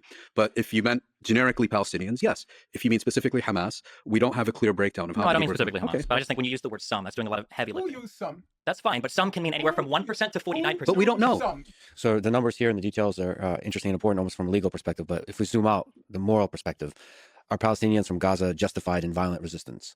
Well, Palestinians have the right to resistance. That right includes the right to armed resistance. At the same time, armed resistance is subject to the laws of war.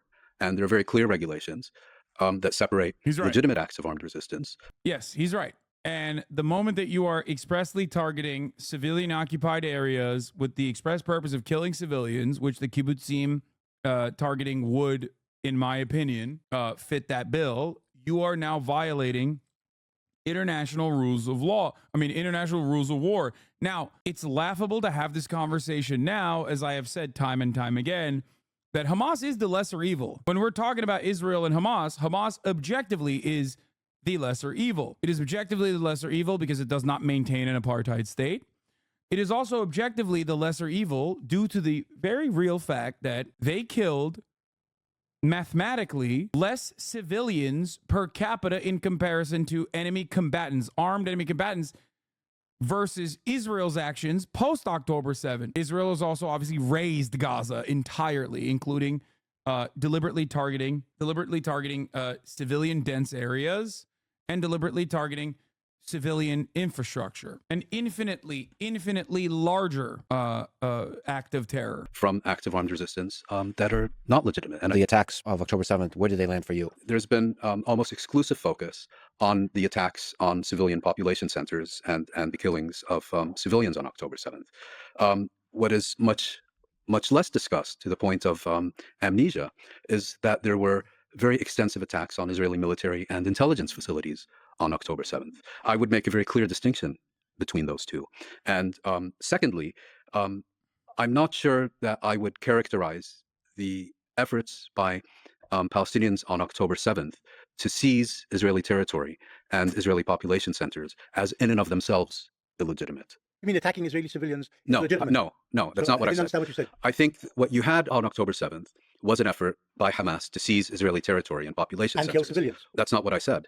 What I said is I think I would not describe the effort to seize Israeli territory as in and of itself illegitimate, as a separate issue from the killing of Israeli civilians, where in those cases where they had been deliberately targeted, that's very clearly Whole illegitimate. families were slaughtered in kibbutzim. But I'm making I think- Many of them left-wingers, I think- incidentally, who helped Palestinians go to hospitals in Israel and so on. Again- Even drove Palestinian cancer patients to hospitals in again. Israeli. I'm making a But you don't distinction seem here. to be very condemnatory of what the Hamas did. Well, I don't do select. That's so funny to say because, like, dude, what the given the opportunity, I'm sure there are plenty of Palestinian children and the women and the civilian men that Israel has killed in its endless ethnic cleansing campaign, seemingly endless ethnic cleansing campaign, as they brought about hellfire upon this entire civilian population that is already like condensed into a tiny area because of ethnic displacement prior. Like, who knows the potentials of how humane and how wonderful and kind they would be. This game of like condemn Hamas made a lot more sense on October 8th, especially by those who knew what Israel would inevitably do and would obviously defend it. But like at the time, I guess the broader audience did not have that same comprehension. Maybe because one, they weren't paying attention before, or two, never really thought it could get this bad. The correct counter to this is, of course, okay, do you condemn Israel? Not gonna lie, I don't think the goal of October 7th was anything other than getting the highest KD ratio possible. No, the goals of October 7 were laid clear by the very same people. People always love picking and choosing like certain Hamas leadership and what they've said, and not others when it doesn't suit their interests. I do not fault you for not knowing what they've said because it's not usually heavily publicized. This was a military operation to do as much damage as possible. Certainly, part of that is killing civilians. But the military operation in and of itself was to secure as many hostages as possible. And they thought that they would have severe limitations, severe hurdles in the Israeli security apparatus that didn't actually, that fell through pretty easily. They were shocked by their own success in that regard. They made it very clear that they said that their goal was to kill IDF soldiers, take over military checkpoints, like take over the surveillance base and other military bases. Beyond that, of course, once the barrier was penetrated, there were certainly criminal elements that also went in. There were plenty of civilians that went in that with no like criminal intent or weren't like trying to do something awful, but just to simply go into someone's house or watch Netflix even. This is all recorded heavily if you read Haaretz, right? But their ultimate aim was to secure hostages so that they could engage in negotiations and try to do a mutual hostage release and also build a port in Gaza. Those were the demands. The demands were build a port in Gaza and engage in hostage negotiations, including high-profile hostages. Active condemnation. I'm not talking about selective. I don't do selective specific outrage. condemnation of this specific Well, you know assault what? You know on what it civilians. is. You know, I would, for example, condemn Israeli assaults on civilians, deliberate assaults on civilians. Yes, I would and- condemn them, but you're not doing that You know, with the Hamas. you know what the issue is? What? I've been speaking in public now, I would say since the late 1980s and interviewed and so on. I have never on one occasion ever been asked to condemn any Israeli act. When I've been in group discussions, those supporting the Israeli action or perspective, I have never encountered an example where these individuals are asked to condemn what Israel is doing. The demand and obligation of condemnation is exclusively applied, in my personal experience over decades, is exclusively applied to Palestinians No, this is and those. nonsense. Israel is condemned day and night on every television channel, on every, and has been for the I'm last. telling Okay, bro. Oh yeah, they're so condemned, bro. Dude, I wish I could condemn the Palestinians in the way that we're condemning Israel then. Yeah, dude, I'm condemning the Palestinians, the Palestinian state, the Palestinian government by offering them $3 billion in weapons every year. Okay? Let's condemn the Palestinians a little bit in the same way that we're condemning Israel then. God damn, dude. Get out of here. This permanent victimhood narrative. God damn, it's so stupid. Holy shit. Yeah, I'm condemning Palestinians by having, you know how you would condemn Palestinians in the same way that, or condemn Hamas in the same way that we condemn supposedly quote unquote Israel? Imagine if during October 7, I would go and have like Yahya Sinwar on my broadcast to contextualize all of the civilians that were being murdered on camera. That would be my condemnation if that was condemnation according to Benny Morris, if that's real condemnation. Can you imagine a world where I'm like, please, Yahya Sinwar, we have a footage of some of these militants here executing people inside the kibbutzim. Could you please contextualize why this violence is occurring by telling us how Israel deserved it? Like, that is so unimaginable. It is literally, I think, illegal, okay? I would probably go to prison if I did something like that. I had a random teenager from Yemen on this broadcast, and these dipshits literally kept saying, He's an anti-Semitic, homophobic, gay people executing terrorist Houthi who killed probably a bunch of sailors. Random Yemeni teenager who in the interview said he's not anti-Semitic, that he's totally on board with anti-Zionist Jews, which was shocking for him to even learn about. Not a militant, and literally said he was not Houthi. Tim Houthi interview was condemned for being cringe. It was not at all. Didn't you brand it as him being a Houthi interview though? Brother, I didn't know anything about him, okay? And that is the reason why I asked them questions in that process. But many people did not actually watch the interview, and they simply made assertions. Stop saying he wasn't anti-Semitic. Of course he won't say it. Why? Why wouldn't he say he's anti-Semitic? It's literally in the Houthi charter. It says to all Jews. Why is it that all of a sudden this guy is going to magically hold back? You can't pick and choose. On the one hand, you're like, all Yemen are, all people on the, because he's on the broadcast. Dog, the literal Houthi banner says to all Jews. Why do you think he would hold back? I thought he wasn't a Houthi. Because he's not. Yeah. Does he not want to get fired from the Houthis? Yeah, he's a part of the Houthis. It doesn't make sense. What you're saying doesn't make sense. You're in a moral quandary in the own neat little moral confines that you're trying to cultivate. You're still inconsistent. Dude's been getting blown up his whole goddamn life, okay? He withstood a genocide. I don't think he gives a shit about like American sensibilities. I love the argument that it's like he's actually still anti-Semitic, but he's also cognizant. He's anti-Semitic, but he's cognizant, and he's like secretly hiding his anti-Semitism. But also simultaneously, the Houthis, which he said he's not a part of, I believe he is a part of, who literally have in their banner to all Jews. How'd that work? How'd that happen?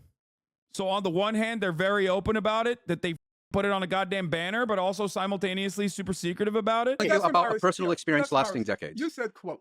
Oh, no. I'm trying to quote what you just said. I shouldn't have said anything at any time. You should say, Professor Morris. Yes. You just said. Hassan, babe, I'm an Arab. I grew with these anti-Semitic indoctrinations. Okay, well, I don't know why. Netanyahu says, I don't hate Palestinians. Would you believe him? Are you comparing Benjamin Netanyahu to a 19-year-old TikToker? Are you this dumb? Are you actually this stupid?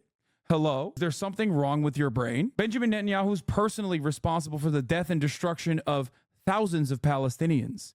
It is not the same, you idiot. You have no reason to believe that that person has killed a single person, Jewish or not, like not a single person. Here is a better analogy that you should make if you understood the argument. If I brought a random Jewish person from Israel on this broadcast and then immediately we're like, well, you're secretly a hater of Palestinians, okay? You must be because you're a Jew in Israel, right? You're so stupid. If I brought a random Israeli Jewish teenager on this broadcast and then started making these assertions about them, it would be the same as what you're trying to do to the Yemeni teen, okay? Except I have had Israeli Jewish teenagers on this broadcast. I don't know if you recall, you probably weren't here for that. They were conscientious objectors, as a matter of fact, because I'm not some freak lord who automatically assumes that if someone is Israeli or Jewish, that they want to do genocide to the entire Palestinian population. That's the difference. Israel deliberately attacks civilians, Yes. okay? The problem, Professor Morris, is over and over again, you claim in the face of overwhelming evidence that they didn't attack civilians. That's not true. I've said Really? Israel has attacked Professor- civilians. Professor In Kibya, Morris- Israel attacked Right, right, civilians. Professor And I've written Morris. extensively Okay, about I it. know that. In Kafr Qasim, they killed Yes. civilians. And I've written And now that. let's. So you're just eliminating, okay, you're selecting. okay. As Stephen says, you cherry pick. If I were Before you do okay, cherry pick. let's fast forward when you were an adult. What did you say about the 1982 Lebanon War? What did I say? You don't remember? Okay. Allow me. Wow. Okay. So it happens That's so that funny. I was not at all I had no interest in the Israel-Palestine conflict as a young man until the This is true. 1982 Lebanon War. Yeah. I lost the passage. I'll find it. Okay, real quick. Well, It is safe to assume that since 94% agree with the war in Gaza is not a good point. No, that's idiotic. As your horniness to say like all Israeli Jews hate Palestinians and want to do genocide is causing you to literally betray the principles that I bring to the table. I will never, ever assume automatically that like an Israeli Jew is going to be in support of the genocide in Gaza. You know why I'm not going to do that? Because that's idiotic and also bigoted. It doesn't matter. Don't say just 94%. Doesn't matter. I apply the same exact principles. That's my point. He's searching for that. Yeah, allow me. You bring That's up good. something that's really important that a lot of people don't draw a distinction between, in that there is just causes for war and there's just ways to act within a war. It's always better to ask instead of assume. And these two things principally do have a distinction from one another. Correct. However, while I appreciate the recognition of the distinction, the idea that the cause for war that Hamas was engaged in, I don't believe, if we look at their actions in war or the statements they've made, it doesn't seem like it had to do with territorial acquisition. No. The Like point. taking land No, back. the point I was making was what was Hamas trying to achieve militarily on October 7th. And I was pointing out that the focus has been very much on Hamas attacks on civilians and atrocities and so on. And I'm not saying those things should be ignored.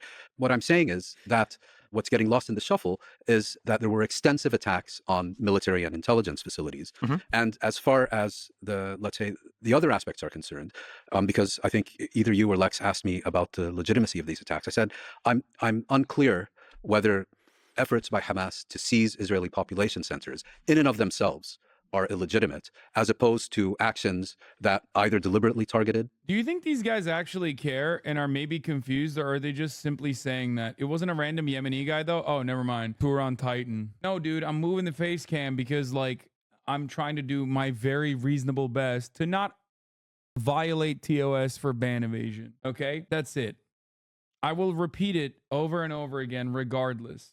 It's funny. Other than that, damn, dude, why are so many of you in here today? What the fuck's going on? It wasn't a random Yemeni guy, though. It was a random Yemeni guy. Israeli civilians, or actions that should reasonably have been expected to result in the killings of Israeli civilians. Those strike me as, by definition, illegitimate. And I want to be very clear about that. Illegitimate means you condemn them. Illegitimate means they are not legitimate. I have a problem Condemning with- your side, yes. No, not condemning my side. I have a problem with selective outrage, and I have a problem with selective condemnation. And as I explained to you a few minutes ago, in my decades of appearing in public and being interviewed, I have never seen, I've never been asked to condemn an Israeli action. I've never been asked for a moral judgment on an Israeli action.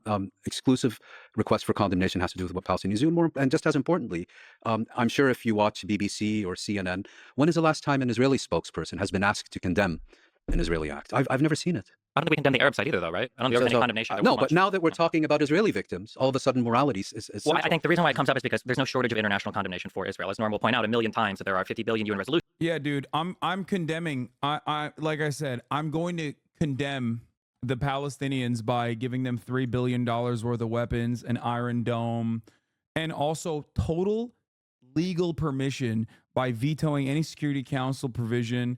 Like that's my goal.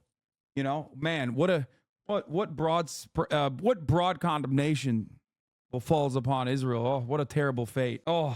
You've got Amnesty International, you've got multiple bodies of the UN, you've got now this case for the ICJ, so there's no question of if there's condemnation. But sorry, if I Was can there interrupt any you. In question about- 1948, the entire world stood behind the establishment of a Jewish state in the entire No, world. except the Arab states and the Muslim states. Well, not the entire world. Okay, but I think you know what I mean by that. The Western democracies, that's what you're saying. Well, then also, just my Western quick question- democracies supported the establishment of Israel. My That's quick what question you're was, you said that you believe that, this is a very short one, you don't have to, it's just, you think that there's an argument to be made that the people in Gaza, that Hamas and Islamic Jihad, whoever participated, had a just cause for war. Maybe they didn't do it in the correct way, but they maybe had a just cause for war. I don't think there's a maybe there. The Palestinians Okay, you think they have- absolutely had a just cause for it. Do you Yeah. think that Israel has a just cause for Operation Swords of Iron? No, of course not. Okay. All right. You can say your vote.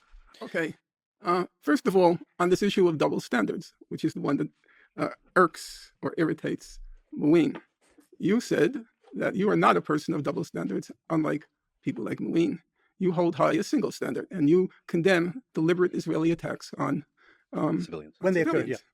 And I would say that's true for the period They just sneakily ignore the actual question. Yes, of course, criticism of Israel condemned, but the question was, why do we never hear questions from the media to Israel defenders about condemning Israel? Because there's a double standard. Because Israel is our ally. up till 1967, and I think it's accurate, your account of the First Intifada. There, it seems to me, you were in conformity with most mainstream accounts. And the case of the First Intifada, you also used, surprisingly, you used Arab human rights sources like Al-Haq, which I think Muin worked for during the First Intifada. That's true. But then something very strange happens. So let's illustrate it. Wait, there's something strange which happened. Is the Arabs rejecting Okay, wait. peace offers? That's what happened. Well, By accepting the Oslo Agreement. yeah. Not the, Okay. rejecting Islamic campaign Okay. and attack. If we have time, I know the record very well. I'd be very happy to go through it with you. But let's get to those double standards. So this is what you have to say about Israel's invasion of Lebanon in 1982. You said Israel was reluctant to harm civilians, sought to avoid casualties on both sides, and took care not to harm Lebanese and Palestinian civilians. He then went on to acknowledge the massive use of IDF firepower against civilians during the siege of Beirut, which traumatized Israeli society. Morris quickly enters the caveat that Israel, quote, tried to pinpoint military targets, but inevitably many civilians were hit. That's your description of the Lebanon War. As I say, that's when I first got involved in the conflict. I am a voracious reader. I read everything on the Lebanon War.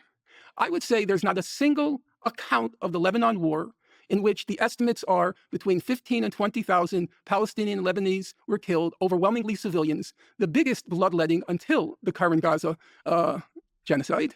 By the way, Israel did not have a right to invade Lebanon. Important. Palestinians do have a right to resist the apartheid. They do. Their methods of resistance went above and beyond and are understandably considered acts of terror on October 7th. Everything past that is so far defensive against Israel's, once again, illegal offensive war against the civilian population. Israel does not have a right to defend itself as the belligerent occupier on top of Gaza by pummeling Gaza. They do not. They do not have a legal right to do this. It is an illegal occupation. It is an apartheid state, and Israel's actions post-October 7 in Gaza are illegal. As the belligerent occupier, Israel does not have a right to blow up Gaza, okay? They don't. It is not a defensive measure. This is the same Israel attack on Lebanon. Sam was telling you he witnessed the attack helicopters flying to, isn't it? I think so. Biggest bloodletting, I would say, I can't think of a single mainstream account that remotely approximates what you just said. So, leaving aside, I can name the books, voluminous, huge volumes. I'll just take one example. Now, you will remember, because I think you served in Lebanon in 82, am I correct on that? Yeah. So you will remember that Dov Yarmia kept a war diary. So, with your permission, allow me to describe what he wrote during his diary. So, he writes, the war machine of the IDF is galloping and trampling over the conquered territory, demonstrating a total insensitivity to the fate of the Arabs who are found in its path. A PLO-run hospital suffered a direct hit. Thousands of refugees are returning to the city. When they arrive at their homes, many of which have been destroyed or damaged, you hear their cries of pain and their howls over the deaths of their loved ones. The air is permeated with the smell of corpses, destruction, and death. Continue. Does that sound like your description of the Lebanon War? Forget my description. Forget it? The point you're making... Words are in print. We can't just let forget me them. just finish my sentence. The point you're making, which you somehow forget, is that there are Israelis who strongly... Dude, it's so funny that he keeps cooking him with his own words. That's awesome. God damn, dude. Oh, bro. He's reading him to filth. He said, listen up. You're fraudulent. He got him to say, forget my own words. That is so ridiculous, dude. Oh my God. Criticize their own side and describe how Israelis are doing things which they regard as immoral. You don't find that on the Arab side. I'm talking about you, Mr. Morris. I'm not talking about Dev Yarmia. I'm talking about you, the historian. How did you depict the Lebanon War? Because I believe that the Israeli military tried to avoid committing a civilian casualty. Yeah, Israel's always trying to avoid civilian casualties is just failing, you know? Just failing to do so. Man, biggest failure, biggest fraudulent military of all time, you know? It's crazy. How do I add like just a black box or something? A chatter actually brought up a good idea. Do I need like an image or something? Let's see if I can find like a funny image real quick that I'm gonna use here. I should have done this from the jump, dude. If this is a WebP, I'm gonna lose it. Hold on.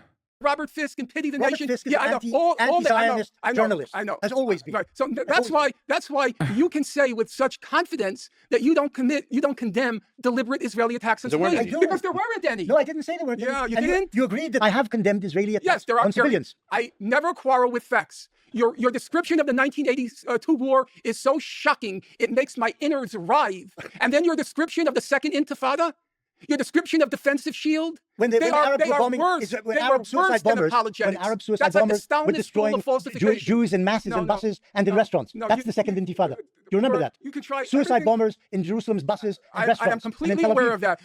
But if you forgot the numbers, I don't forget it was 3-1 The They number killed mostly armed no, Palestinian I know gunmen. that's what you say. Okay, I can't do this. This is so dumb. No, it's too hard. It's too hard. It's too much. It's too much. I can't do it. It's too much. It's too much. It's too much. It's too much. The problem is like having to constantly switch screens. Also, it's like a serious subject and I want to pay attention. I want to pay attention. I want to pay attention. Now you know how that guy felt. You had to censor that Japanese guy's dick with an eggplant.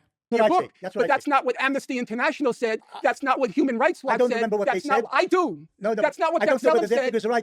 My figures are right. Listen. In the Second Intifada, some 4,000 Palestinians were killed. Most of them armed people, and the Israelis, 1,000 Israelis were killed. Almost all of them civilians. Professor Morris, fantasy, but I'm not going to argue it here. Here's a simple challenge. You said not to look at the camera. Scares the people. I'll make the open challenge. You are going to scare them. No, Professor Morris. Open challenge. Words are in print. I wrote 50 pages analyzing all of your work. I quote, some will say cherry pick, but I think accurately quote you. Here's a simple challenge. Answer me in print. Answer what I wrote and show where I'm making things up. Answer me in print. I'm sorry. Okay, I'm not familiar with that's no problem. You're a busy man. You're an important historian. You don't have to know everything that's in print, especially by modest publishers. But now you know. And so here's the public challenge. You answer and show where I cherry picked, where I misrepresented. Send me the article. Fine. And then we can have a civil, scholarly discussion. I'm not sure we will agree, even if we don't have to agree. Bro's got the iPad and the phone. He's like, oh man. He's asking chat. It's for the reader to decide, looking at both sides, where does truth stand. No, and if I may ask, it's good to discuss ideas that are in the air now as opposed to citing literature that was written in the past as much as possible, because listeners were not familiar with the literature. So like whatever was written, just express it, condense the key idea, and then we can debate the ideas. No, there are two aspects. There's a public debate, but there's also written words. Yes, I'm just telling you that you as an academic historian put a lot of value in the written word, and I think it is valuable. But in this He's incidentally not the only historian who puts value to words. I also do, actually. Yes. More than just one or two sentences at a time. But this in this context, just for the education purpose of teaching people. The educational purpose is, why would people commit what I have to acknowledge, because I am faithful to the facts, massive atrocities on October 7th? Why did that happen? And I think that's the problem. The past is erased, and we suddenly went from 1948 to October 7th, 2023. And there's a problem there. So first of all, you have complete freedom to backtrack, and we'll go there with you. Obviously, we can't cover every single year, every single event, but there's probably critical moments in time. Can I respond to something relating to the Lebanon War? I look at the book that he got this from, what the quote was from. It sounds cold to say it, but war is tragic and civilians die. There is no war that this has not happened in the history of all of humankind. The statement that Israel might take care not to target civilians is not incompatible with a diary entry from someone who said they saw civilians getting killed. I think that sometimes we do a lot of weird games when we talk about international humanitarian law or laws that govern conflict, where we say things like civilians dying is a war crime, or civilian homes or hospitals getting destroyed is necessarily a war crime, or is necessarily somebody intentionally targeting civilians without making distinctions between military targets or civilian ones. I think that when we analyze different attacks, or when we talk about the conduct of the military, I think it's important to understand, prospectively from the unit of analysis of the actual military committing the acts, what's happening and what are the decisions being made, rather. Bro, you cannot say that in defense of Israel, dude. That's crazy. Like the wildest part about this claim, and I know where he's going with this because I remember him saying some dumb shit like this on Twitter, is literally that, like, yes, Hamas literally did do war crimes and Israel is not doing war crimes. Like, if you put Israel and Hamas, which is a militant resistance group against the Israeli apartheid state, if you were to put them and their bathtub rockets and their bathtub sniper rifles and all this other shit and some arms that they get from Iran, right? If you put them on the same playing field as a nuclear state with one of the strongest military forces in the region at the same moral playing field, okay, Hamas still wins on the morality front. It's crazy. It's crazy to be like, yeah, well, when Israel does it, it's actually not war crimes, but when Hamas does it, it actually is. It's crazy. Than just saying retrospectively, oh, well, a lot of civilians died, not very many, military people died, comparatively speaking, so it must have been war crimes, especially when you've got another side, I'll fast forward to Hamas, that intentionally attempts to induce those same civilian numbers, because Hamas is guilty. Dude, come on. Dude, this is a ridiculous argument. Like, the notion that Israel is not intentionally killing civilians is so psychotic. It's just literally a doctrinal principle that they have, not only to kill civilians, but intentionally killing their own civilians when they are taken hostage. They have the Dahia doctrine, which is ironic because Big Dog actually served in the IDF at the time. I didn't even know that. You have the Dahi Doctrine, which dictates that you hit civilian targets, okay? No holds barred. And you even have the Hannibal Doctrine, which implies that you can even kill your own, you can kill your own civilians, your own citizens, in an effort to make sure that they are not taken hostage by the enemy. There is no world in which, like, Israel's actions do not fit the bill of, like, genuine, serialized, mechanized murder. It does. No matter how hard you try to justify it and claim that that is not the case. And the world can see it too. Of any war crime that you would potentially accuse, and this is according to Amnesty International, people that Norm loves to cite, Hamas is guilty of all of these same war crimes, of them failing to take care of the civilian population, of them essentially utilizing human shields to try to fire rockets free from attacks. Essentially, yes. I'm just saying that essentially, yes, in terms of how international law defines it, not how Amnesty International defines it, but Amnesty International describes crimes of human shielding, but they don't actually apply the correct international legal standard. I know, absolutely. I absolutely. You haven't the correct. I think, but I'm just saying, believe it or not, Normal, the entire Geneva Convention is all on Wikipedia. It's a wonderful website. But I'm just saying that on the Hamas side, if there's an attempt to induce this type of military activity, attempt to induce civilian harm, that it's not just enough to say, like, well, here's a diary entry where a guy talks about how tragic. I think the problem with your statement is that if you go back and listen to it, the first part of it is war is hell. Civilians die. It's a fact of life.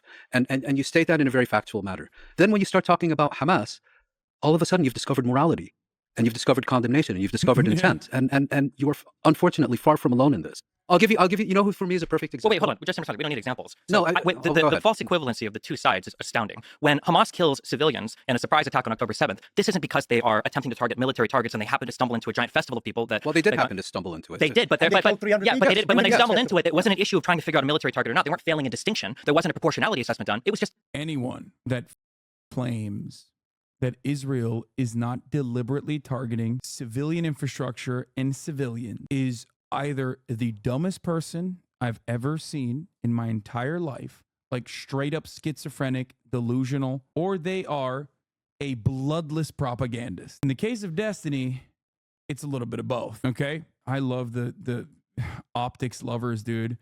Schizophrenic in the sense that they are hallucinating, not schizophrenia equals stupid. God, I hate being a leftist. You know what? I'm going to fucking permaban you. That's it. I hate it. This is why I hate it. I hate it so much. I hate it so. It is just like the worst group of individuals that you can ever put together in so many circumstances where people just selfishly go, what about me? My own personal grievances. What about me? You're disingenuous. You're not an activist. You're not actually, portraying your cause of anti-ableism in an adequate way. You're just delusionally and selfishly bringing this up because you care about the optics above all.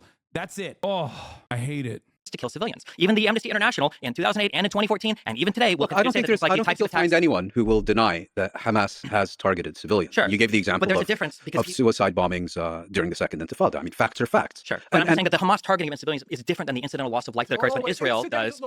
Genocide is the intentional mass murder. Genocide is an entirely separate claim. Yeah, right? But the idea that Israel is not in the business of intentionally targeting civilians, I know that's what we're supposed to believe, but the historical record stands very clearly. I don't believe it does. You've written about it yourself. When you say historical, do you mean like in the 40s to the 60s, or do you mean like I over would the say past, like from the 30s of the last century to the 20s of this century? I just like to make the way you characterized it. I think the best example of that I've come across during this specific conflict is John Kirby, the White House spokesman. I've named him Tears Testosterone for a very good reason. When he's talking about Palestinian civilian deaths, war is hell. It's a fact of life. Get used to it. When he was confronted with Israeli civilian deaths on October 7th, he literally broke down in tears. But he understood that one is deliberate and one isn't. He understood that. No, that's what he tried to make us understand. Oh, he understood that.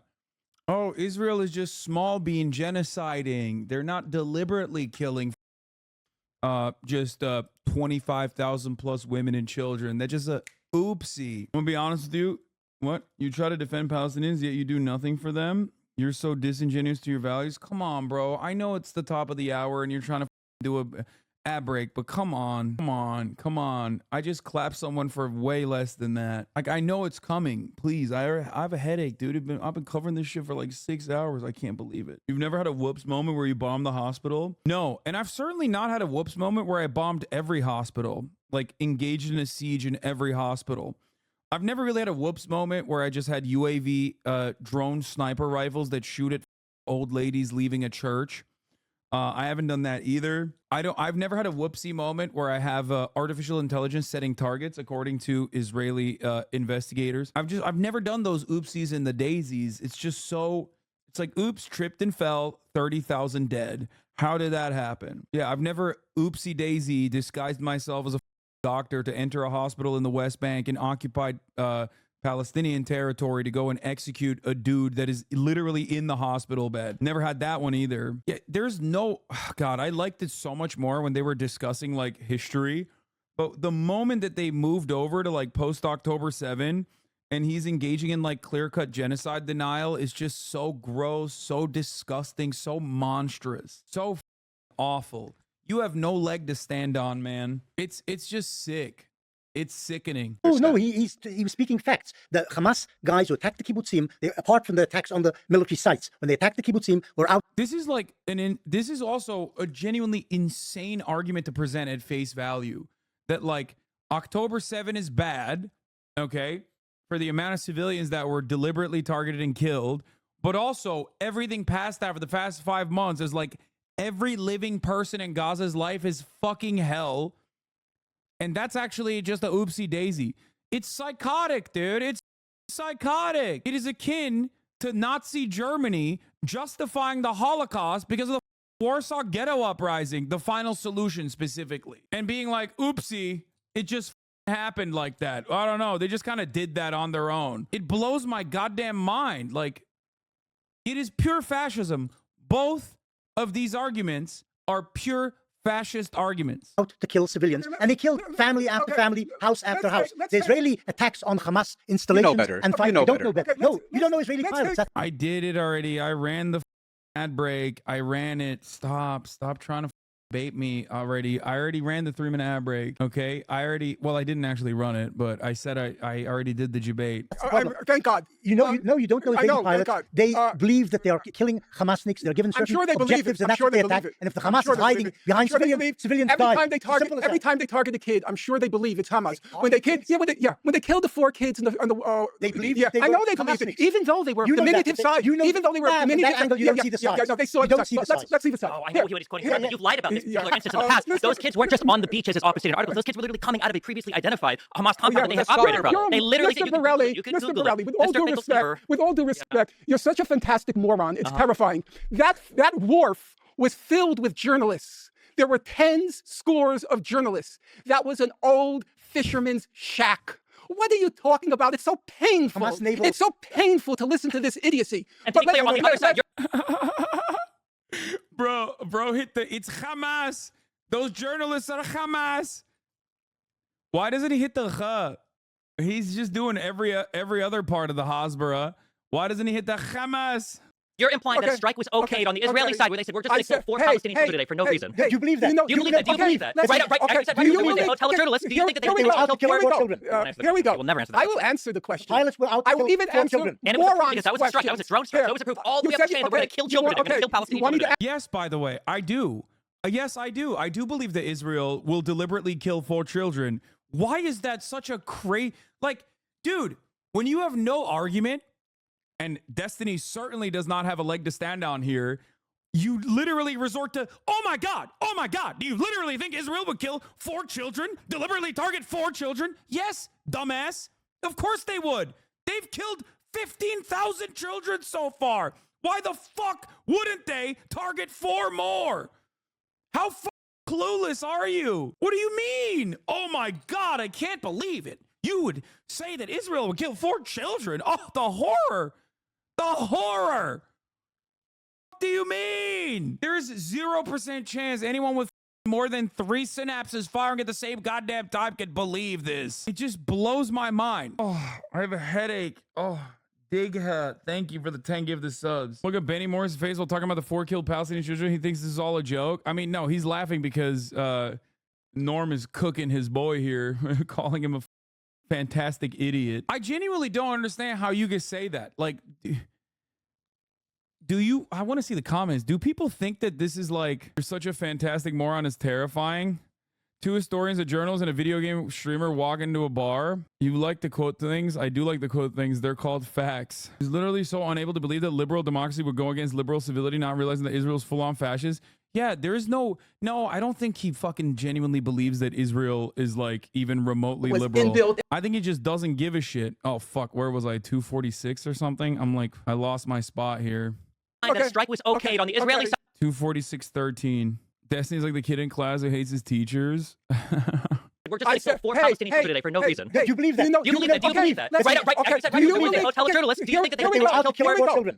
Here we go. I will never answer that. I will answer the question. Pilots were out to I will kill even poor answer children. And it was morons' because that was a strike. That was a drone strike. questions. So it was a proof. All You we have to said- say that we're going to kill children. We're going to kill Do you Palestinian want me to children. answer, or do you want your motor mouth to go?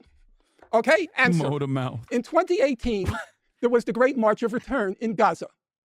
By all reckonings of human rights organizations and journalists who were there, it was overwhelmingly nonviolent. It Organized by the Hamas. Whoever organized It's organized by it was Satan. Let's start Satan. with by Yes. Hamas. Okay, No, by Satan. Satan. I agree. Oh no. You know it's bad when he couldn't react to you anymore because it's too irritating? Oh no, he closed the stream by saying he can't continue to watch because it's too irritating? Oh no. Oh no. Oh, that boy got so cooked. Oh, Jesus. Why did he think he could go up against Norm Finkelstein? God damn, son. That's where all that confidence gets you at the end of the goddamn day. Oh, just sitting in the Sneeko chair and eating it. Yeah, he needs to go yell at like furry accounts, furry leftist accounts on Twitter to fucking rebalance him, you know? It's like a tune-up fight. You know when a fighter loses, this is a tune-up fight. We've talked about this before with Sneeko. He's got to do a tune-up fight to get his. He just got knocked down. No, I know. He meant watching my stream. He's like very frustrated watching my stream, watching Norm Finkelstein just absolutely destroying him. He gets Twitter on a second monitor and is crying at the thousands of likes every tweet laughing at him is getting. Yeah. Your last cuck chair comment got to him. I just want to know why D is in this conversation. He's in this conversation because he would bring eyeballs. He was supposed to do this debate with Norm originally, and he's friends with Lex. And also, I think he's the perfect person to have on to defend. Mr. Bennell, don't change the subject. If you don't know what you're talking It's not about, about change. at least You can say- have the I'm curious. at least How have the close is humility. 242? You talk How about close chapter has 6. 242 You gotten? don't know chapter How close 6. has 242 You don't gotten know to the chapter Palestinians 6 to peace? from tweet 5.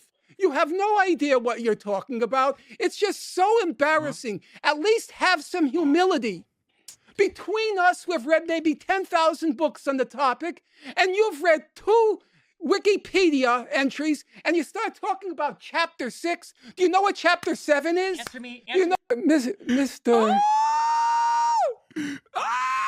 Dude, wait, no, wait. Is Benny Morris laughing at him? He's laughing at him. Bro, yo, I didn't even get to that part. Mr. Even fucking Benny Morris is laughing. Oh, no. Oh, that's so bad. No, How chapter close 6. has 242 You don't gotten know to the chapter Palestinians to 6 peace? from tweet. Ain't no way. Ain't no way. He had his teammate going. He's like, damn, dog, he's cooking you. He's like, he got Benny to turn around and be like, actually, honestly, I'm an anti-Zionist. I take out. Oh, that's so bad. Oh, how much did he cope to fucking massage the narrative before this interview came out to be like, hey guys, don't watch the interview. Oh, that's so bad. He said it was entirely just Norm reading quotes. Yeah, Benny Morris's quotes. Benny Morris is the historian in question who's sitting across from him. That's so funny that that was his copium. Oh, he just read quotes. Even his StarCraft 2 career, he should be pretty accustomed to trying to play in the big leagues and getting humbled. I don't even know what this reference is. I have no idea what that means, but I'm sure it's hurtful. If I only understood what that was, I would laugh, but I don't know. Imagine thinking using references as an academic historian is a diss. Yeah, I don't understand. Why is he not just like opening up pages on Wikipedia? Why is he quoting stuff? 5. You have no idea what you're talking about. It's just so embarrassing. At least have some humility. Between us, we've read maybe 10,000 books on the topic, and you've read 2 Wikipedia entries, and you start talking about chapter 6. Do you know what chapter 7 is? Answer me. Do you know, Mr. Bennell? Mr. Bennell. He also kept calling him like Bonary or whatever throughout the process too. Oh, this must be what his audience feels like when they clip you out of context. I understand their happiness now. I mean, but this isn't even out of context, really. Is he gonna write another manifesto crying about this? Mr. Bunnell. What is this? Okay, what the fucking thing is happening? He's a binary thousand. What? Mr. Pinelli, I forget your name. I don't think you can read. Oh, Jesus. That's good. Oh, man, that's bad. He took the fucking... Did you read the case? Yeah. It is Mr. a highly Pirelli, special intent. I'm to be going to convicted ask you of again. genocide. Yes. Please stop displaying your imbecility. Okay, I'm Do sorry not- if you think the do- declaration don't of the put on- judge is don't imbecile. put- Every new clip, bro, every new clip, Norm is calling him a different last name. Every clip. Mr. Borelli.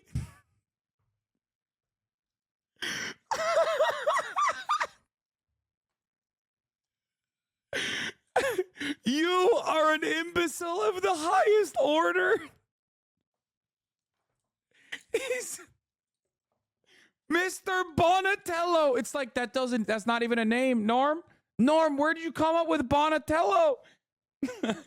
Mr. Bocelli. I'll have you know.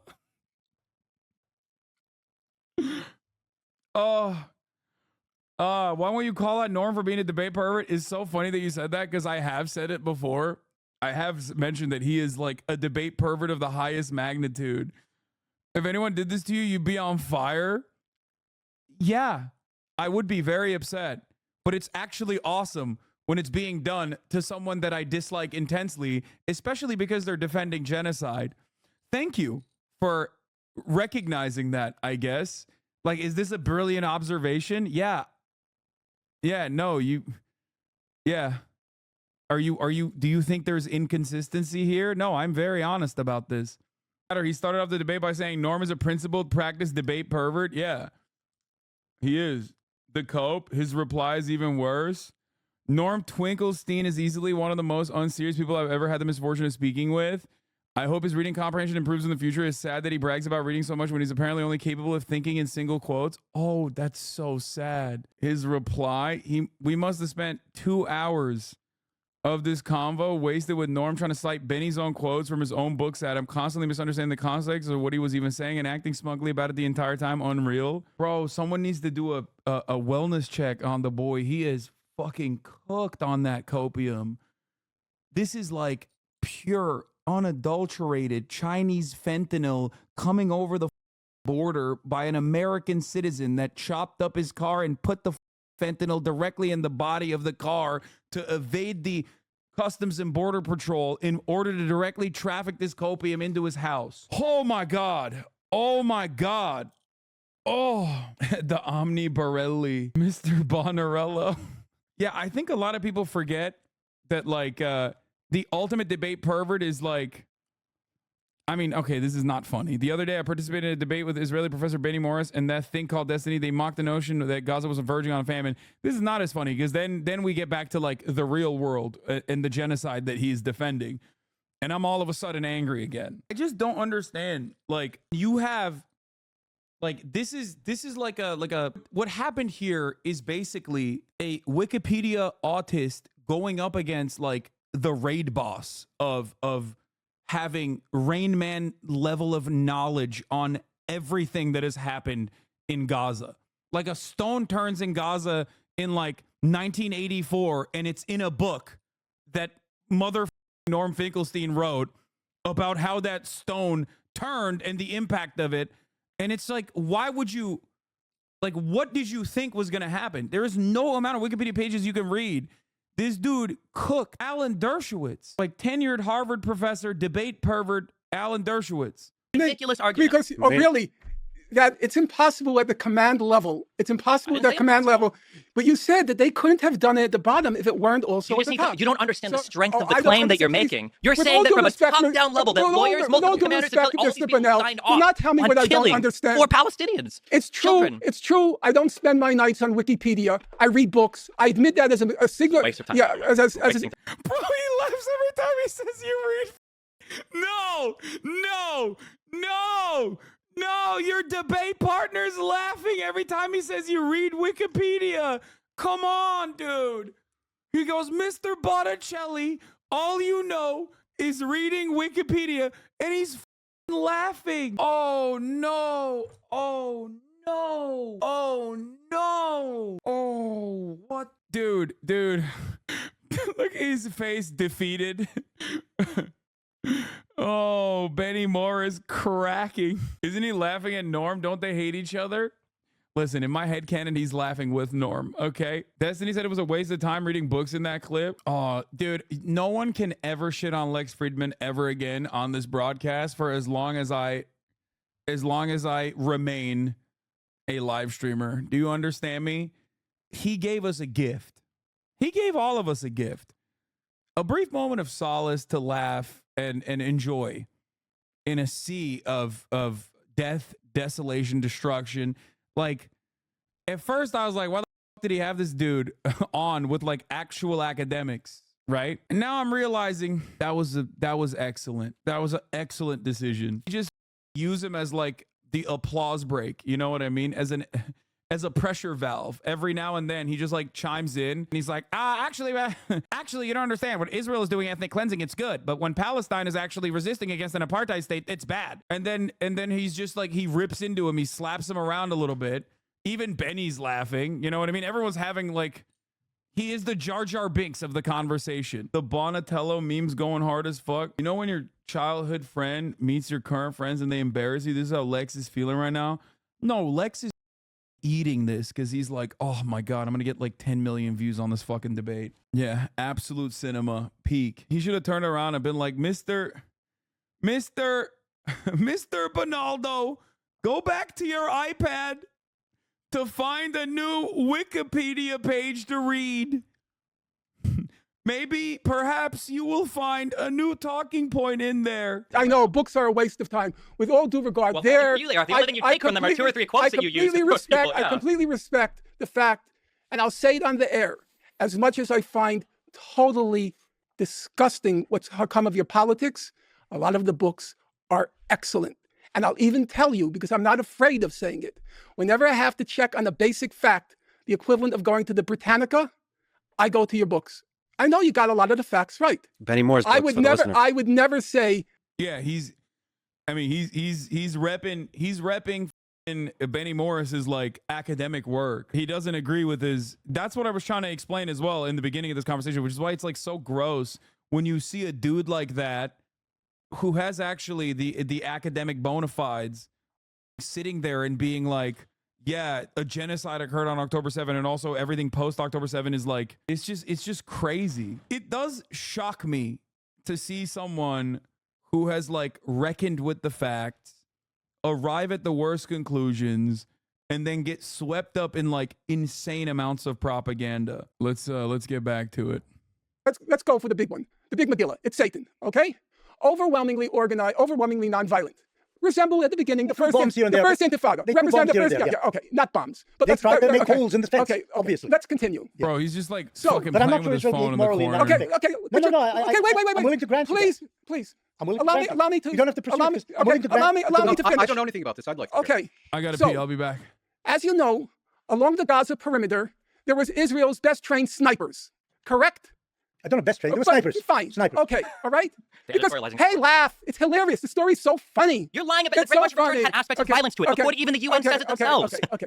But you only select what the UN says that you like. See, the problem, Mr. Morelli, is you don't know the English language. I can read from the UN website itself. In regards to the Great March of Return, they said, while the vast majority of protesters have acted in a peaceful manner, during most protests, dozens have approached the fence, attempting to damage it, burning fires, throwing stones, and Molotov cocktails towards Israeli forces, flying incendiary kites and balloons into Israeli territory. The latter resulted in extensive damage to agricultural land and nature reserves inside Israel and risked the lives of Israeli civilians. Some instances of shooting, throwing of explosives. Talk fast. People think that you're coherent. I'm just reading from the UN. Yeah, but you see, you like them sometimes. Only when they agree with you. You got the months wrong. You got the months wrong. We're talking about the beginning in March 30th, 2018. You just described that March as mostly peaceful. Okay, allow me to finish. So there were the snipers, okay? Now you'll find it so far-fetched. Israelis purposely, deliberately targeting civilians? That's such a far-fetched idea. An overwhelmingly non-violent march. What did the international investigation... It was a campaign. Yeah, whatever you want to call it. For months. Whatever you want to call it. For months. Yeah. What did the UN investigation find? Well, he just read it. I read the report. I don't read things off of those machines. I read the report. What did it find? Brace yourself. You thought it was so funny, the idea of IDF targeting civilians. It found, go look this up on your machine. I already know what you're going to say. You're going to say it found that only one or two of them were justified killings. Targeted journalists, targeted medics, and here's the funniest one of all. It's so hilarious. They targeted disabled people who were 300 meters away from the fence and just standing by trees. This is true. If it's true. By the way, just quick pause. I think everything was fascinating to listen to except the mention of hilarious. Nobody finds any of this hilarious. And if any of us are laughing, it's not at the suffering of civilians or suffering of anyone. It's at the obvious joyful camaraderie in the room. So I'm enjoying it, and also the joy of learning. So thank you. Can we talk about the targeting civilian thing a little bit? I think there's. If you didn't hear that, you should rewind it for you. It was an all-timer. No, I heard it, but Lex is like trying to protect him a little bit. He called him Mr. Morelli. Yeah. Lex is like, oh no, he doesn't think it's hilarious. Like, I mean, he does. He's not a good guy. Okay. He is a piece of shit. He is like, Lex follows, I assume, Destiny on Twitter. I don't even follow. I block Destiny on Twitter, and even I know what kind of humor he is drawn out of Israel's genocide.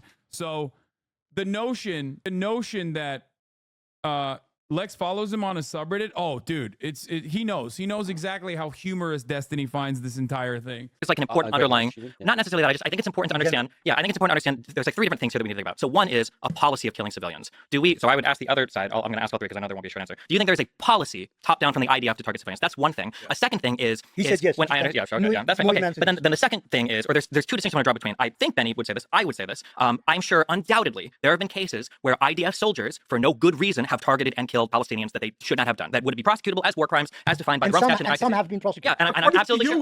Practically none. I'm sure that we would all agree for soldiers that happens. But I think that it's bro's doing a few bad apples argument here, which is crazy. Finkelstein said it was hilarious. He's talking about Finkelstein Lamau. Wait, did I miss?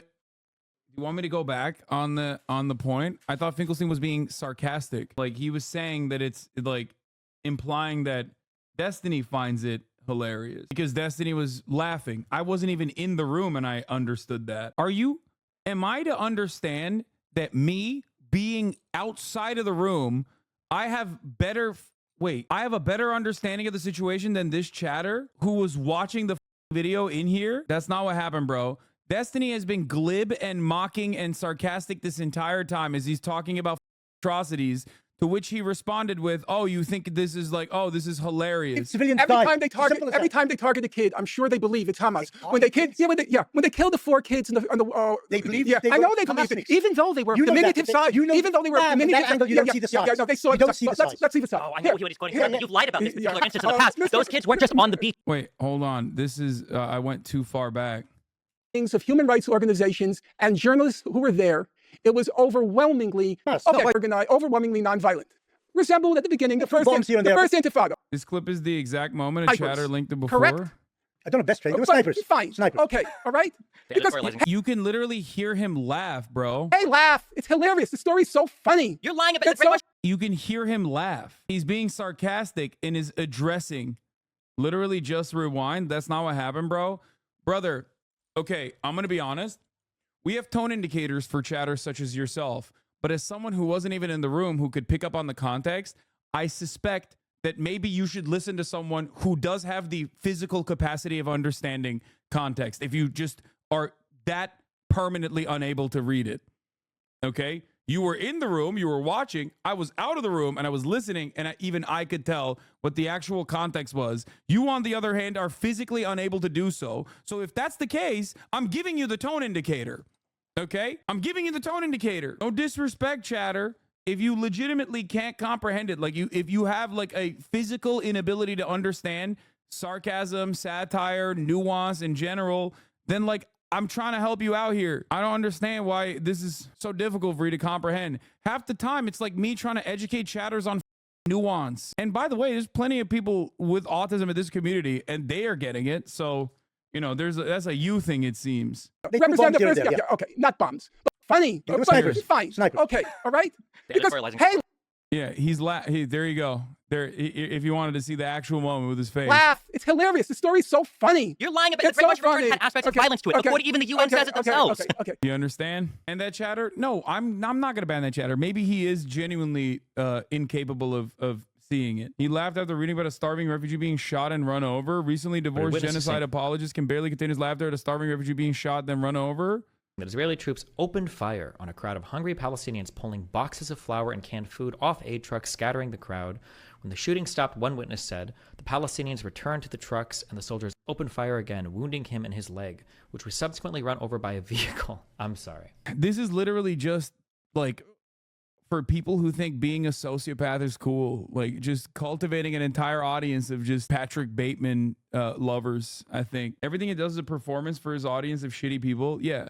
Like if you find this to be content, then, you know, there might be something wrong with you. He literally has a child. You literally cannot mathematically calculate a worse person. Oh yeah, 100%. I don't know how he evades the kick streamer scrutiny that like most other kick streamers get on a regular basis for behaving like this all the time. Who got stuck in his 2012 edgelord phase? Yeah.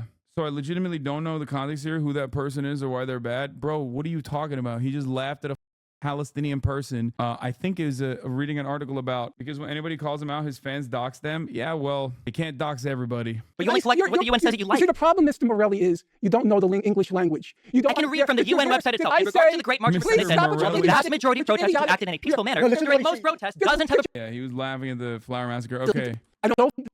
Quick pause. Let's start reading on policy from the is where there's two distinctions I want to draw between. I think Benny would say this. I would say this. I'm sure undoubtedly there have been cases where IDF soldiers, for no good reason, have targeted and killed Palestinians that they should not have done. That would be prosecutable as war crimes, as defined by And Rome some, Statute and some have been prosecuted. Yeah, and I'm absolutely sure.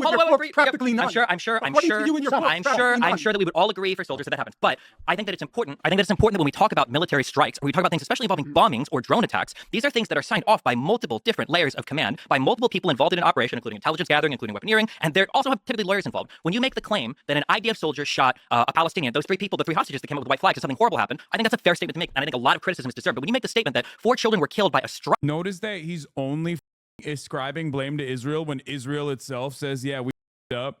In every other circumstance, Israel says, no, we actually thought that they were Palestinian militants. He's like, well, you know, in that situation, then yeah, Israel is right. Israel is right all the time. Israel is never wrong. When Israel admits fault, then he agrees. If Israel doesn't admit fault, then I'm going to take everything they said at face value. And I don't know if he's doing this genuinely because he radicalized himself or negatively polarized himself into like legitimately thinking that Israel is not a fascist apartheid ethno state and actually a liberal democracy, whatever the that means, or if he's just like pure contrarian. Right. The claim that you're making, the claim that you're making is that multiple levels of the IDF signed. Yeah, his argument isn't even that it didn't happen. It's just that, no, I know them. They're a good guy. They wouldn't do that, regardless of how many times it has happened. Off on just killing. I have no idea what motivated. You don't understand the process. Then let me educate you. I can tell you. I do understand the process. I'm telling you. I'm trying to explain you right now. Yes. No, it's basic military. You can ask anybody that's talking about. Wikipedia, can you tell me what your knowledge of the IDF is? You can talk to people who work in the military. What's your knowledge of the IDF? Your audience can look this up.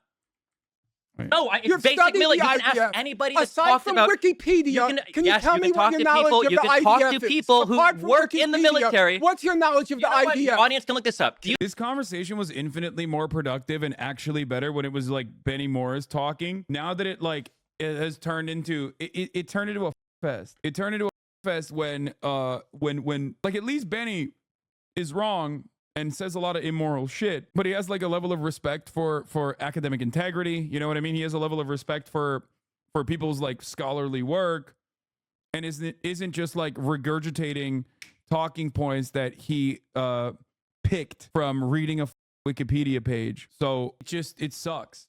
By the way, this conversation between Norm and Destiny is literally part of the reason, other than his psychotic, sycophantic fan base constantly stalking my every existence for years and years, is part of the reason why I never debate him any longer, because it always resorts into this back and forth shouting match. Because when Destiny doesn't have a good argument, he just immediately resorts to trying to trigger his opponent into an emotional response. And if he knows deep down inside that there's a lot of baggage there, or there's a lot of like back and forth with our back and forth in the past, or with Norm, where he knows he's like, he can't go up against Norm. Norm is just simply more knowledgeable on this issue. Okay.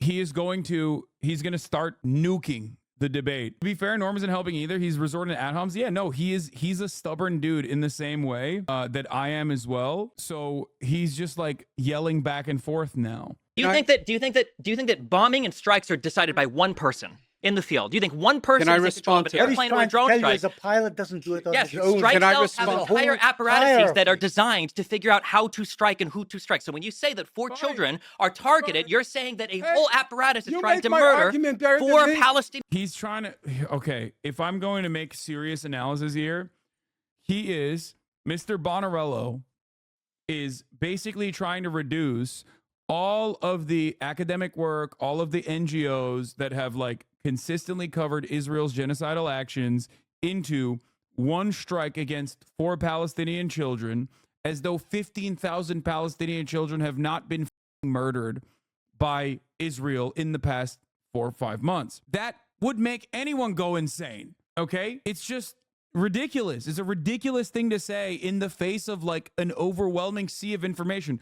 While they're having this conversation, I suspect around 50 Palestinians were killed in this duration over the 5-hour period. You know what I mean? I don't know when they exactly had this conversation, but it's not statistically impossible to make that assertion. Like that's why this is a ridiculous conversation to have. Like, we're not just talking about one singular strike of 4 children being killed. While we were watching this, people were talking in the chat about how there were another 50 Palestinians that were shot at waiting for aid in Gaza.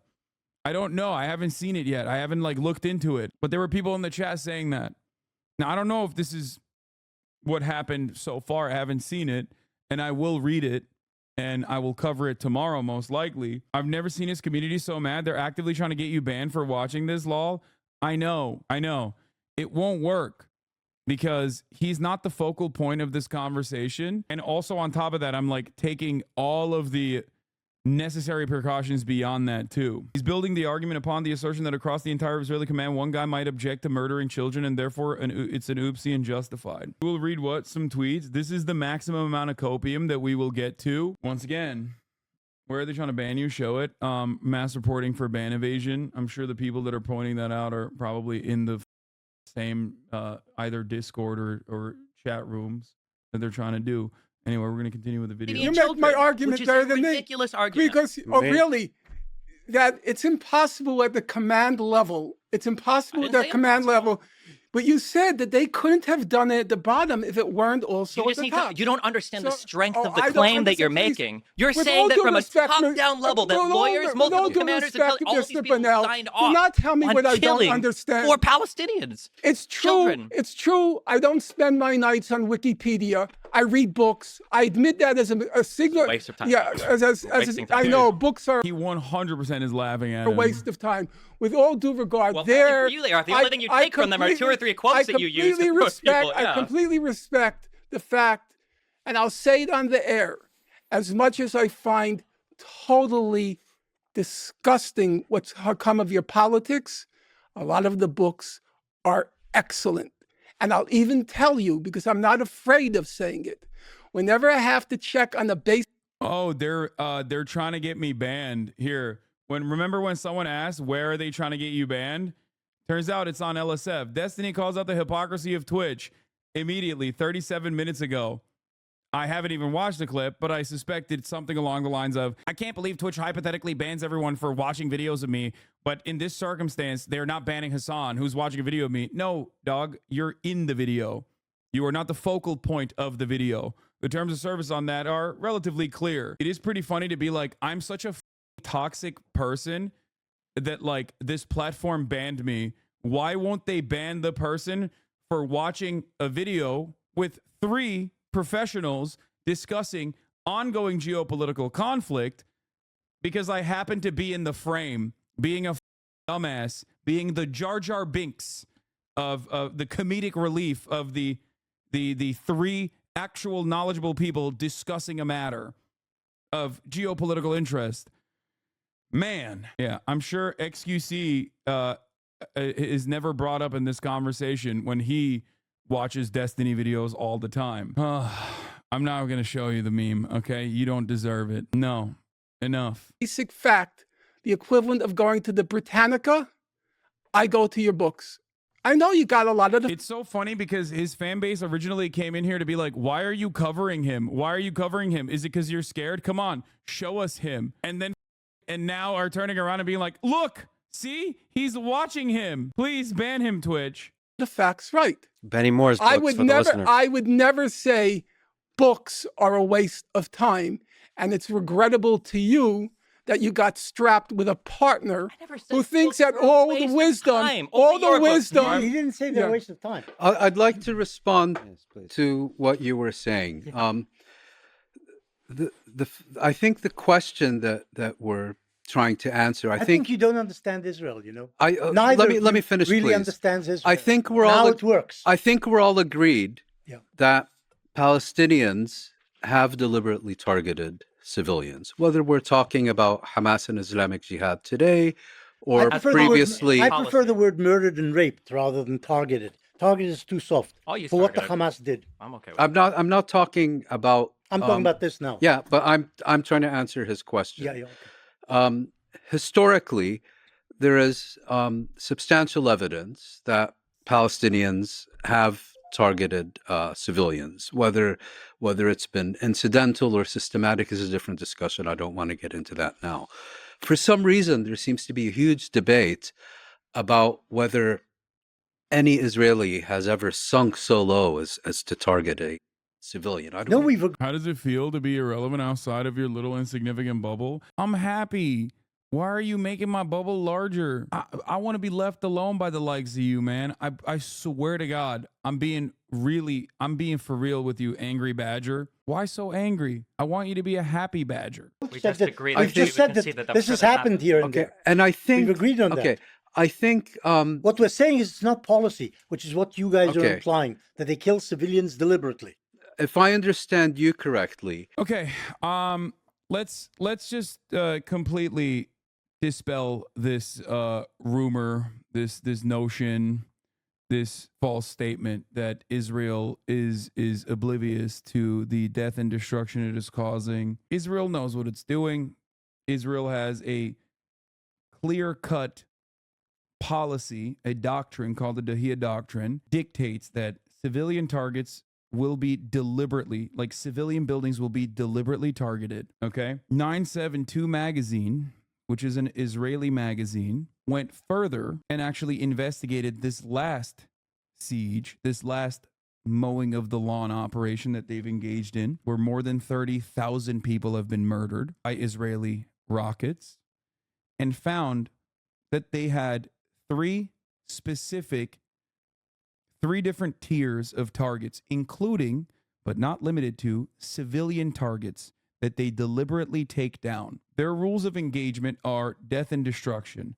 The notion, like I said, and I stand on this, the notion that Israel is not actually genuinely trying to wipe out the Palestinians and simply on accident killing more than 25,000 women and children. This is before we even get to the civilian men that are also being killed that are not Hamas, right? If you personally think that Israel has accidentally killed 25,000 plus women and children, you are either the dumbest person on the planet or you are just straight up evil.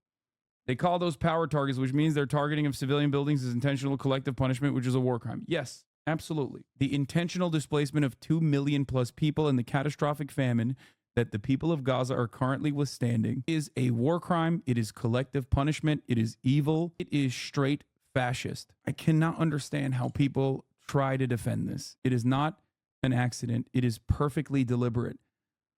And even if it wasn't perfectly deliberate, even if it was an accident, it would still be criminal negligence. You're basically making the claim that none of these attacks could have happened without going through an entire chain of command. For strike cells that are involved in like drone attacks or plane attacks or My understanding of the Israeli military, and you could perhaps, you've served in it, you would know better, it's actually a fairly chaotic organization. No, that's not true. Especially not the Air Force. Extremely, extremely organized. The Air Force works in a very organized fashion, as he says, with lawyers. I don't think he understands. I don't think Benny understands, because he's too hopped up on the Zionist Kool-Aid, that like saying the Israeli Air Force is incredibly organized after, on the eve of, like, again, an ICJ investigation into Israel's genocidal intent, in the eve of 25,000 plus murdered women and children, makes you sound like a psycho. It just means they're well organized in bombing civilian infrastructure. I get why Zionists make this argument, because they've always made this argument. They made this argument in every single siege, okay? Every single siege they've made this argument. But the death toll was, at least in the eyes of the broader public, somewhat more avoidable. Okay, especially when there wasn't like a lot of media coverage on it. Okay, they literally just came up with a bullshit AI targeting program called The Gospel that Israeli journalists just exposed as blatantly indiscriminate. I don't think it's indiscriminate. I think it's discriminate. I think they are discriminately indiscriminate. Like, they are deliberately targeting anything and everything, including civilian targets. That's it. Like, the AI doesn't make it. The AI doesn't make it better.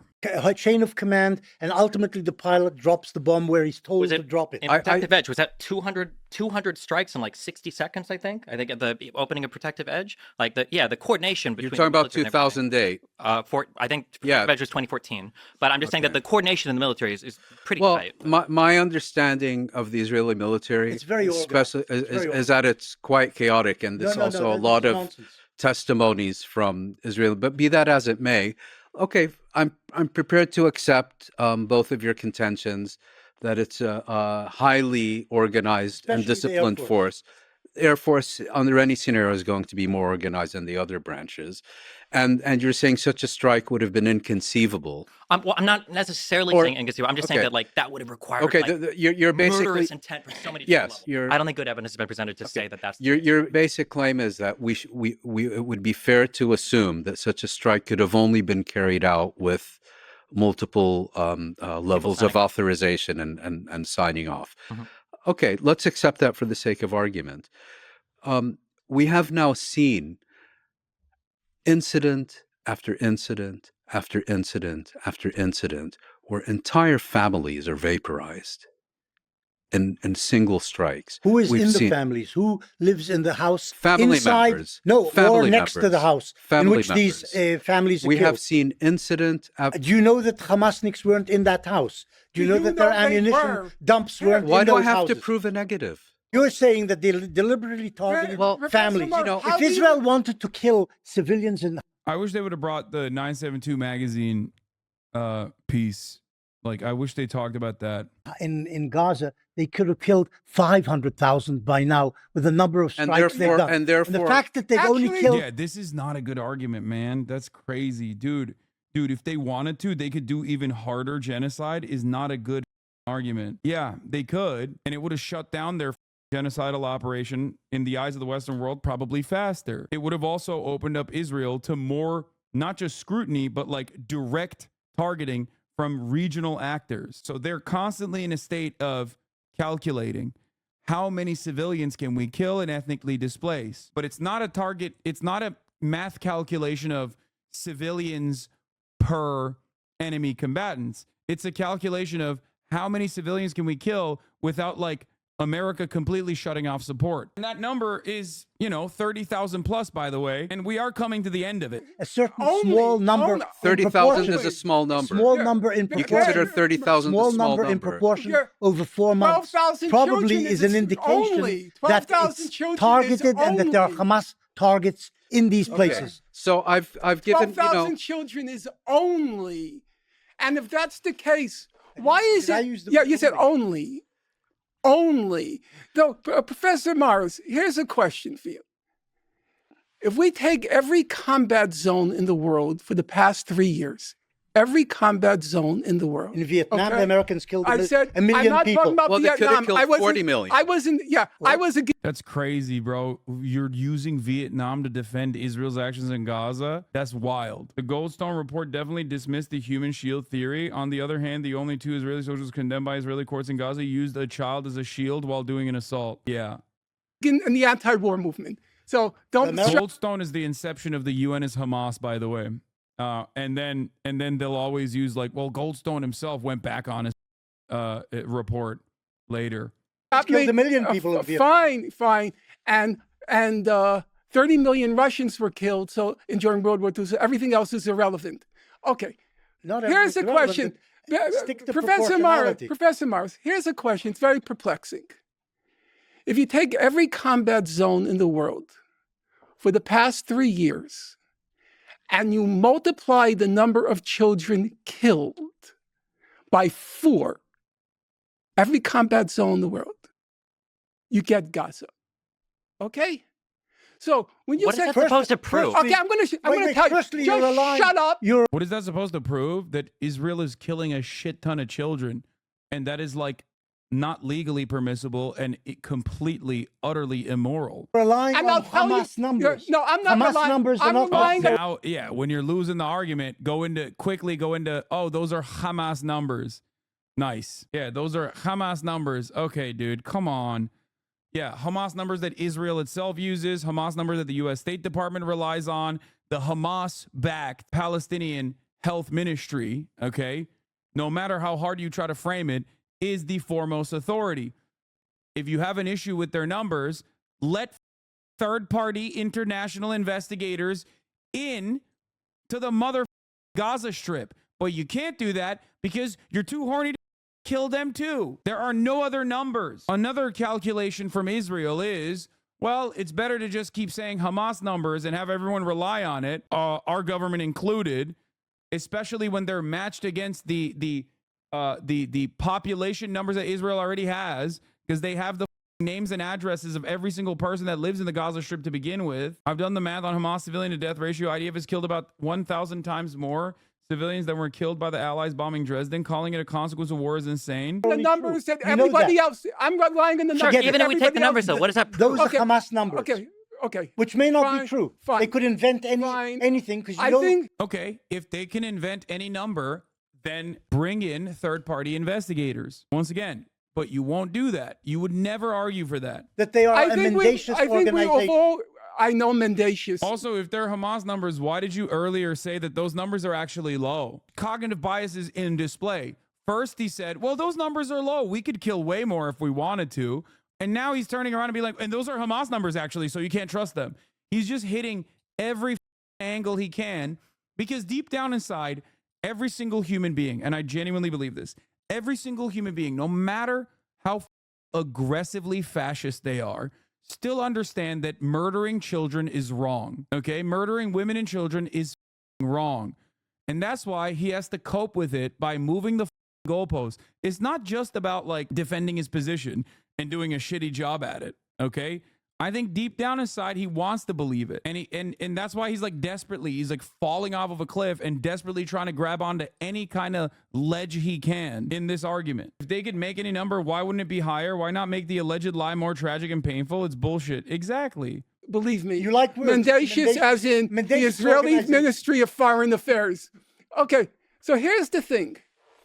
You say they could have killed 500,000, but they only killed That's your words. They only killed 30,000. You believe that they deliberately target civilians. They would have killed many more. The fact is that they don't deliberately target civilians. Professor Morris, and you don't understand for a historian, I don't want to understand Israeli society. If you want to know the truth, I don't want to. I don't know if like a lot of Israeli defenders that live in Israel understand the impact of this latest incursion.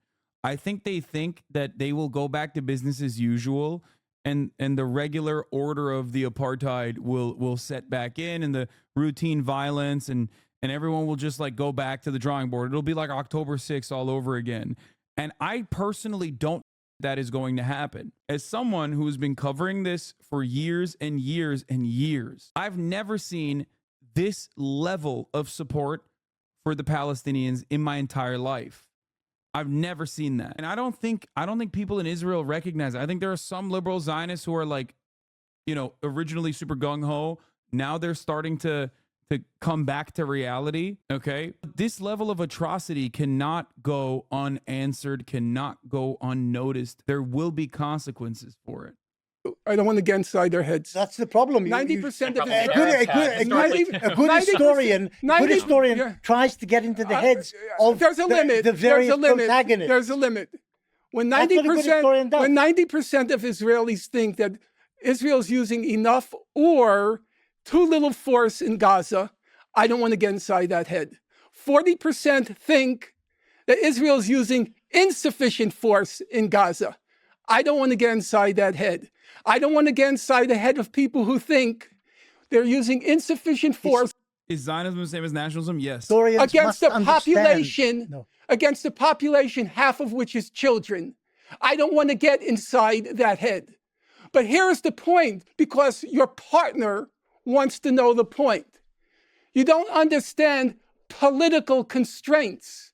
One of your ministers said, let's drop an atomic bomb on Do you Gaza. think he really meant that? He Well, said it 3 you- years. No. Hey, It was said in a sort of a Professor very... Morris, Oh my God. Yeah, he didn't mean it. He was just joking, bro. Yeah, guess what, dude? That one Hamas guy who said 1,000 October 7s are valid because of what Israel has done to us, also just joking. But except you use that as just cause to do genocide. That's just one guy that went against the narrative of almost every single other Hamas commander in general. That gives us just cause to do genocide. questionable way. He didn't say they should drop Professor an Morris, atomic the bomb. day I'm not after supporting the him. He's an Professor idiot. Morris, This and he minister says, is "I want an, the Hague this none minister other- is none a other- yeah, messianic none other idiot. than Israel's- But he didn't say none- drop an atomic bomb. None other than Israel's chief historian, the famed, justifiably famed Benny Morris, thinks we should be dropping nuclear weapons on Iran. Iran has for years, its leaders for years have said we should destroy Israel. You agree with that? They've said we should destroy Israel. Israel must be destroyed. Is that correct? This is what the Iranian leaders have been saying since Khomeini. I would say Iranian leaders have sent mixed messages. Okay, but some of them have said, including Mr. Burrell, Khamenei if you don't and know the Khomeini. evidence, if you don't know the Wait. evidence, The why are selective you skepticism laughing? is very funny. It's funny Iran because that supports it's- Hezbollah okay, and the Houthis okay. and Hamas, Oh, maybe yeah. they want Israel destroyed. Brace yourself. Wait. To the extent that the Houthis It's are complicated. to the extent that the Houthis are trying to stop the genocide in Gaza, One, there is no no dis- genocide. no They have genocide. the right to I attack support- civilian ships. I know you support the selectively Houthis. support There's no international law when I it agrees support- with you, okay. and then when it doesn't, you decide Okay. to throw If international you- law to There's the no wind. genocide in Gaza. if There's you no like, genocide. Oh, dude, Destiny is such an unserious person. If America implemented a blockade on ships as it does all the fucking time, then it's just. I've never heard him ever in a million years talk about like intercepting Venezuelan oil tankers and stealing the oil off of them. I've never heard any of these motherfuckers. Maybe they talk about it all the time. Like taking money and freezing the assets, the South Korean assets, to the tune of $6 billion that is supposed to go to Iran for the oil that they sold South Korea. I've only heard about people talking about it when they unfroze those assets. Okay? It's just ridiculous. When America and American allies are engaging in blockades, then it's morally permissible. Like, it's ridiculous. It's ridiculous to act like, when America is trying to shut out Russia from global trade, which they failed to do regardless. But if they were successful completely, that's fine. That's good. If, God forbid, another country with very limited means tries to implement something similar. Yeah, U.S. stole an Iranian oil tanker, stole all the oil and returned the empty ship like a year later. They've done it to Venezuelan tankers too. Hold on a second. Norm. Let me read what you said. Norm, stop, please. Norm, just for me, please. Just give me a second. You said that there's no genocide going on in Gaza. Yes. Let me ask that clear question. Yes. The same question I asked on the Hamas attacks. Is there, from a legal, philosophical, moral perspective, is there genocide going on in Gaza today? Is there a genocide going on in Gaza? Well, in several years, we will have a definitive response But at the to moment- that question. What has happened thus far is that on the 29th of December, the Republic of South Africa instituted proceedings against Israel pursuant to the 1948 convention. The people asking how could Destiny still have fans after this? Brother, how can Mr. Bartolelli have fans after this? They don't give a shit. There are a lot of people who just simply don't give a shit and love the chaos and love and you know, enjoy the sport of the blood sport of debates, and also like being edgy and triggering people. These people used to be relegated to 4chan, they were on poll, and now they operate on Twitter, and now they operate freely within Destiny's community. But like, it's just about triggering people, making them mad, and it's all pure entertainment. It's very nihilistic, it's very destructive. It doesn't really matter because they're so far removed. They're so far removed from the impact or even thinking about the humanity, even thinking about the death toll, the human casualties. It's just, it doesn't matter. They've already moved on about the total utter annihilation and humiliation of their debate lord daddy, and they've made the here. I just went on their subreddit. Every single thing is just about me and making fun of Norm Finkelstein or just making fun of me, because they don't really want to talk about how bad Destiny's performance is, because that's embarrassing, because he is their intellectual champion. Look at this. Their takeaway from this 5-hour conversation isn't that, like, perhaps maybe the guy that they uphold as this like supreme intellect is maybe morally bankrupt and maybe intellectually bankrupt, okay? But instead, let's move on to the next thing. And they'll always do this. They always deflect. They'll always bury these sorts of instances. Yeah, it always goes back to, as you can see, I have portrayed you as the Sojak and myself as the Chad. Like, I'm not even there. Exactly. I wasn't even there. And and they've already moved on from the debate performance. There's no honest assessment of it. It's just, oh man, well, we're triggering Hasan, right? It's like, all right, man. Yeah, I'm fucking triggered. It's just sad. But yeah, ultimately, I think a lot of people don't really care because there's a lot of underlying Islamophobia in the minds of a lot of people. They repackage it. They repackage it as like, well, I'm just intellectually an r/atheist style anti-theist, actually. And that's why I think Islam is bad. It's very it's a Sam Harris argument. Convention on the Prevention and Punishment of the Crime of Genocide. South Africa basically accused Israel of perpetrating genocide in the Gaza Strip. On the 26th of January, the court issued its initial ruling. The court at this stage is not making a determination on whether Israel has or has not committed genocide. So just as it has not found Israel guilty, it certainly also hasn't found Israel innocent. What the court had to do at this stage was take one of two decisions. Either South Africa's case was the equivalent of a frivolous lawsuit and dismiss it and close the proceedings, or it had to determine. Bro, oh, come on, dude. Oh, you're just repeating propaganda. I have talked to academics, journalists, and literal Israeli Knesset members since October 7. I've also went on television to debate people on this matter. I have put myself out there. It makes me really sad when I see former fans just like get lost, get swept up in the bullshit. I've talked to conscientious objectors. This community has raised $1.3 million for multiple Palestinian charities. Like, re-examine everything.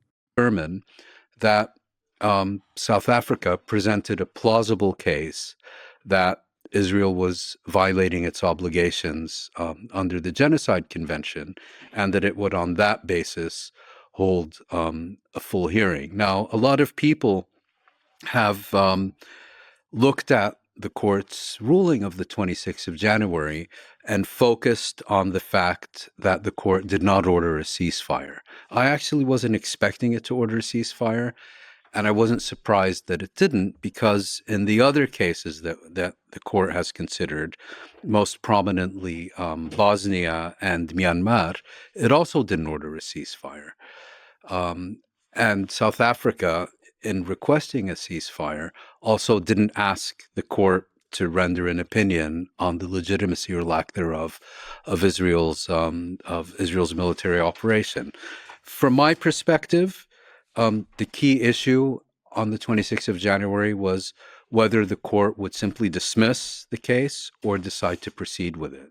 And it decided to proceed. And it decided to proceed. And I think that's enormously. I thought that was I think beautifully that's enormously But you said they significant. committed genocide. You already said they committed genocide. I also That Israel like- is committing genocide. But if I Use could that just word. allow me. Use that word. That's correct. now, I don't run away. So from Norman, my you word. did say Israel Norm, committing I would genocide. Can you let Muin Yeah. finish? well, the end of the story is you specifically asked whether I think Israel is committing genocide. I explained formally there is no finding, and as you said, we won't know for a number of years. And I think there's legitimate questions to be raised. I mean, in the Bosnia case, which I think all four of us would agree was clearly a case of genocide, the court You determined. mean by the Serbs? Yes. In the Bosnia case, the court determined that of all the evidence placed before them, only Srebrenica qualified as genocide, and all the other atrocities committed did not qualify as genocide. You know, international law is a developing organism. I don't know how the court is going to respond in this case, so I wouldn't take it as a foregone conclusion how the court is going to respond. But Norman has determined already. I have too, because you're asking my personal Opinion is also. So as a matter of law, I want to state very clearly, it has not been determined and won't be determined for several years. Based on my observations and the evidence before me, I would say it's indisputable that Israel is engaged in a genocidal assault against the Palestinian people in the Gaza Which is the Strip. PLO line. Yeah, with the Genocidal. program, the PLO is long past. Okay, For the record, I did show, I not only brought up the Dahia doctrine, demon slot. I don't know if you're still in here. It seems to me like, something changed in your attitude after October 7, where you just left the community and never looked back. This is another October 7 chatter who was like, oh no, like I'm full blown, full tilt, like going to assume that you are trying to kill Jews or something.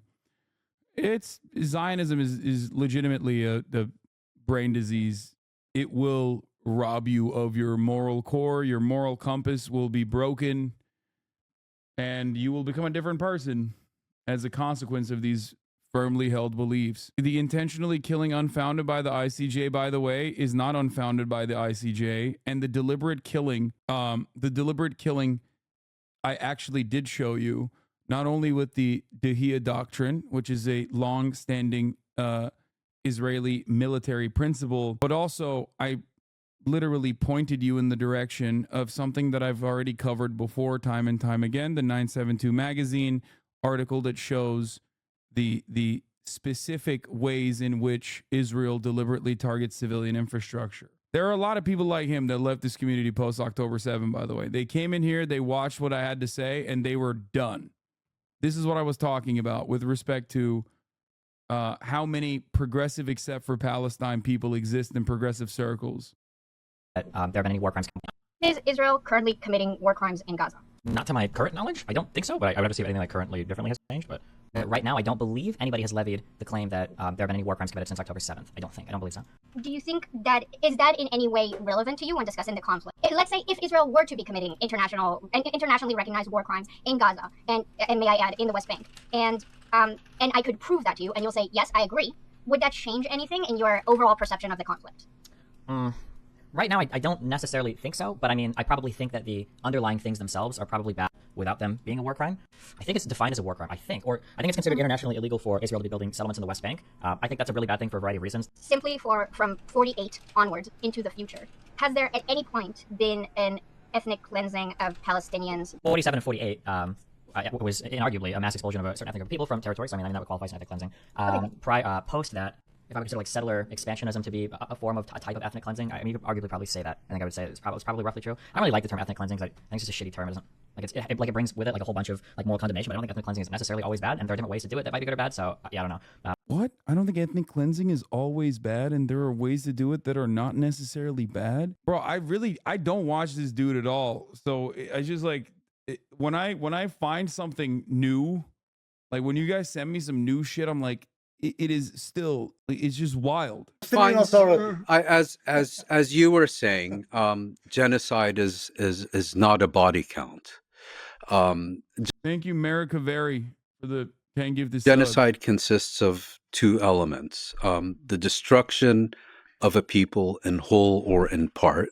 So, in other words, you can commit genocide by killing 30,000 people. It doesn't have, well, 5 probably is below the threshold. There is a problem of numbers. Yes, but I think 30,000 crosses the threshold, and not reaching 500,000 is probably relevant.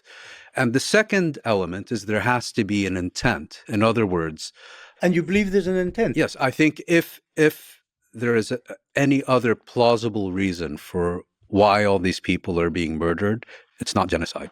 And as far as intent is concerned, what about hiding behind a human shield? You don't think that's a reason for them being killed? Well, let's get the intent part out of the way first. South Africa's... Forget South Africa. They're not the party. Well, I'd like to finish. They're pro-Hamas government. That's got nothing to do with it. I think they're pro-Satan as well last time. No, they're pro-Hamas. You know, for some reason, you don't have a problem with people being pro-Israeli at the time of this. But if they support Palestinians' right to life or self-determination, they get demonized and delegitimized as pro-Hamas. They supported an organization which murdered 1,200 people deliberately. That's my problem. But supporting a state that has murdered 30,000. But they haven't, because these are 30,000 are basically human shields. They haven't. Oh, shit. Hamas should have just said the Israeli civilians are human shields. That was the big problem. Hamas should have just said that, like, the Israelis were human shields that they killed, and then in that case, it would be fine. Used by the Hamas, in which the Hamas wanted killed. They wanted them killed. Hamas wanted these people. Yeah. Also...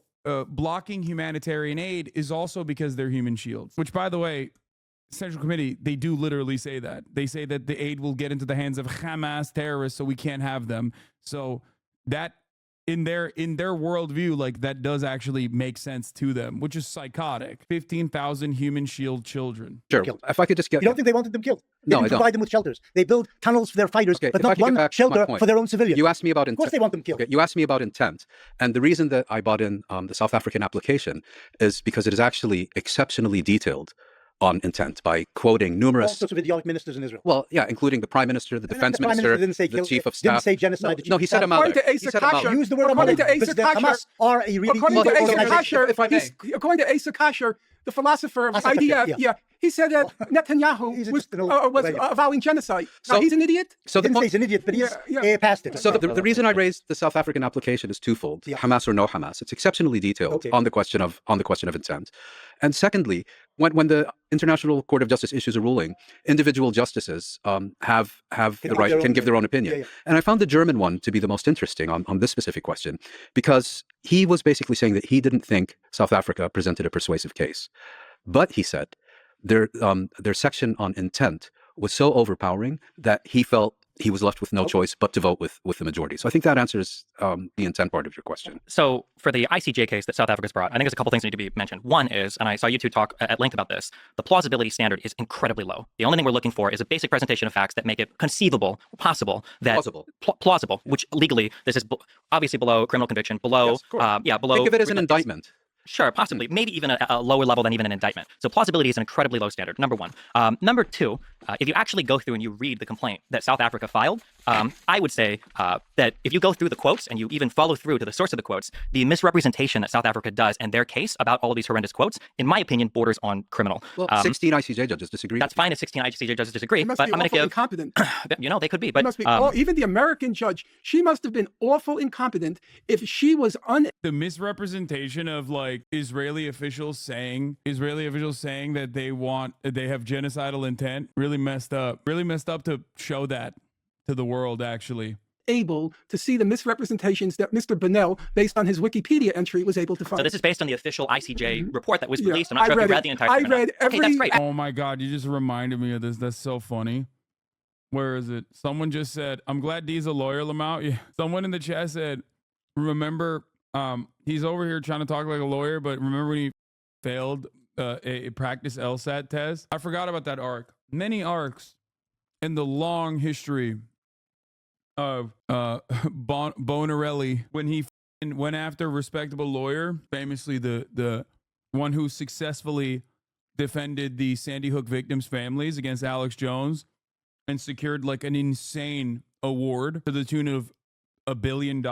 Yeah, Bonarelli was duking it out with him over some other shit I don't remember a while back. And Mr. Facts and Logic thought, you know, how hard could this be? And took a practice test, a practice LSAT on stream, and his entire community was destroying him. Someone who loves his community clip chimping you, who really doesn't like things being taken out of context. Yeah, things in context for Mr. Bonarelli is already pretty bad. Like someone sent me a link of him debating Aiden Rosensniko, where he very literally says if a 29-year-old 16-year-old, that's not pedophilia, where he busts out the actually it's a phebophilia argument. Children. That's what a pedophile is. Where he'll get cornered for saying some wild shit like a kid is not doesn't make you a pedophile, and then make it about Tate. If you want to walk through the conversation, we could do it. What do you think a pedophile is? Somebody who's attracted to kids. Yes. Somebody who's attracted to prepubescent children. That's what a pedophile is, technically. That's what you said your way. If a 29-year-old, a 16-year-old, that's not technically pedophilia. They're not a child. It's just somebody that's using a minor. Bro, okay, this is like a gross conversation that like infects a lot. He's like, it's a minor by a different name, please. Palestinian lives.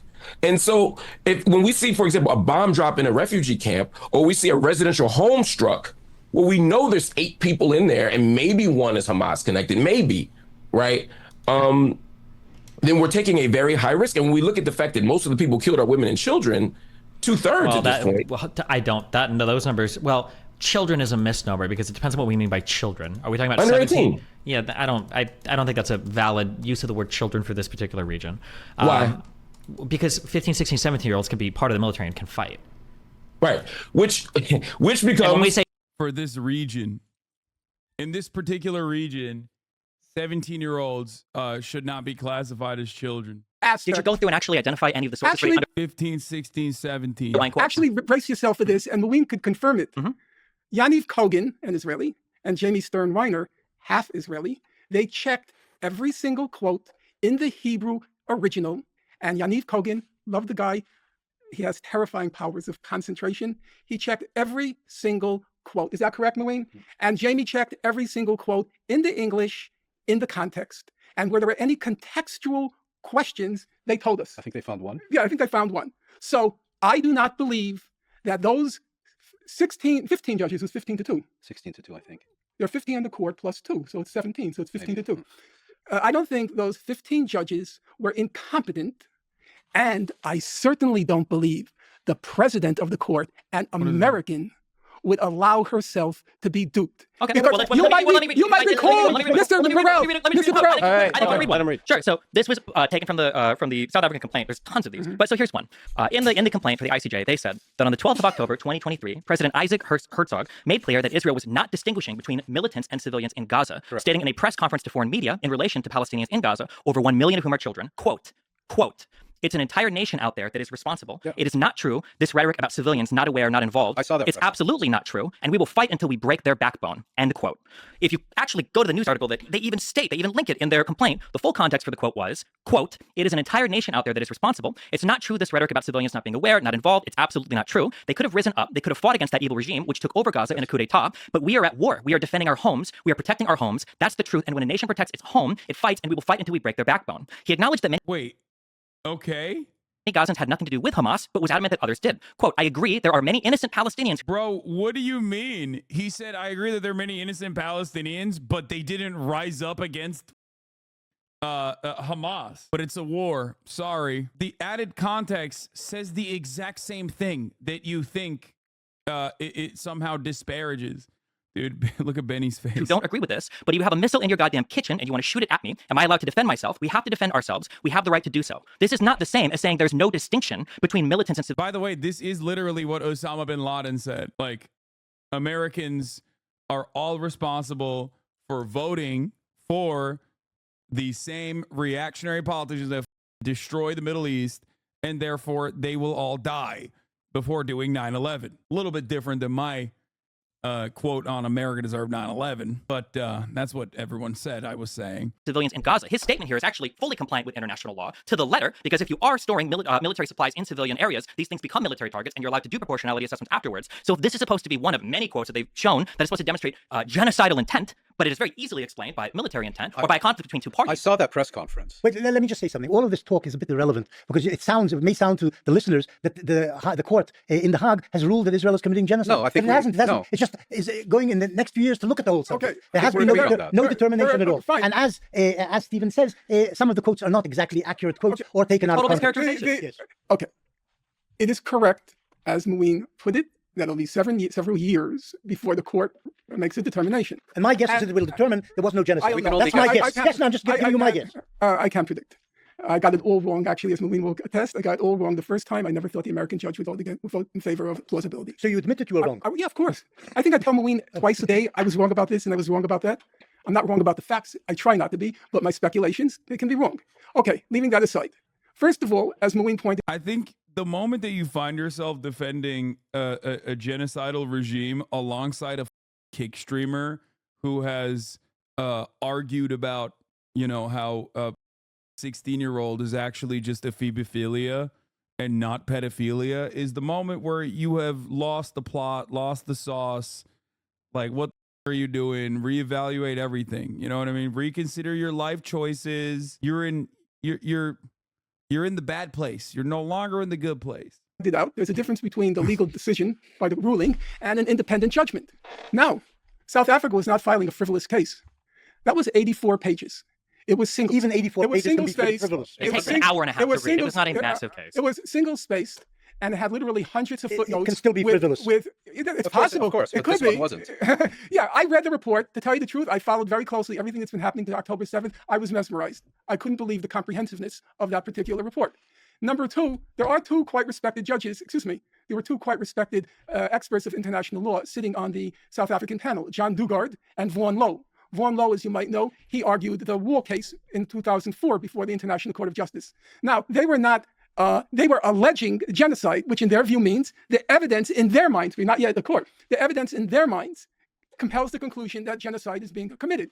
I am willing, because I happen to know Mr. Dugard personally and I've corresponded with Vaughan Lowe, I've heard their claim, I've read the report, I would say they make a very strong case. But let's agree plausible. Now, here's a question. If somebody qualifies for an Olympic team, let's say a regional person qualifies for an Olympic team, it doesn't mean they're going to be on the Olympic team. It doesn't mean they're going to win a gold medal, a silver medal, or a bronze medal. They can swim, that's what you're saying. No, I would say that's a very high bar. You're saying they can swim. To even qualify. Swim well enough to have a realistic prospect of winning a medal. So, to even make it to plausible. That is not true. That is not what plausible means. It is absolutely not. You're dead wrong. Mr. Borelli, please don't teach me about the English language. So the declaration of Judge I said plausibility is the same concept. Borelli, Borello, Bonicello, Mr. Bonicello, you are out of your depth. Oh, it's so good. That's qualifying. The court is not asked at this present phase of the proceedings to determine whether South Africa's allegations of genocide are well-founded. They're not well-founded. They're not even well-founded. The court you said that plausible is a high standard. It's absolutely not. It is a misrepresentation of the strength of the case against Israel, just like the majority of the quotes they have in this case are. And also, you said it was an extremely well-founded case. They spend like 1/4 of all of the quotations. Some even pulled from the Goldstone report. They try to actually deal with the intent part, which is, by the way, I think you guys, I don't know if you use the phrase the dolo specialis, that the intentional part of genocide. Sorry, I don't know that term. I think it's called dolo specialis. It is the most important part of genocide, which is proving there's a highly special intent to commit genocide. It's possible that Israel could. That's mens rea. No, the mens rea. Yes, I understand the state of mind, but for genocide there is. It's called dolo specialis. It's a highly special intent. Did you read the case? It is a highly special intent. I'm going to ask you again. Yes. Please stop displaying your imbecility. Okay, I'm sorry you think the declaration of the judge is imbecile. Don't put on public display that you're a moron. At least have the self-possession to shut up. Did I read the case? Putting my display on camera. You're putting yours in books. Okay? I read the case around 4 times. I read all of the majority opinion, the declarations. I read Aaron Barak's declaration. Then why are you lying and saying plausible is high standard? Because I said, even reaching the benchmark of plausibility is a very high standard in the world. It's the equivalent of a regional player qualifying for an Olympics. It's still 2 steps removed. You may not be on the team. Dude, this is why debates are so stupid, because it's obvious what he's saying. It's a very high bar to clear to even get this across the ICJ for it to say that there's plausibility here for them to continue the court case. And like, he's just engaging in semantics over and over again. No, dude, actually, they're letting every genocide case go through. They're actually using all of their unlimited resources, seemingly, on all of the genocides all the time. You just don't even hear about it. And it's so stupid. But again, and again, I have to repeat myself that it doesn't matter how stupid he is, because there are people even stupider than him who will listen to this and go, yeah, I think he's holding himself well. Like, he's holding his own here against this guy who is an intellectual, supposedly. And you may not get a medal, but to get qualified, which in this context is the equivalent of plausible, you must be doing something pretty horrible. And as it happens, Professor Morris, there was no genocide. That's what the court will rule. Remember what I just told you. I don't expect to be even around when the court reaches its final decision. Why? It'll take a long, long time. 2 years. 3 No, years. I don't think it'll take 2 or 3 years. I mean, Bosnia, which was admittedly a special type of case because they were accusing Serbia of sponsoring the Bosnian Serbs. That took, I think, 17 years. From 90. I assume they'll take 2 or 3 years. But the point you're making, so this I'm is saying illegal. that something horrible must be happening to even achieve. It's horrible. It's a war. Yeah, it's true. Yes. Horrible. But I think they weren't rendering a ruling on a war. They were rendering a ruling on a genocide. And I think the suggestion. And they said it was plausible. They also said it was plausible that Israel is committing a military operation as well. Yeah, but I think the problem with your characterization is you're saying in so many words that South Africans basically only had to show up in court with a coherent statement. Right. That is correct. In today's atmosphere, that's probably correct. They needed to do a lot more. They needed to persuade. The American judge. They needed to persuade. Judges go according to what the majority want to hear. Yeah, but they needed to persuade the court that it was worth investing several years of their time. Right-wing argumentation always revolves around the same dumb, nonsensical principles. The right wing, the ICJ court is just woke. Okay? Let me tell you something. It's just woke. It's woke nonsense with their woke judges that are capitulating to the wokeness of the majority opinion. Let's not ask why people have arrived at this majority opinion, which seemingly is very popular. Look at what D's regarded on fascist circles as a metal gigant. You mean a mental giant? Everything I see of him is either glazing another fascist or getting manhandled by somebody that knows more about him. Yes, because fascists are dumb as that's it. They're super stupid. So to them, they regard Destiny as like a mental giant because he's edgy and he is rhetorically decent. He's like a skilled communicator. So he appeals to the only thing that they value, which is like coming across intelligent in short bursts, mostly against people who are not that smart. Also, right-wingers don't have a lot of values beyond just like being able to say slurs, and you are completely correct. Hassan is a bi, I think, who said that. He is a slur sayer himself. I think people really like that. They're like, he's really like a lot of people that spend most of their time online have basically positioned themselves in the thinking that like being able to say edgy shit or slurs is actually like the coolest you can be. Like, ooh, is so scary for everybody else when I say the big bad word. You know, I've destroyed everybody. I've triggered everybody. So I think like, as a 40-year-old man with an audience of other 40-year-olds, by the way, which makes it even sadder, being able to advocate for things like that, I think is really, really appealing for people who never let go of the halcyon days of 4chan. They see him as their superior. Yeah. In hearing this case, they're well paid whether they take this case or not. I mean, you know, they have a full docket whether they accept or reject this case. And I don't think. Well, if you think he's actually a fascist, you have completely nullified the word. He's currently deliberately and directly defending a fascist ethno-state's genocide. What are you saying? Do you think fascism just means you're a Nazi or an Italian fascist, like a Mussolini supporter? We just watched a clip of him defending ethnic displacement and saying, you know, not all ethnic displacement and ethnic cleansing is bad. It can be good. What are you talking about? Yeah, he also is an admitted bigot as well. Here, very clear here. I want to be very, very, very clear here because people seem to misunderstand this. People don't get this. Destiny's joke borders pretty hard on Islamophobia. I am Islamophobic and I hate Islam. I'm an atheist. Yes. I will make Islamophobic jokes. I love when he says I'm an atheist and he's like defending a Jewish ethno-state doing genocide against Muslims, like as though he has this principled stance against all religion. Do you? Odd to say that while These are Paul Muad Demetrius, aka the Lisan Al Gaib for races and dumbasses. Yeah. We should remember what I just said. They won't rule there was genocide. Remember what I said. Also, I recommend people actually read the case and follow through a lot of the quotes. That they just don't show genocidal intent. Brace yourself. The Israeli Minister of Finance. Why is he okay saying he's Islamophobic but not? I love someone saying 15-second clip chimp. Are you telling me that Destiny follows that clip up with being like, just kidding, I actually love the light of Allah, or just kidding, I actually don't think that like Arab Muslims are servile dogs or something? Is that what you're gonna say?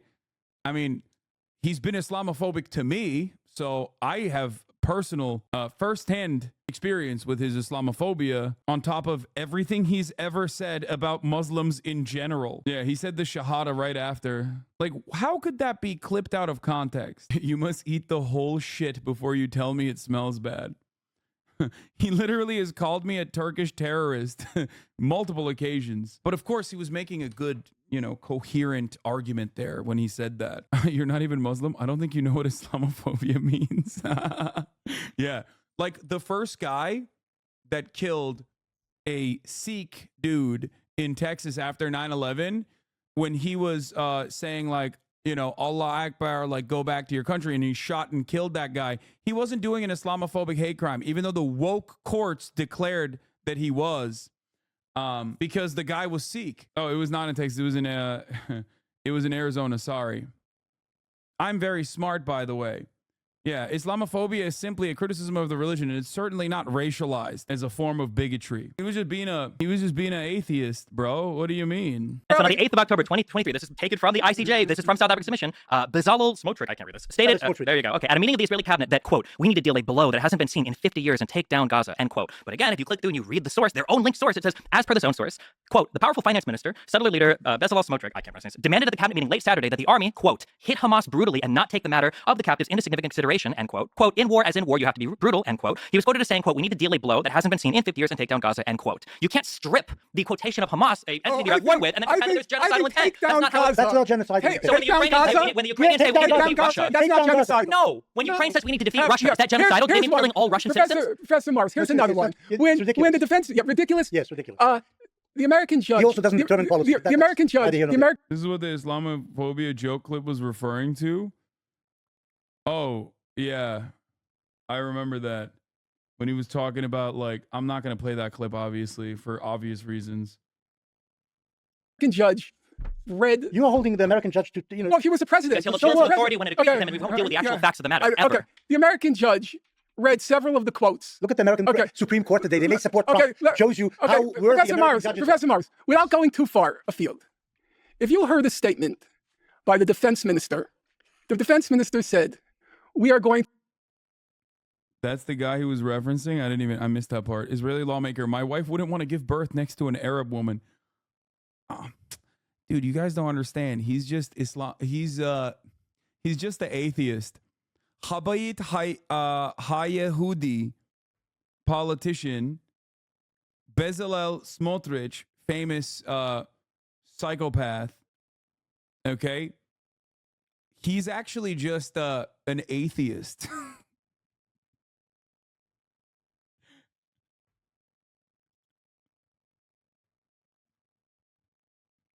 When he said he doesn't want his wife giving birth next to an Arab woman, he was just being an atheist.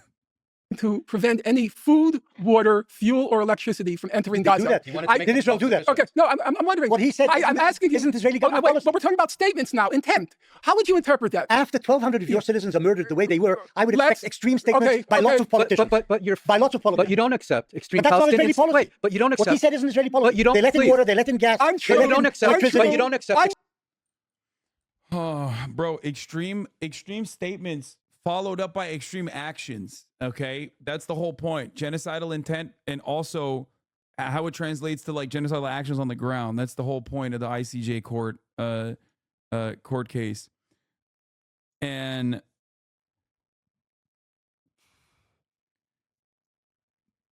but beyond that,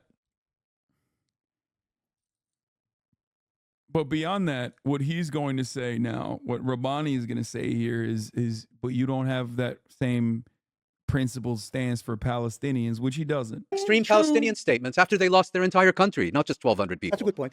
No, it's a good point. And on that, Wow. On that moment. Damn. Okay. One brief moment of agreement. Let's just take a quick pause. We need a smoke break, we need a water break, we need a bathroom break. Take down Gaza is not a genocide. I don't know what it Russia means. is a genocidal What does statement. take down Gaza We went to mean? war with Iraq and we wanted to destroy Iraq. That was a Take down genocidal Gaza. statement. There's a reason why genocide is such an importantly guarded concept, and it's not to condemn every nation that goes to war. Mr. Pinnell, Wait, you didn't know how to pronounce my name. Are you mispronouncing it intentionally? Yeah, I made you into an Italian all the time. Damn. He's got all the smoke when he's getting up to pee, dude. He's like, come on. by your solicitude for international law. You should try learning it sometime. It would help you sort out a lot of the civilian deaths. Unfortunately, 15 judges disagree. You could keep citing the judges. You should actually try reading the actual statements. This is tiring.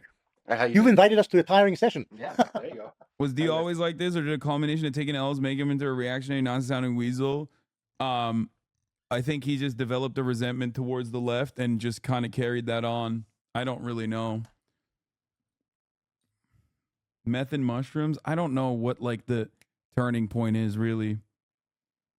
I mean, he used to be very reactionary, libertarian. Like, I think he got like kicked off of his team for fucking being racist to his teammates or some Korean dude playing StarCraft or whatever. But this was like way back in the fucking day, way before I met him. And then when I met him, he was like duking it out with like racists and all of the very same people that he basically aligns with, both in argumentation and also literally like opinion, like Sargon of Akkad and whatnot. Like he was duking it out with them and owning them. So I thought like, oh, this is perfect. He's just like iDubbbz, you know what I mean? Like iDubbbz now, like a person who is reformed. And I love that. I thought, I love that. I will ride for you. I'll defend you. I did. My first ever Chapo appearance, I literally defended Destiny the entire time. He's just copying the old Alan Combs method of being the court cuck for conservatives. He gets attention going around being defeated by various big conservatives in debate. He gets invited to lose. Yeah, I don't think he like quote unquote loses. I think he loses now more. I think back in the day he didn't do that is my point. But yeah, it's no, he thinks he's so incredibly highly of himself, like an actual intellectual juggernaut. I think he's probably hopped up on a lot of copium to genuinely feel that way. Like he probably feels like he legitimately is like an intellectual giant. Otherwise, he should have felt a little bit of shame and been a little bit scared to go up against Norm Finkelstein of all people. It's part Dunning-Kruger, part really being overconfident in your skills as an orator. But if we're talking about his like shift, I don't know. Like I said, originally he was a giant piece of shit, super racist, major asshole, changed his ways seemingly, I thought, and he was like debating pretty successfully a lot of these same like people who consider themselves to be liberal, classical liberals, the real progressives like the Dave Rubins of the world. And then slowly but surely, like after we parted ways, he just became more and more reactionary. There was a time frame when we like separated that I would still defend him, thinking that I did the same shit that I did with Aiden Ross. Like I genuinely thought that there was a way to salvage, like and thought that he could possibly be like, I don't know, a little bit misguided or something. I did for months. And I was fucking wrong. I was very, very wrong. And his community has never, ever let it go. And they've like basically built an entire library of lore that justifies their resentment and anger. And they use that as an introduction for anyone and everyone that wants to join the fuck Hasan train, basically.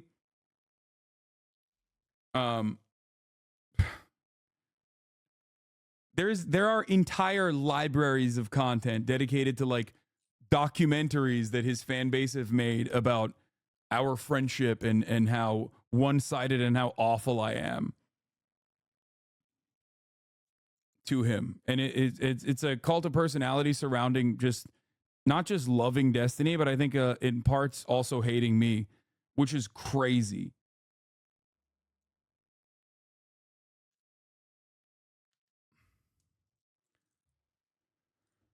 Pretty sad. That side of the internet is very, very sad.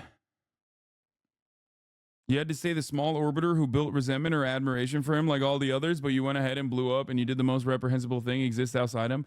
Yeah, I don't think there's anyone who's like blown up out of like after collaborating with Destiny that he doesn't fucking resent, really. I can't really think of anyone. Maybe. I'm sure there is one, maybe. But he fucking hates it. He despises that. So I think personally, a lot of it is basically that.